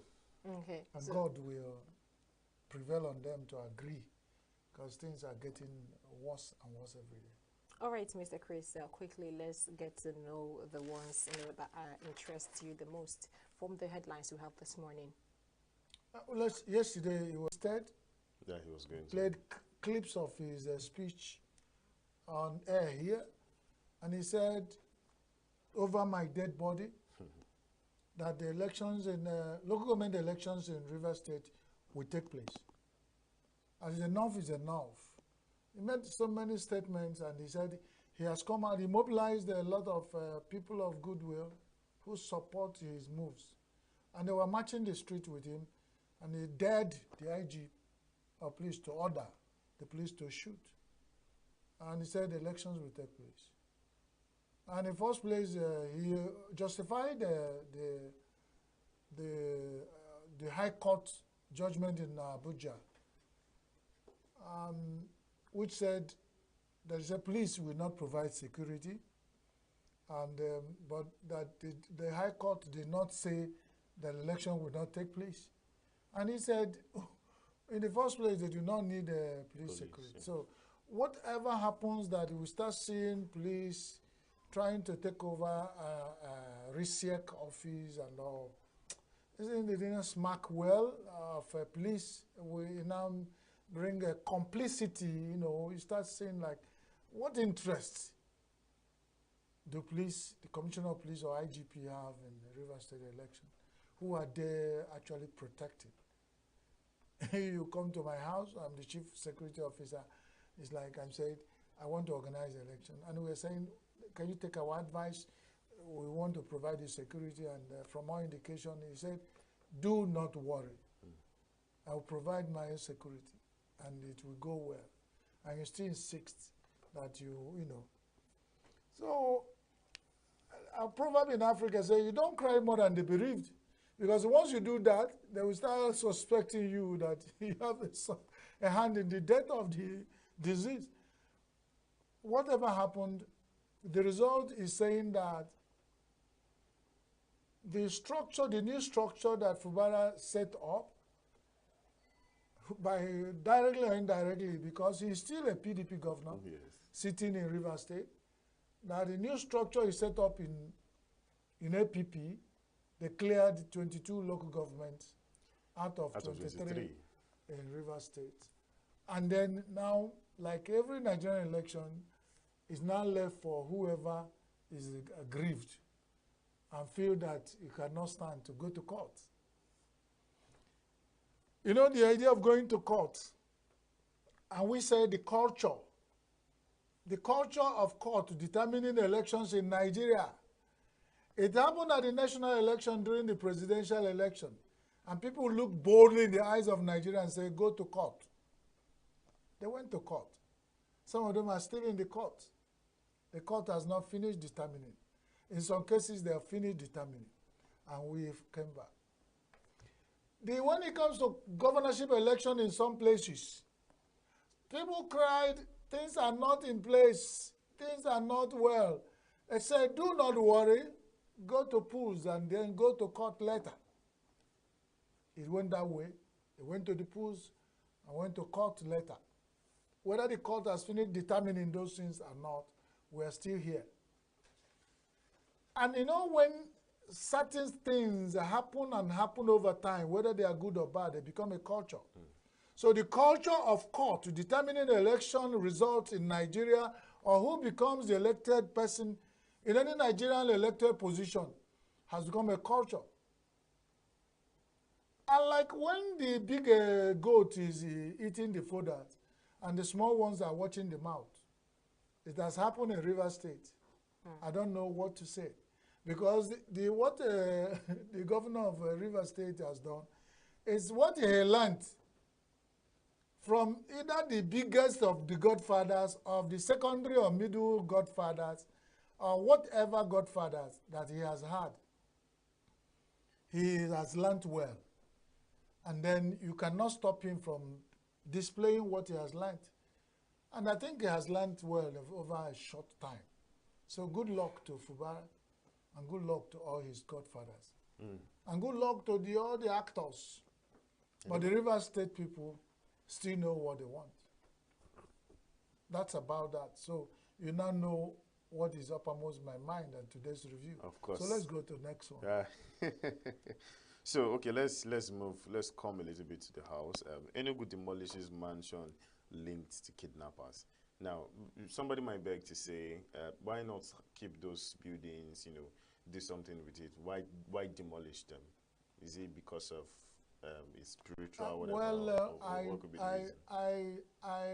I do not want to think whatever anybody thinks. Okay. I think the governor of Enugu State and all the people who are advising him may have taken a good decision in that regard.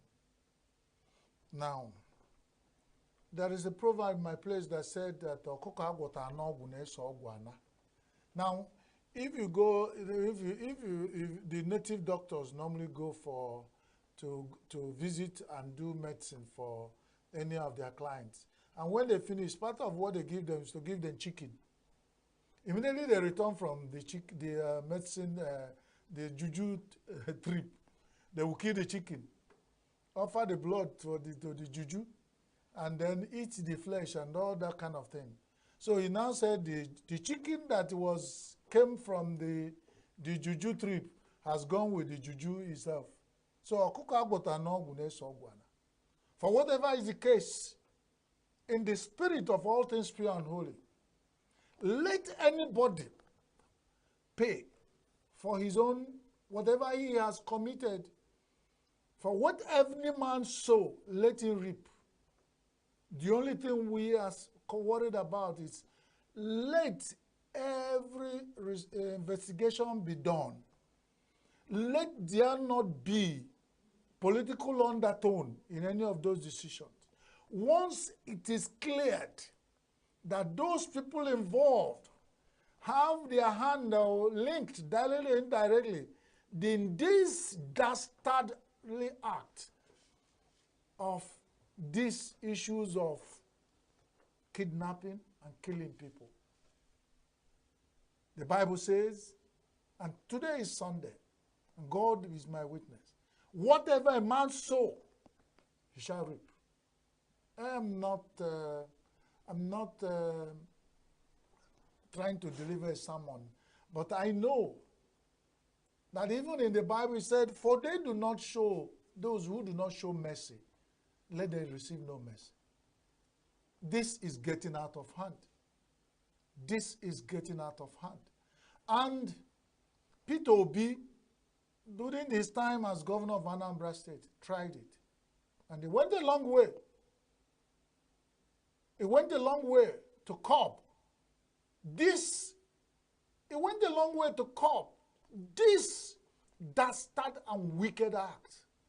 So let us support Peter Mbao in this, His Excellency, the Governor of Enugu State. Okay. All we are saying, let every investigation be conducted thoroughly. Let it be pinned down that those houses are linked to those crimes, and then let them pay for their crime. Okay, so now let's move on to something that is interesting, because the federal government begins sales. This is on the nation now. Federal government begins sales of crude refined petroleum products in Naira. I mean, of course, this sounds like a good idea. The federal government begins to sell crude and refined petroleum products in Naira instead of Which dollar. of the refined crude, is it the one they refine? Yes. Is any of Nigerian refineries working? Well, the one, very good question. No, course. We get this, this information that get us confused. Is it the pole fire? Because we have pole fire ones they are destroying and calling them illegal. The River State boys and girls are in the bushes refining oil that the Nigerians are using, and they know. Every day they will counting, they are spending billions to go and destroy them. But these are, you call the downstream sectors, they know how they get supplies from this pole fire. They call it pole fire refineries. Are they the ones that are now selling in Naira? Yes. If not, is it the Dangote's one there? Because, So if they have, Port Harcourt refinery, they promised more than 100 times. Yes. And failed, has begun overnight, and they are selling in naira. We go to the whole church. Country did not know. We go to the church and do Thanksgiving.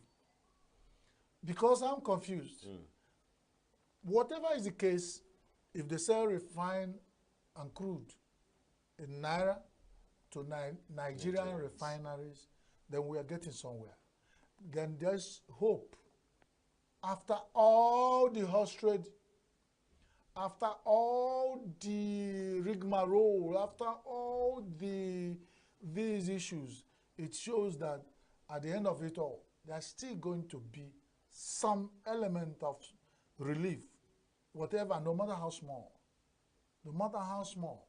Because if you sell in naira, we now cannot find any reason why some of the refineries will now come out and give us all those huge.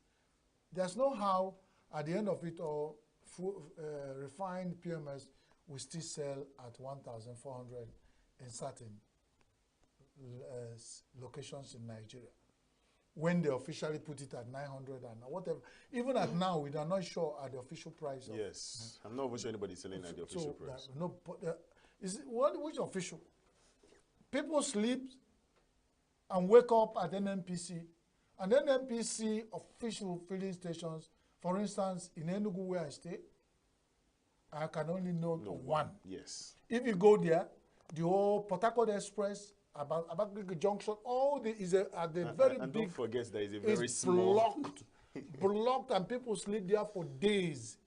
The nearest is another one near. I don't know what they call that one, that sells at 970 naira. People will sleep there for days. So meaning that if you cannot go to NNPC for whatever price they sell, I don't know, and they go to the one that sells 970. I think they say it's almost 1,200 naira in some. Yes. I bought 1,200 naira in some yesterday. 1,250. So in some places, as you go, as you leave the town, moving is adding 50 naira to 100. Oh, so yes. at the extreme, you give it an average of 1,400 naira in Nigeria. A liter of fuel. So whatever story they've come now is a distraction. You know why I say NNPCL should stop distracting Nigeria with their, and the federal government should stop. Let them take action, let's say it. Because they'll give us this thing, we'll talk about, and we'll stay here and talk about and talk. And the people who are running organizations, private organizations that are running industries, will keep buying at a high price.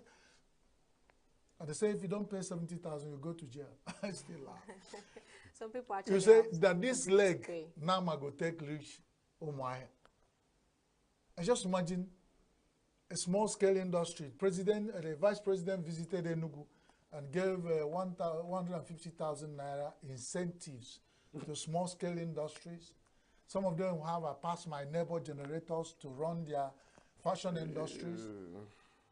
They will buy fuel from that 150,000 naira to power their sewing machine, and then buy clothes, and then Nigeria. Maybe not they deceive ourselves. Maybe tell ourselves the truth. Okay, Chris, let's look at another interesting one. To me, I think it's interesting. I want to get your thoughts on this. Governor Enu's daughter succeeds deceased mom as Akwa Ibom First Lady. We had just during the week that the wife of the governor of Akwa Ibom State, died. So, and I'm seeing the daughter succeeding her as Akwa Ibom First Lady. What is your take on that? Is it right? We as a people of goodwill have sympathized with the governor over the loss of his wife. And I've been in a circle where it's been discussed of sending a condolence message to him and all that. But I think whatever comes out now has become political, and it's not sounding very good to my ears. What does that mean? Is it a case of incest? A mother dies, the daughter replaces her as what? it messes my thinking. I don't know. Is it acting on her behalf until the father marries another? Because we are not sure that she's acting. It's a replacement. What does that mean? Could it be just Is it that the position? she's not married? Is she married? Is her husband borrowing her to the... These are so many things, because if you discuss headlines, we need to know. These are all headline news. But whatever it sounds, the way it sounds in the headlines makes... So we need to know the details. But whatever it is, the headline could have been the daughter acts on the behalf, they holds the office of the first lady, acting on behalf of the mother until the further notice. The woman is still in the mortuary and the burial arrangements are being made. We shouldn't insult the dead and start politicizing it. It's not even something that should, if the daughter should step into the office of the mother to make sure things do not go astray and handle things, because there's an office, they have staff, they have some budget and have things they need to coordinate. That's the way I understand it. So for those who want to rock the boat, we say the daughter steps in. You know, it sounds, you know, what is he stepping in? If he step into the office, will he step into the bedroom? Well, let's leave that. Yeah. Yes. So moving over to Sunday Punch, we have Israel and Hezbollah war. Nigerians trapped in Lebanon cry out for help. We are scared for our lives. This is coming from the Nigerian community president there. The Nigerian government, from the 2 days ago, has begun, from the headlines, become arrangements to evacuate Nigerians from Lebanon. And like every area of Nigeria where you have, every area of the world where you have a crisis, Nigerians have made attempts to evacuate Nigerians from such places.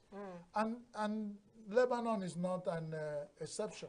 So what we can only say that the commission that is led by our dear sister of Diaspora Commission and all that, they should hasten the effort to ensure that the consulate or the embassy of Nigeria in Lebanon or the nearest embassy help to evacuate Nigerians in crisis, not just in Lebanon, in other places. There are organizations that assist in these evacuations.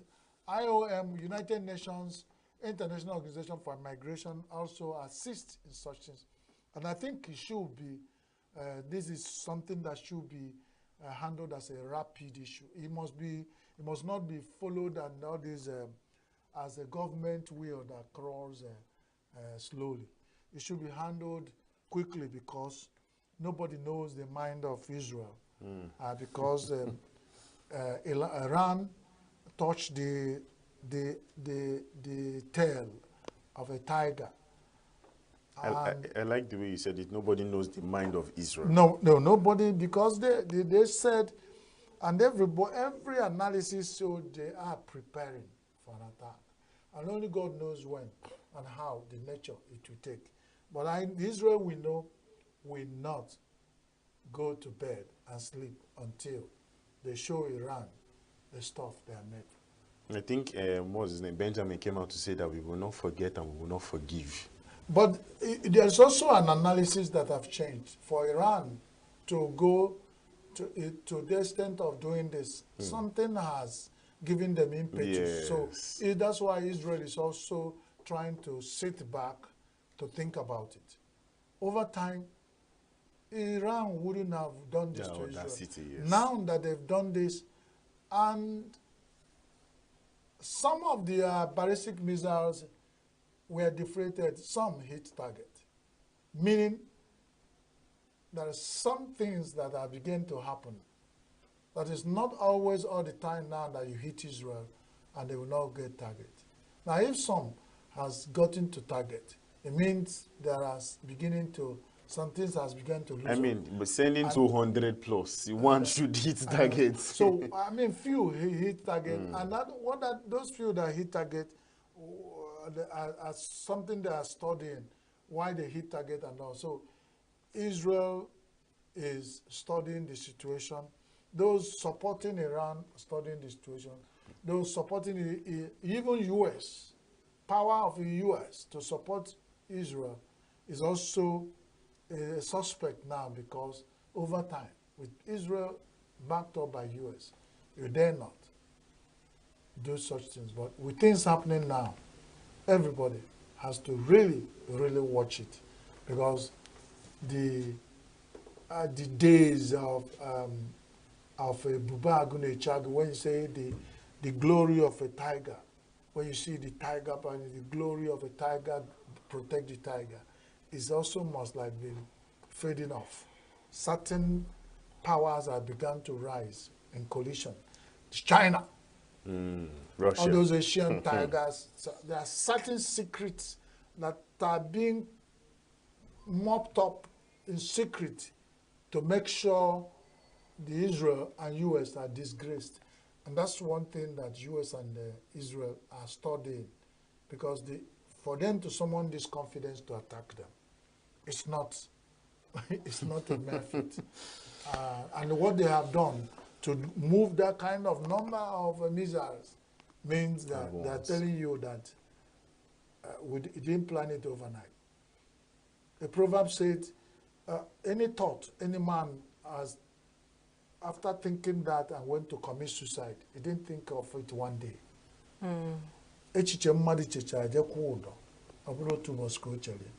So for Iran to have done this, they didn't think about it one day. They've planned it over time and they just executed it. So they're waiting for Israel to come out, pull them out, and then they will now finish the business. Well, thank you very much, Chris. I mean, it's always interesting to have you here with us in the studio and to discuss the dailies. So thank you for coming in. We do appreciate your insight in this. Thank you. Is it that time? Yeah, it is that time. It is that time. Okay, thank you for having me. Yeah, so we'll be moving over to another segment that is interesting.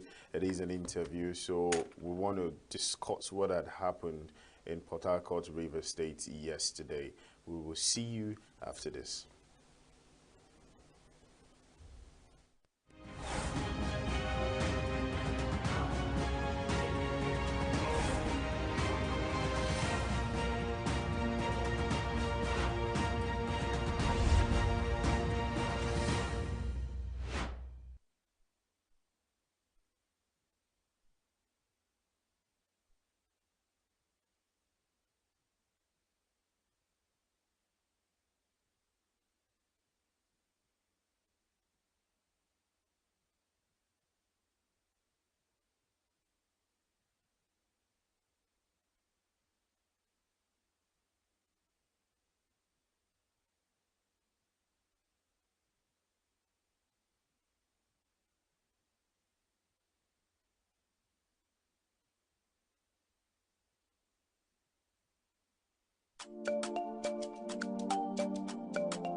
is oppression, total oppression.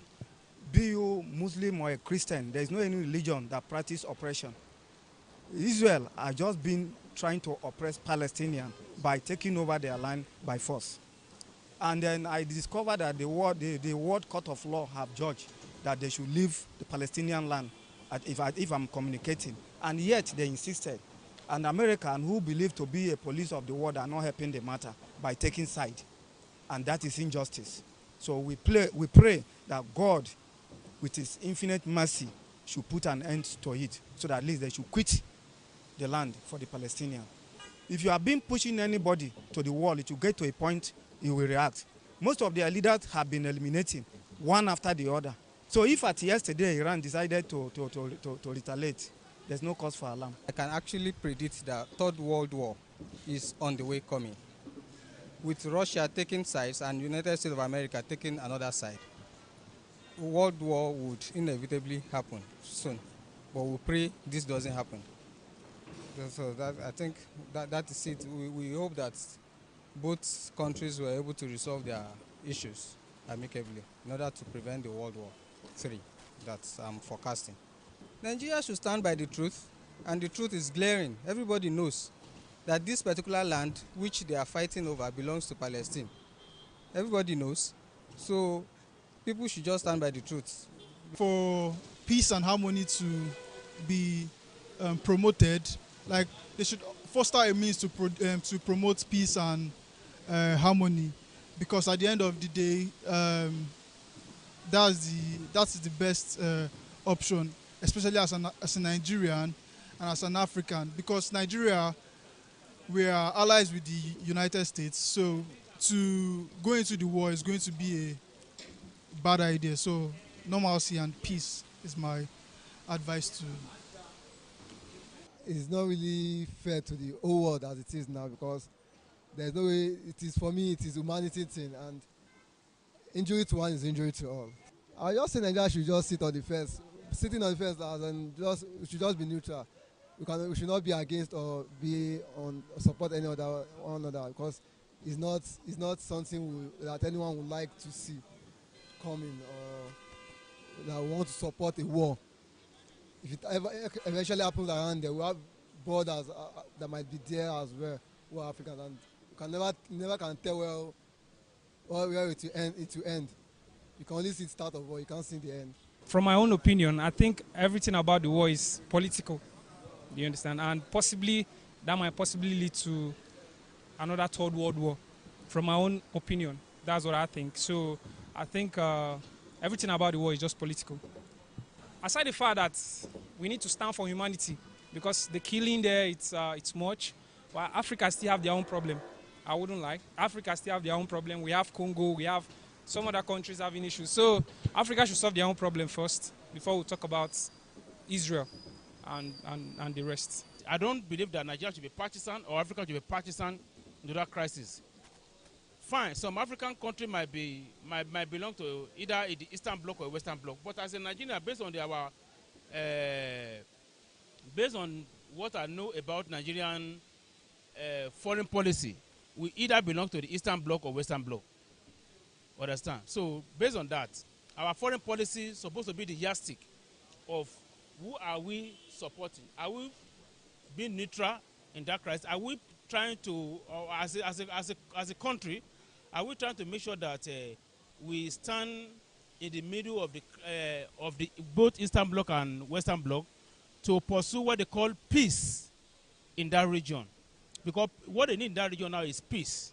It shouldn't be any form of participation or participating in the war. Maybe we are siding Israel, we are siding Iran, we are siding Palestinian, we are siding Gaza or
We're glad to still have you right here on New Day and Signature Television. And we'll be moving ahead to another segment. We'll be discussing the outcome of Rivers election. And we have a journalist here, Williams Uchawaji. Good morning, Williams, and welcome. Yes, thank you. Very good morning to you and so viewers across the world. Okay, all right. So quickly, can you tell us what you noticed or everything that happened in Rivers election? All right. Rivers State is a peculiar political state. So yesterday, the state witnessed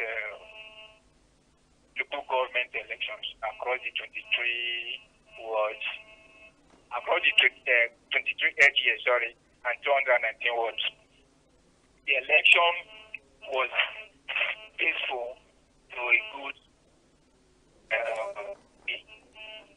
from all the LGA and the LGA area who did some stress calls, control and stuff like that.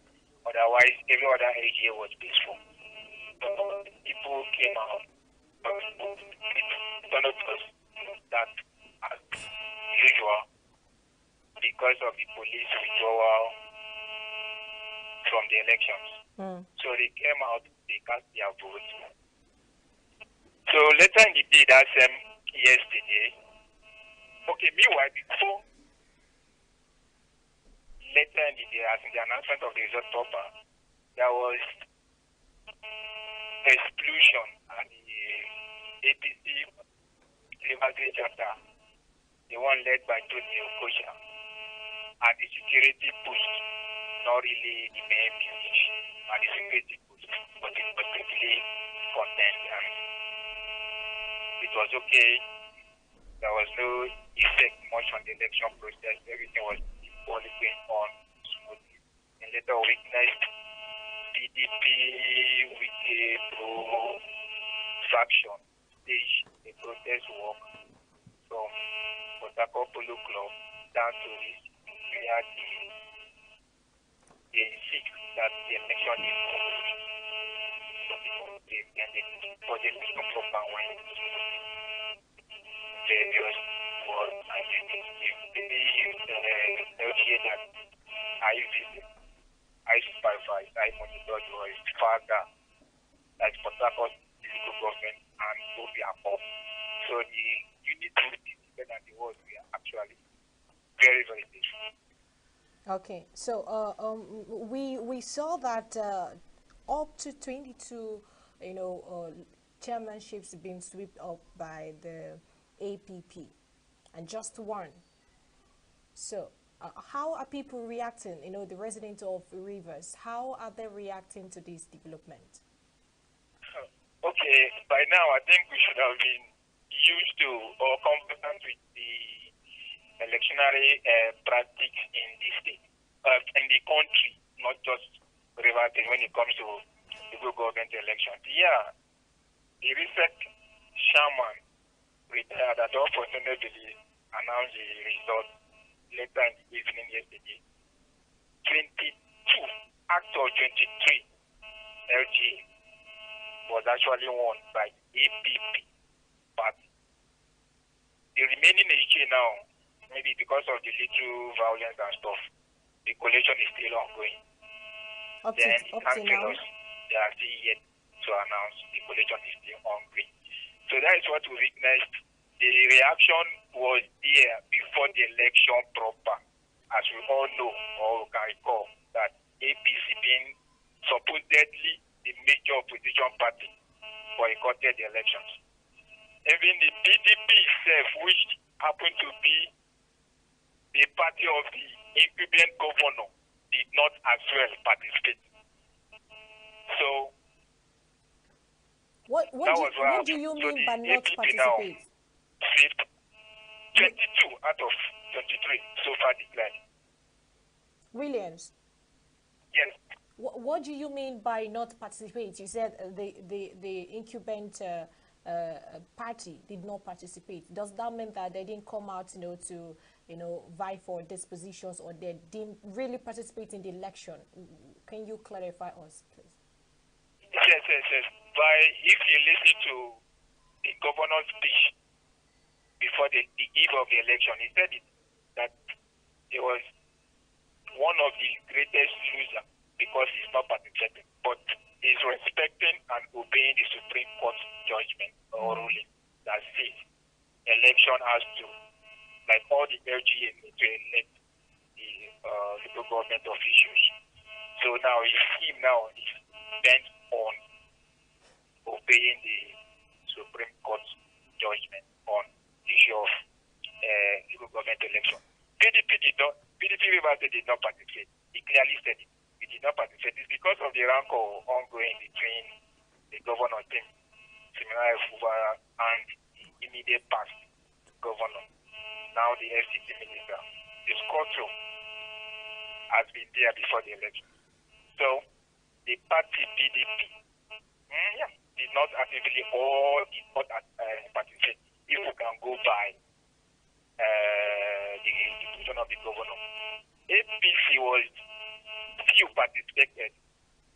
The BK-led faction, few of them participated. All right, Williams. Was there handing over flag to the candidate, but the Tunukuja-led faction boycotted the election. Williams, can you hear me? Boycotted the election because of the antenna crisis. Yeah, that's what happened. Okay. Williams, can you hear me? Yes, can I hear you? Yeah, so according to Sunday Punch, one of the headlines read that gunmen attack ward as Wike loyalists protest. I want to get your feedback on this. Did you encounter in any of the wards that you went to, did you encounter any of this gunmen attack from Wike's loyalists? Yeah, at some point, the news came to us because it was not long we visited the wards. We actually did interview at Ward 9, Unit 6, I think so. That same Wike unit, no Biako. So I mean, Brown 83 road precisely. We did interview that Asho Enda. Now it was peaceful. Now, Williams. Drove around the Wike direct unit and by extension. Nothing happened. It was later we are getting that information that some men, unknown men or unidentified men dressed in military uniform came down, tried to tamper with the sensitive material, the voters and stuff. So people now came over that late. But at that time, that it was not actually verified. It was much later they said, yeah, something like that happened. But it was not something that really needed catch some attention because by then the election must have been almost completed in that area because we visited. Now, Williams. Honorable Luna spoke at Ward 9. That is where the minister, the FCT minister, Ward, in that time of Yapo. So every year was calm. Because, like I said earlier, PDP did not participate, APC did not participate. Even yesterday they staged a protest walk. So the polling unit was actually for directly those who actually wants to put. So the level of violence was actually reduced even without the presence of the police. So that was what happened. So there were no security agencies on ground? Like me, myself, I was there live to witness Williams. most of the units around that time. Williams, can you hear me? Okay. Were there no any security agencies on ground? There was no official security presence. But they were. There was not the police already have stated their ground, citing the Peter Alifu judgment. Other military, sister military did not. There was no military bar like Nigeria police, civil defense, and all of that.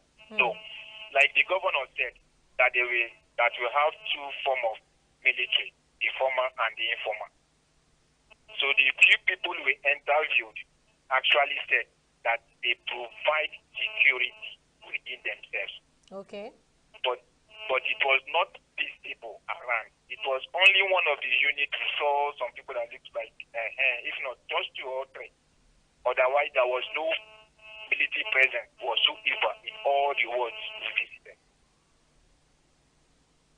Okay, Williams, I would also want to get, looking at the political landscape, how everything is turning into right now, seeing Fubara and having his candidates all in APP. Do you think there's going to, be another political rifle between APP, PDP in the future? Most likely thinking towards that direction. Because, like it is said, the core issue here, the one who can lay our hands on, is the rancor and the crisis centered on structure. Who control the structure? Like the Quebec government has said, what is structure? It's just those who control the resources. So, if you're controlling the resources at the local government, you own the structure. If you're controlling the resources at the state level, you own the structure. So that was the rancor. So, given to what just happened now, what just played out now, the APC and the PDP will all notice their effort trying to stop and scuttle this election, which they could not because of the fear of who might own the structure. So, given to the development now, and the APP now are already rubbing shoulder with state PDP and the APC in the state right there. Yeah. Well, according to the Sunday Tribune, it says Fubara regains control of Rivers State as APP sweeps 22 out of 23 local governments.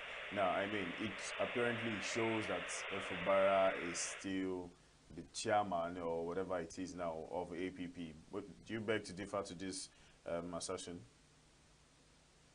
Please, can you just rephrase it, please? I think at some point network was breaking. Yeah, no problem. So, on the Sunday Tribune, it says that Fubara regains control of Rivers State as APP sweeps 22 out of 23 local governments. Do you think, now, of course, you were saying something about structure. Do you think that Fubara is still not the one in control of APP? Politically speaking, one, in the recent, he has not come up to him on controlling the APP party as we speak. He's still PDP maybe has not defected officially, and there was no official statement regarding that. So it's still in PDP, like as we speak. The APP party just they are doing their own normal political civics from right. Speaking of defection, let me just ask, do you think that Fubara would at any point defect to APP? Given to the political situation right now, the FCT minister, like we all witnessed, was in Port Harcourt. He was the one now that actually made his own, preferred ESCO or members that is mounting PDP in Rivers State from the state chairman down to the level. So there is all tendency. I'm just like thinking or trying to this kind of he may likely already the minister himself, I'm referring to Barrister Yinson Wike, has already said it when he came for the one event for court that to APC or they are trying to sponsor APP party. So there is this likelihood or tendency that he may likely, as a politician, good and of good, as a politician, because the PDP platform in his state is not giving him that needed support or whatever. Because by normal practice, the governor of his state supposedly to be the leader of the party. You understand? But in this very case now, in this Rivers PDP case now, the incumbent governor is not seen to be the leader of the party. The leader of the party, from what we are witnessing, is the FCT minister claims to be the leader of the party, that he owns the structure. So as a politician, you need a political platform. to vie for any position. So how do you vie in the position of like vying in a party that you don't have a seat? You are not being recognized. The national level, I think the PDP, WC, they are supporting same minister.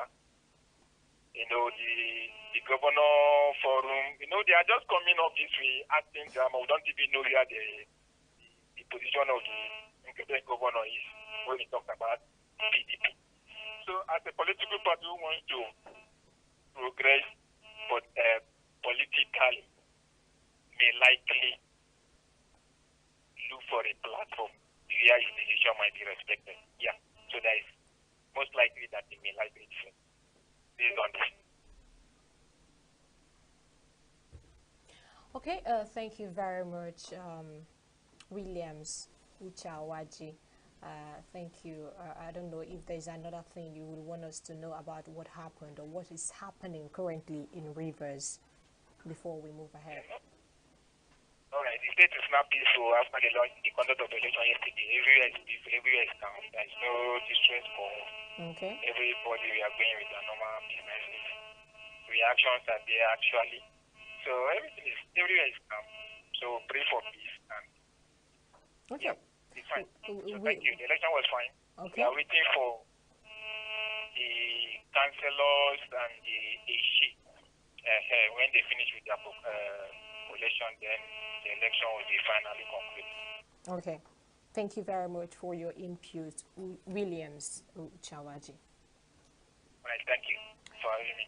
Okay, that is it. You've heard everything that happened in Rivers State about the local government elections, and you know, I don't know. Yeah, well, you asked question before about whether the governor is going to migrate to APP. Yes. So, well, if you were to be in his shoes, what would you do? Well, seeing that I cannot perform, well, this is just my own opinion. I can't perform the way I want to in the party that I am because of some strongholds, which is not a secret to anybody.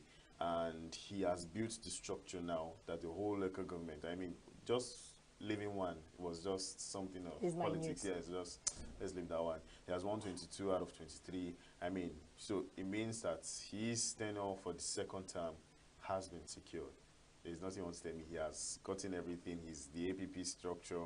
And of course, with the experience he has as being a godson to Wike, trust me, I feel like he can do something. And this is actually the first person who is actually coming out to, you know, fight a battle with Wike and has still maintained his ground all this while. So I mean, are you seeing him as a very strong political opponent to Wike and thereabout?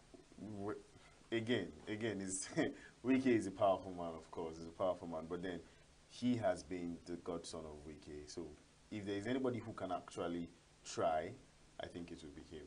And him going to APP might be a good idea, but the problem is in the 2027 or whenever the election is going to be, he's going to be battling between APC and PDP, which is not going to be an easy fight. No matter what you want to say, APC is the ruling party of the country, and then he's going to want to battle with his guys, PDP, which by then, Wike would have gotten somebody else to sit at PDP candidate. So it's going to be a battle. Wow, I'm talking about Wike. Wike, still one leg in APC, one leg in PDP.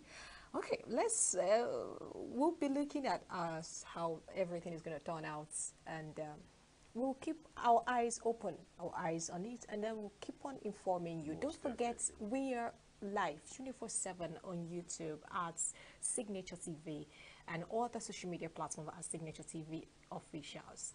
Do go there, click, like, share, drop your comments. We'll be moving ahead to Abuja Rebound. Stay with us.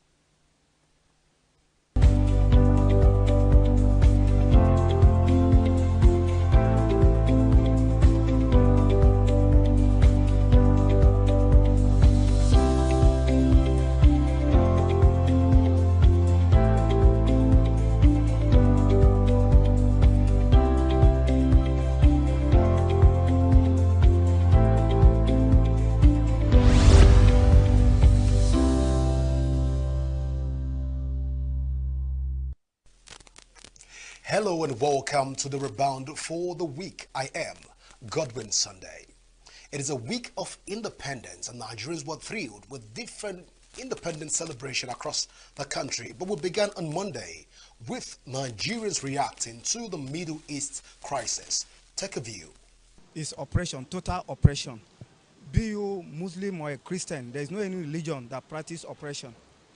Israel has just been trying to oppress Palestinians by taking over their land by force. And then I discovered that the World Court of Law have judged that they should leave the Palestinian land if I'm communicating. And yet they insisted. And Americans who believe to be a police of the world are not helping the matter by taking side. And that is injustice. So we pray that God, with his infinite mercy, should put an end to it so that at least they should quit the land for the Palestinians. If you have been pushing anybody to the wall, it will get to a point you will react. Most of their leaders have been eliminating one after the other. So if at yesterday Iran decided to retaliate, there's no cause for alarm. I can actually predict that Third World War is on the way coming. With Russia taking sides and United States of America taking another side, World War would inevitably happen soon. But we pray this doesn't happen. So I think that is it. We hope that both countries were able to resolve their issues amicably in order to prevent the World War III that I'm forecasting. Nigeria should stand by the truth, and the truth is glaring. Everybody knows that this particular land which they are fighting over belongs to Palestine. Everybody knows. So people should just stand by the truth. For peace and harmony to be promoted, like they should foster a means to promote peace and harmony, because at the end of the day, that is the best option, especially as a Nigerian and as an African, because Nigeria, we are allies with the United States, so to go into the war is going to be a bad idea. So normalcy and peace is my advice to. It's not really fair to the whole world as it is now, because there's no way. It is, for me, it is humanity thing, and injury to one is injury to all. I just say Nigeria should just sit on the fence. Sitting on the fence and we should just be neutral. We should not be against or be on support any other one another, because it's not something that anyone would like to see coming, or that we want to support a war. If it ever eventually happens around there, we have borders that might be there as well. We're Africans, and you never can tell where it will end. You can only see the start of war, you can't see the end. From my own opinion, I think everything about the war is political. Do you understand? And possibly that might possibly lead to another Third World War. From my own opinion, that's what I think. So I think everything about the war is just political. Aside the fact that we need to stand for humanity, because the killing there, it's much. But Africa still have their own problem. I wouldn't lie. Africa still have their own problem. We have Congo, we have some other countries having issues. So Africa should solve their own problem first before we talk about Israel and the rest. I don't believe that Nigeria should be partisan or Africa should be partisan in that crisis. Fine, some African country might belong to either the Eastern Bloc or Western Bloc, but as a Nigerian, based on what I know about Nigerian foreign policy, we either belong to the Eastern Bloc or Western Bloc. Understand? So based on that, our foreign policy is supposed to be the yardstick of who are we supporting. Are we being neutral in that crisis? Are we trying to, or as a country, are we trying to make sure that we stand in the middle of the both Eastern Bloc and Western Bloc to pursue what they call peace in that region? Because what they need in that region now is peace. It shouldn't be any form of participation or participating in the war. Maybe we are siding Israel, we are siding Iran, we are siding Palestinian, we are siding Gaza or Lebanon. On Tuesday, Osita Okechukwu spoke to us about Nigerian independence and the way forward. Take a view. But I was 5 years old at independence.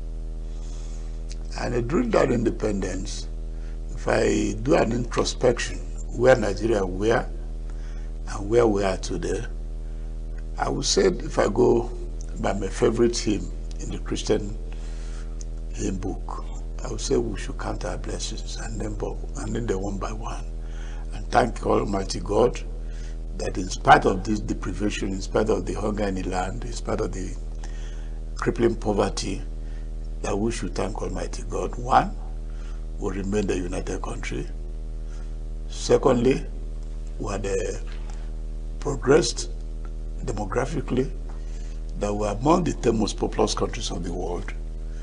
And within that 10 most populous countries of the world, we belong to the only 3 that had a demographic youth advantage of between 60–70% of the population. Yes, we have a lot of work to do along that line. If you count as well the number of primary schools today, the number of secondary schools, the number of tertiary institutions, universities, polytechnics, and colleges of education, the nursing schools, and others, we thank our God for that. With more roads, more bridges, we've also advanced from narrow gauge rail line to standard gauge rail line, and we are moving forward. So we cannot just throw them away to the dustbin because of the position today. Yes, there's a hardship, but this hardship will soon come and go. And the history of the world has been ups and downs. You do not lose hope because you are in a very difficult situation. The Almighty God is there, watching all of us. One day, our leadership will have a change of mind and commit what I call class suicide. It was a maxim that was advocated by Amilcar Cabral. Amilcar Cabral says the leadership had to sacrifice, and not just by talking, but seriously sacrifice, to return happiness to the people. I think one day that will be done, because we adopted an economic policy that's not essentially bad, good. The day we place public good above self-good, we arrive where we're going, and it will happen soon. We're at that threshold. Yes, we have achieved some, but we lost many. We lost many in the sense that, as I said earlier, when we returned to the Fourth Republic, a lot of people thought that we were going to be pro-people. We continued the same neoliberal policy of enhancing the rich. If you enhance the rich through competition, you don't have any problem.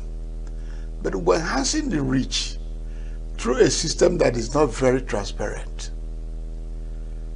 Because immediately you accept that you have to privatize the electric chain, then NEPA. There were palpable reasons that those who were working there were corrupted. Therefore, the government should not continue sinking funds. But in privatizing it, the then government was not transparent in the privatization process. Therefore, it failed. So, with other state-owned enterprises. When we came as APC, we started battling to recover it. But you still have, remember that, like we were then of view that the then President Buhari would do it. But Buhari did not have the powers he had as a military head of state. Because we're now in democracy where there's rule of law and checks and balances, where you cannot just sit down somewhere and do it the way you could have done as a military head of state. So that was the handicap. On Wednesday, Joan Anosike took the independence conversation even more further as she took the conversation from the youth perspective. Take a view. The system or the government has made promises in this country that has never been met. So coming with this new one of having a 30-day conference with the youths, especially with the youth leaders, I would say that's the only way we can actually get through to the youths all over the world, because trying to assemble most of these youths it's going to be really difficult. But when we have a voice there, I think they would be able to carry us along. So moving forward, I would say that the 30 days conference is a good one, but I think we should follow through. We should continue. The government should be able to engage the youths as much as they can. We don't want promises that we're a situation whereby a youth comes to air whatever thing they need to state in a conference and then it dies off there. There are a lot of things happening in this country, especially as it has affected the youth. So if that forum is created, we expect the government to take it, like taking the bull by the horn.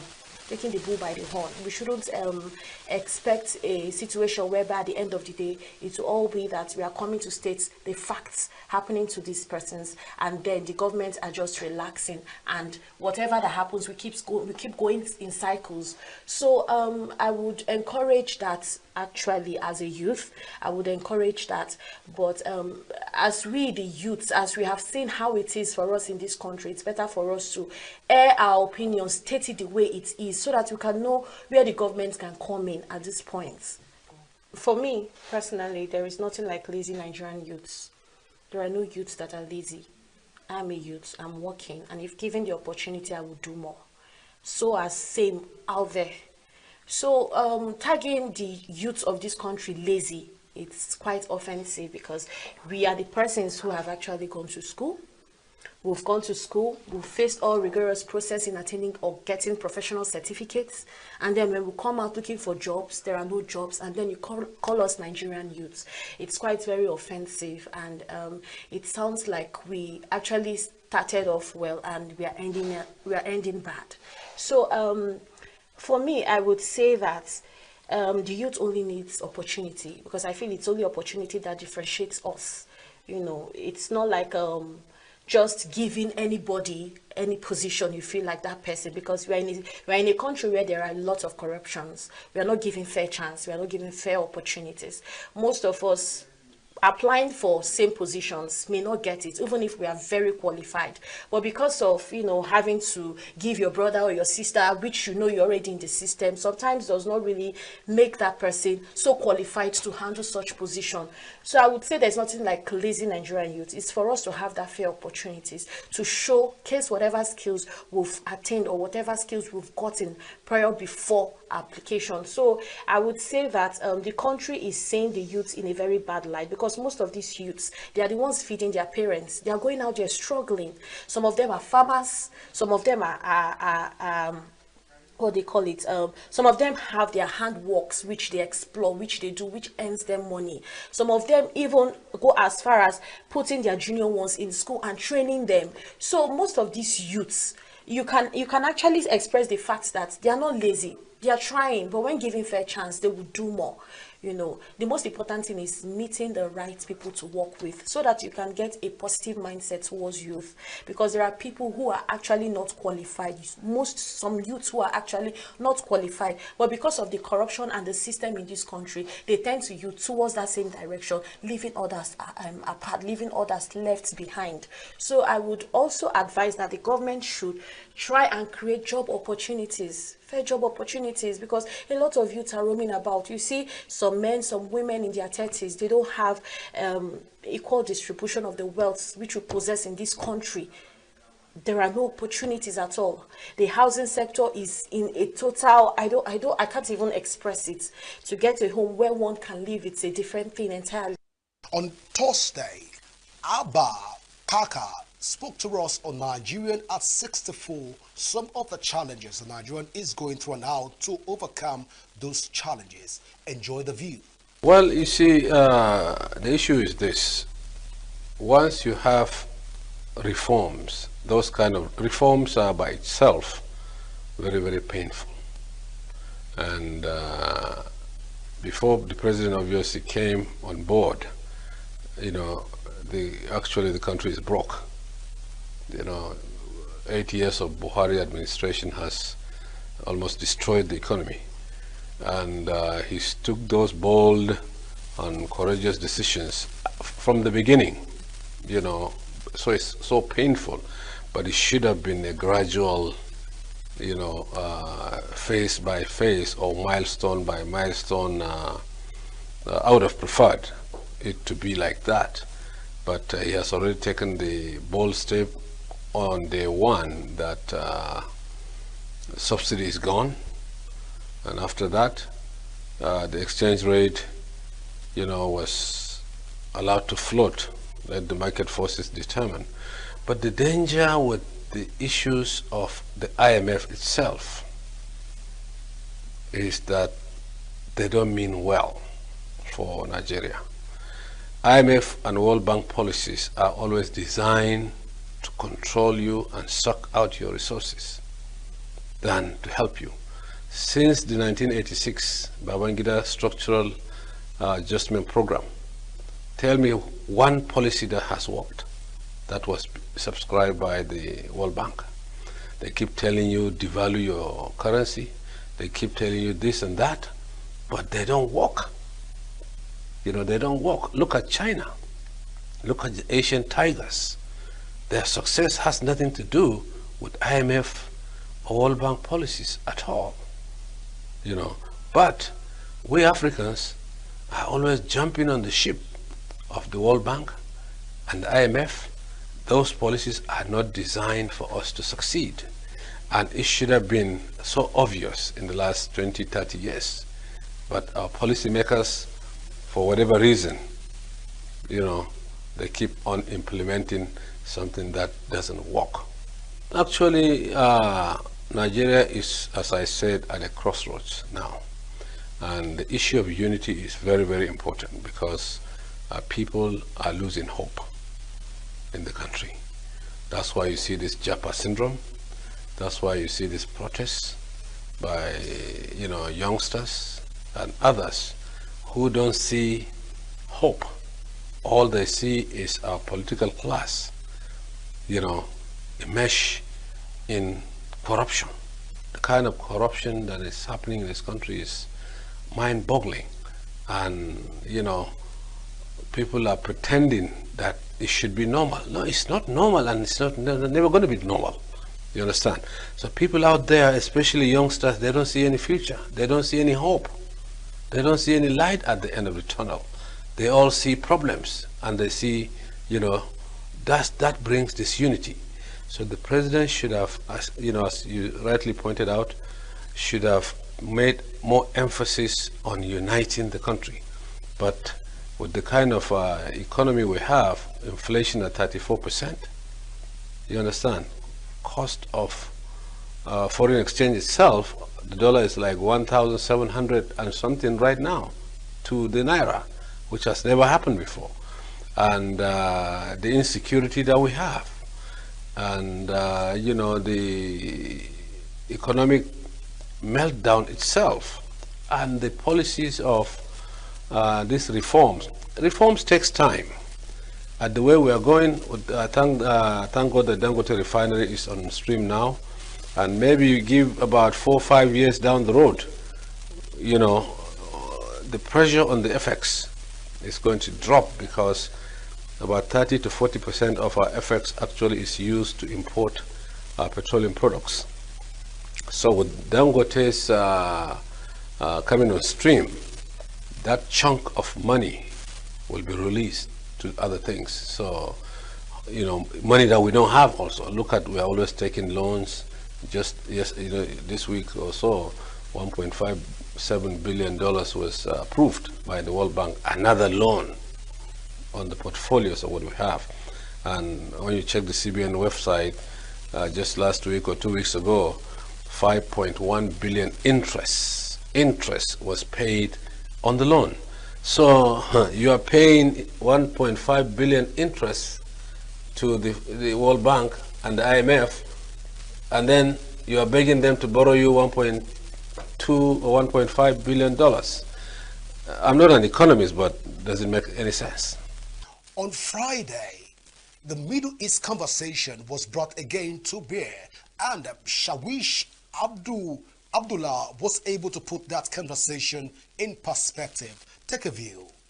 This war started in November 2nd, 1917, when the United Kingdom issued the notorious and despicable Balfour Declaration. In this declaration, the United Kingdom, who have no right, who have no even footprint in our historical land, Palestine, issued this declaration. In this declaration, they promised the Khazarian Jew, the European Jew, whom have no right at all as a Khazarian Jew to be in Palestine, they issued in this declaration, they promised them of our historical land of Palestine. Since that time, United Kingdom sowed the seeds for all of this unprecedented, unfair situation or evil issue that we are facing.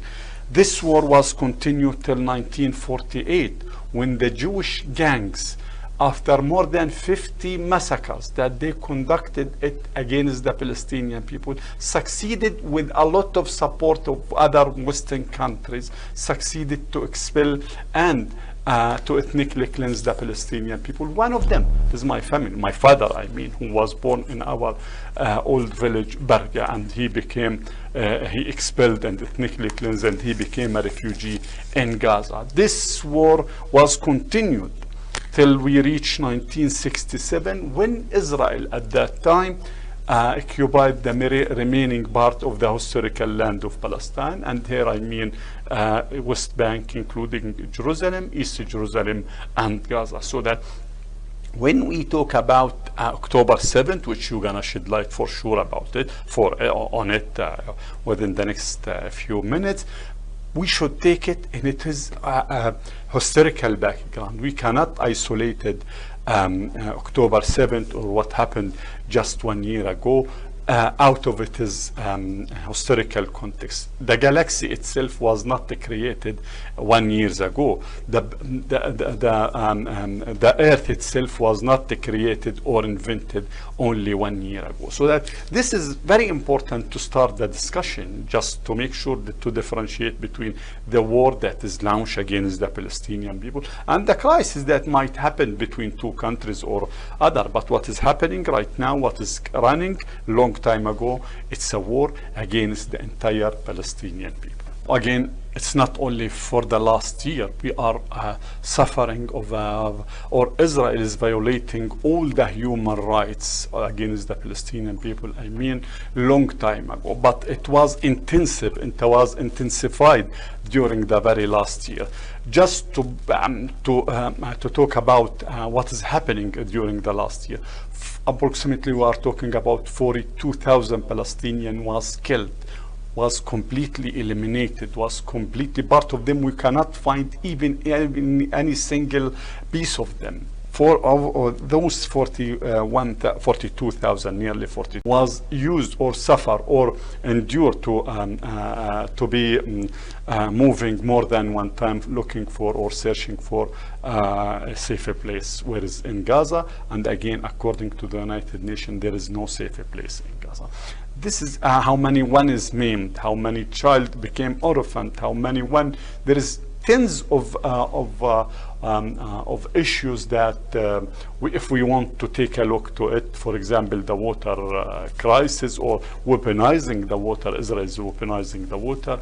Gaza is completely shut down from the electricity for 1 year, one entire year. It's completely shut down from the electricity grid. So what I would like to say that when it came to the human rights issue, Israel spared no effort to violate all. On Saturday, Chimeli Precious spoke about a number of developments, especially within our healthcare sector, some of the unseen perspective in that direction. Take a listen. Health is wealth. That's one major thing. I feel like if there are no healthy people in the States, then we can't even start to talk about other projects. Most times, a lot of issues that are confronted by people in rural areas boil down to their health. If there's no clean water, there's no good health. If there's no good food, there's no good health. So, and mostly I focused on women and children because maternity health. as well is very, very important, and it's something that a lot of people in rural areas tend to overlook. I mean, it's just pregnancy now, it's just childbirth, it's just this, it's just this. So a lot of people don't really think about it. People that do not have the means to go to teaching hospitals or private hospitals, they decide to stay at home and do certain things, and you know, all of that until it gets worse, and then you expect the doctors to perform magic. So if the clinics or the primary health care centers in the rural areas are not efficient, that means there's going to be a lot of mortality rate in that area. So okay, so talking about these rural areas, I was only able to showcase 6 primary health care centers out of a lot in the rural areas. There were even places I couldn't access because you needed to, you know, use a boat to cross over and all of that. And trust me, it's worse than what I actually showed here. Speaking about, okay, since I was talking about maternal health, most labor rooms were terrible. That's the list I can say. If you notice, one of the first interviewee, the doctor, she talked about light source, and if you notice, I had to like put a light on the candle right there just to show. And behind the scenes, she was telling us, oh, we use candles, we use phone torchlights. This is how we are able to, you know, bring these women to deliver their babies. She was talking about a lot of issues. I went around, you know, saw a lot of things. Even my cameraman was like, oh, God forbid anything brings me to these places. That's how terrible it was. It was really bad. You won't get malaria at that point. Honestly, he said no. And when he saw the labor rooms, he was like, my wife would never. I said, but there are people come in here, a lot of people, they come in, they have their wives delivered, they don't have a choice. They come in, this is their only hope, you know, for good health, and they don't have a choice. You have a choice. You can say, oh, I'm not going to come to this place because, you know, it's subpar, but there are people who this is their saving grace.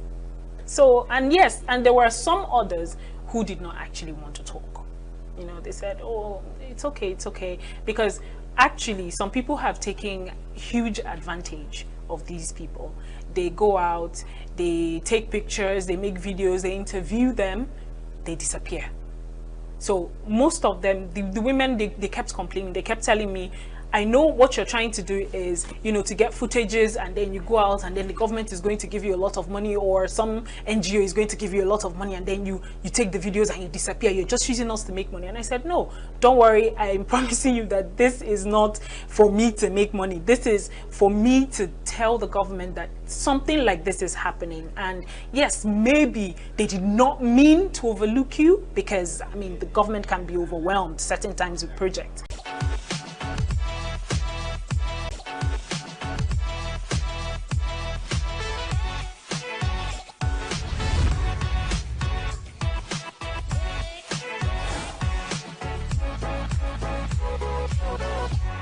Hello everyone, get ready for an incredible segment of entertainment news.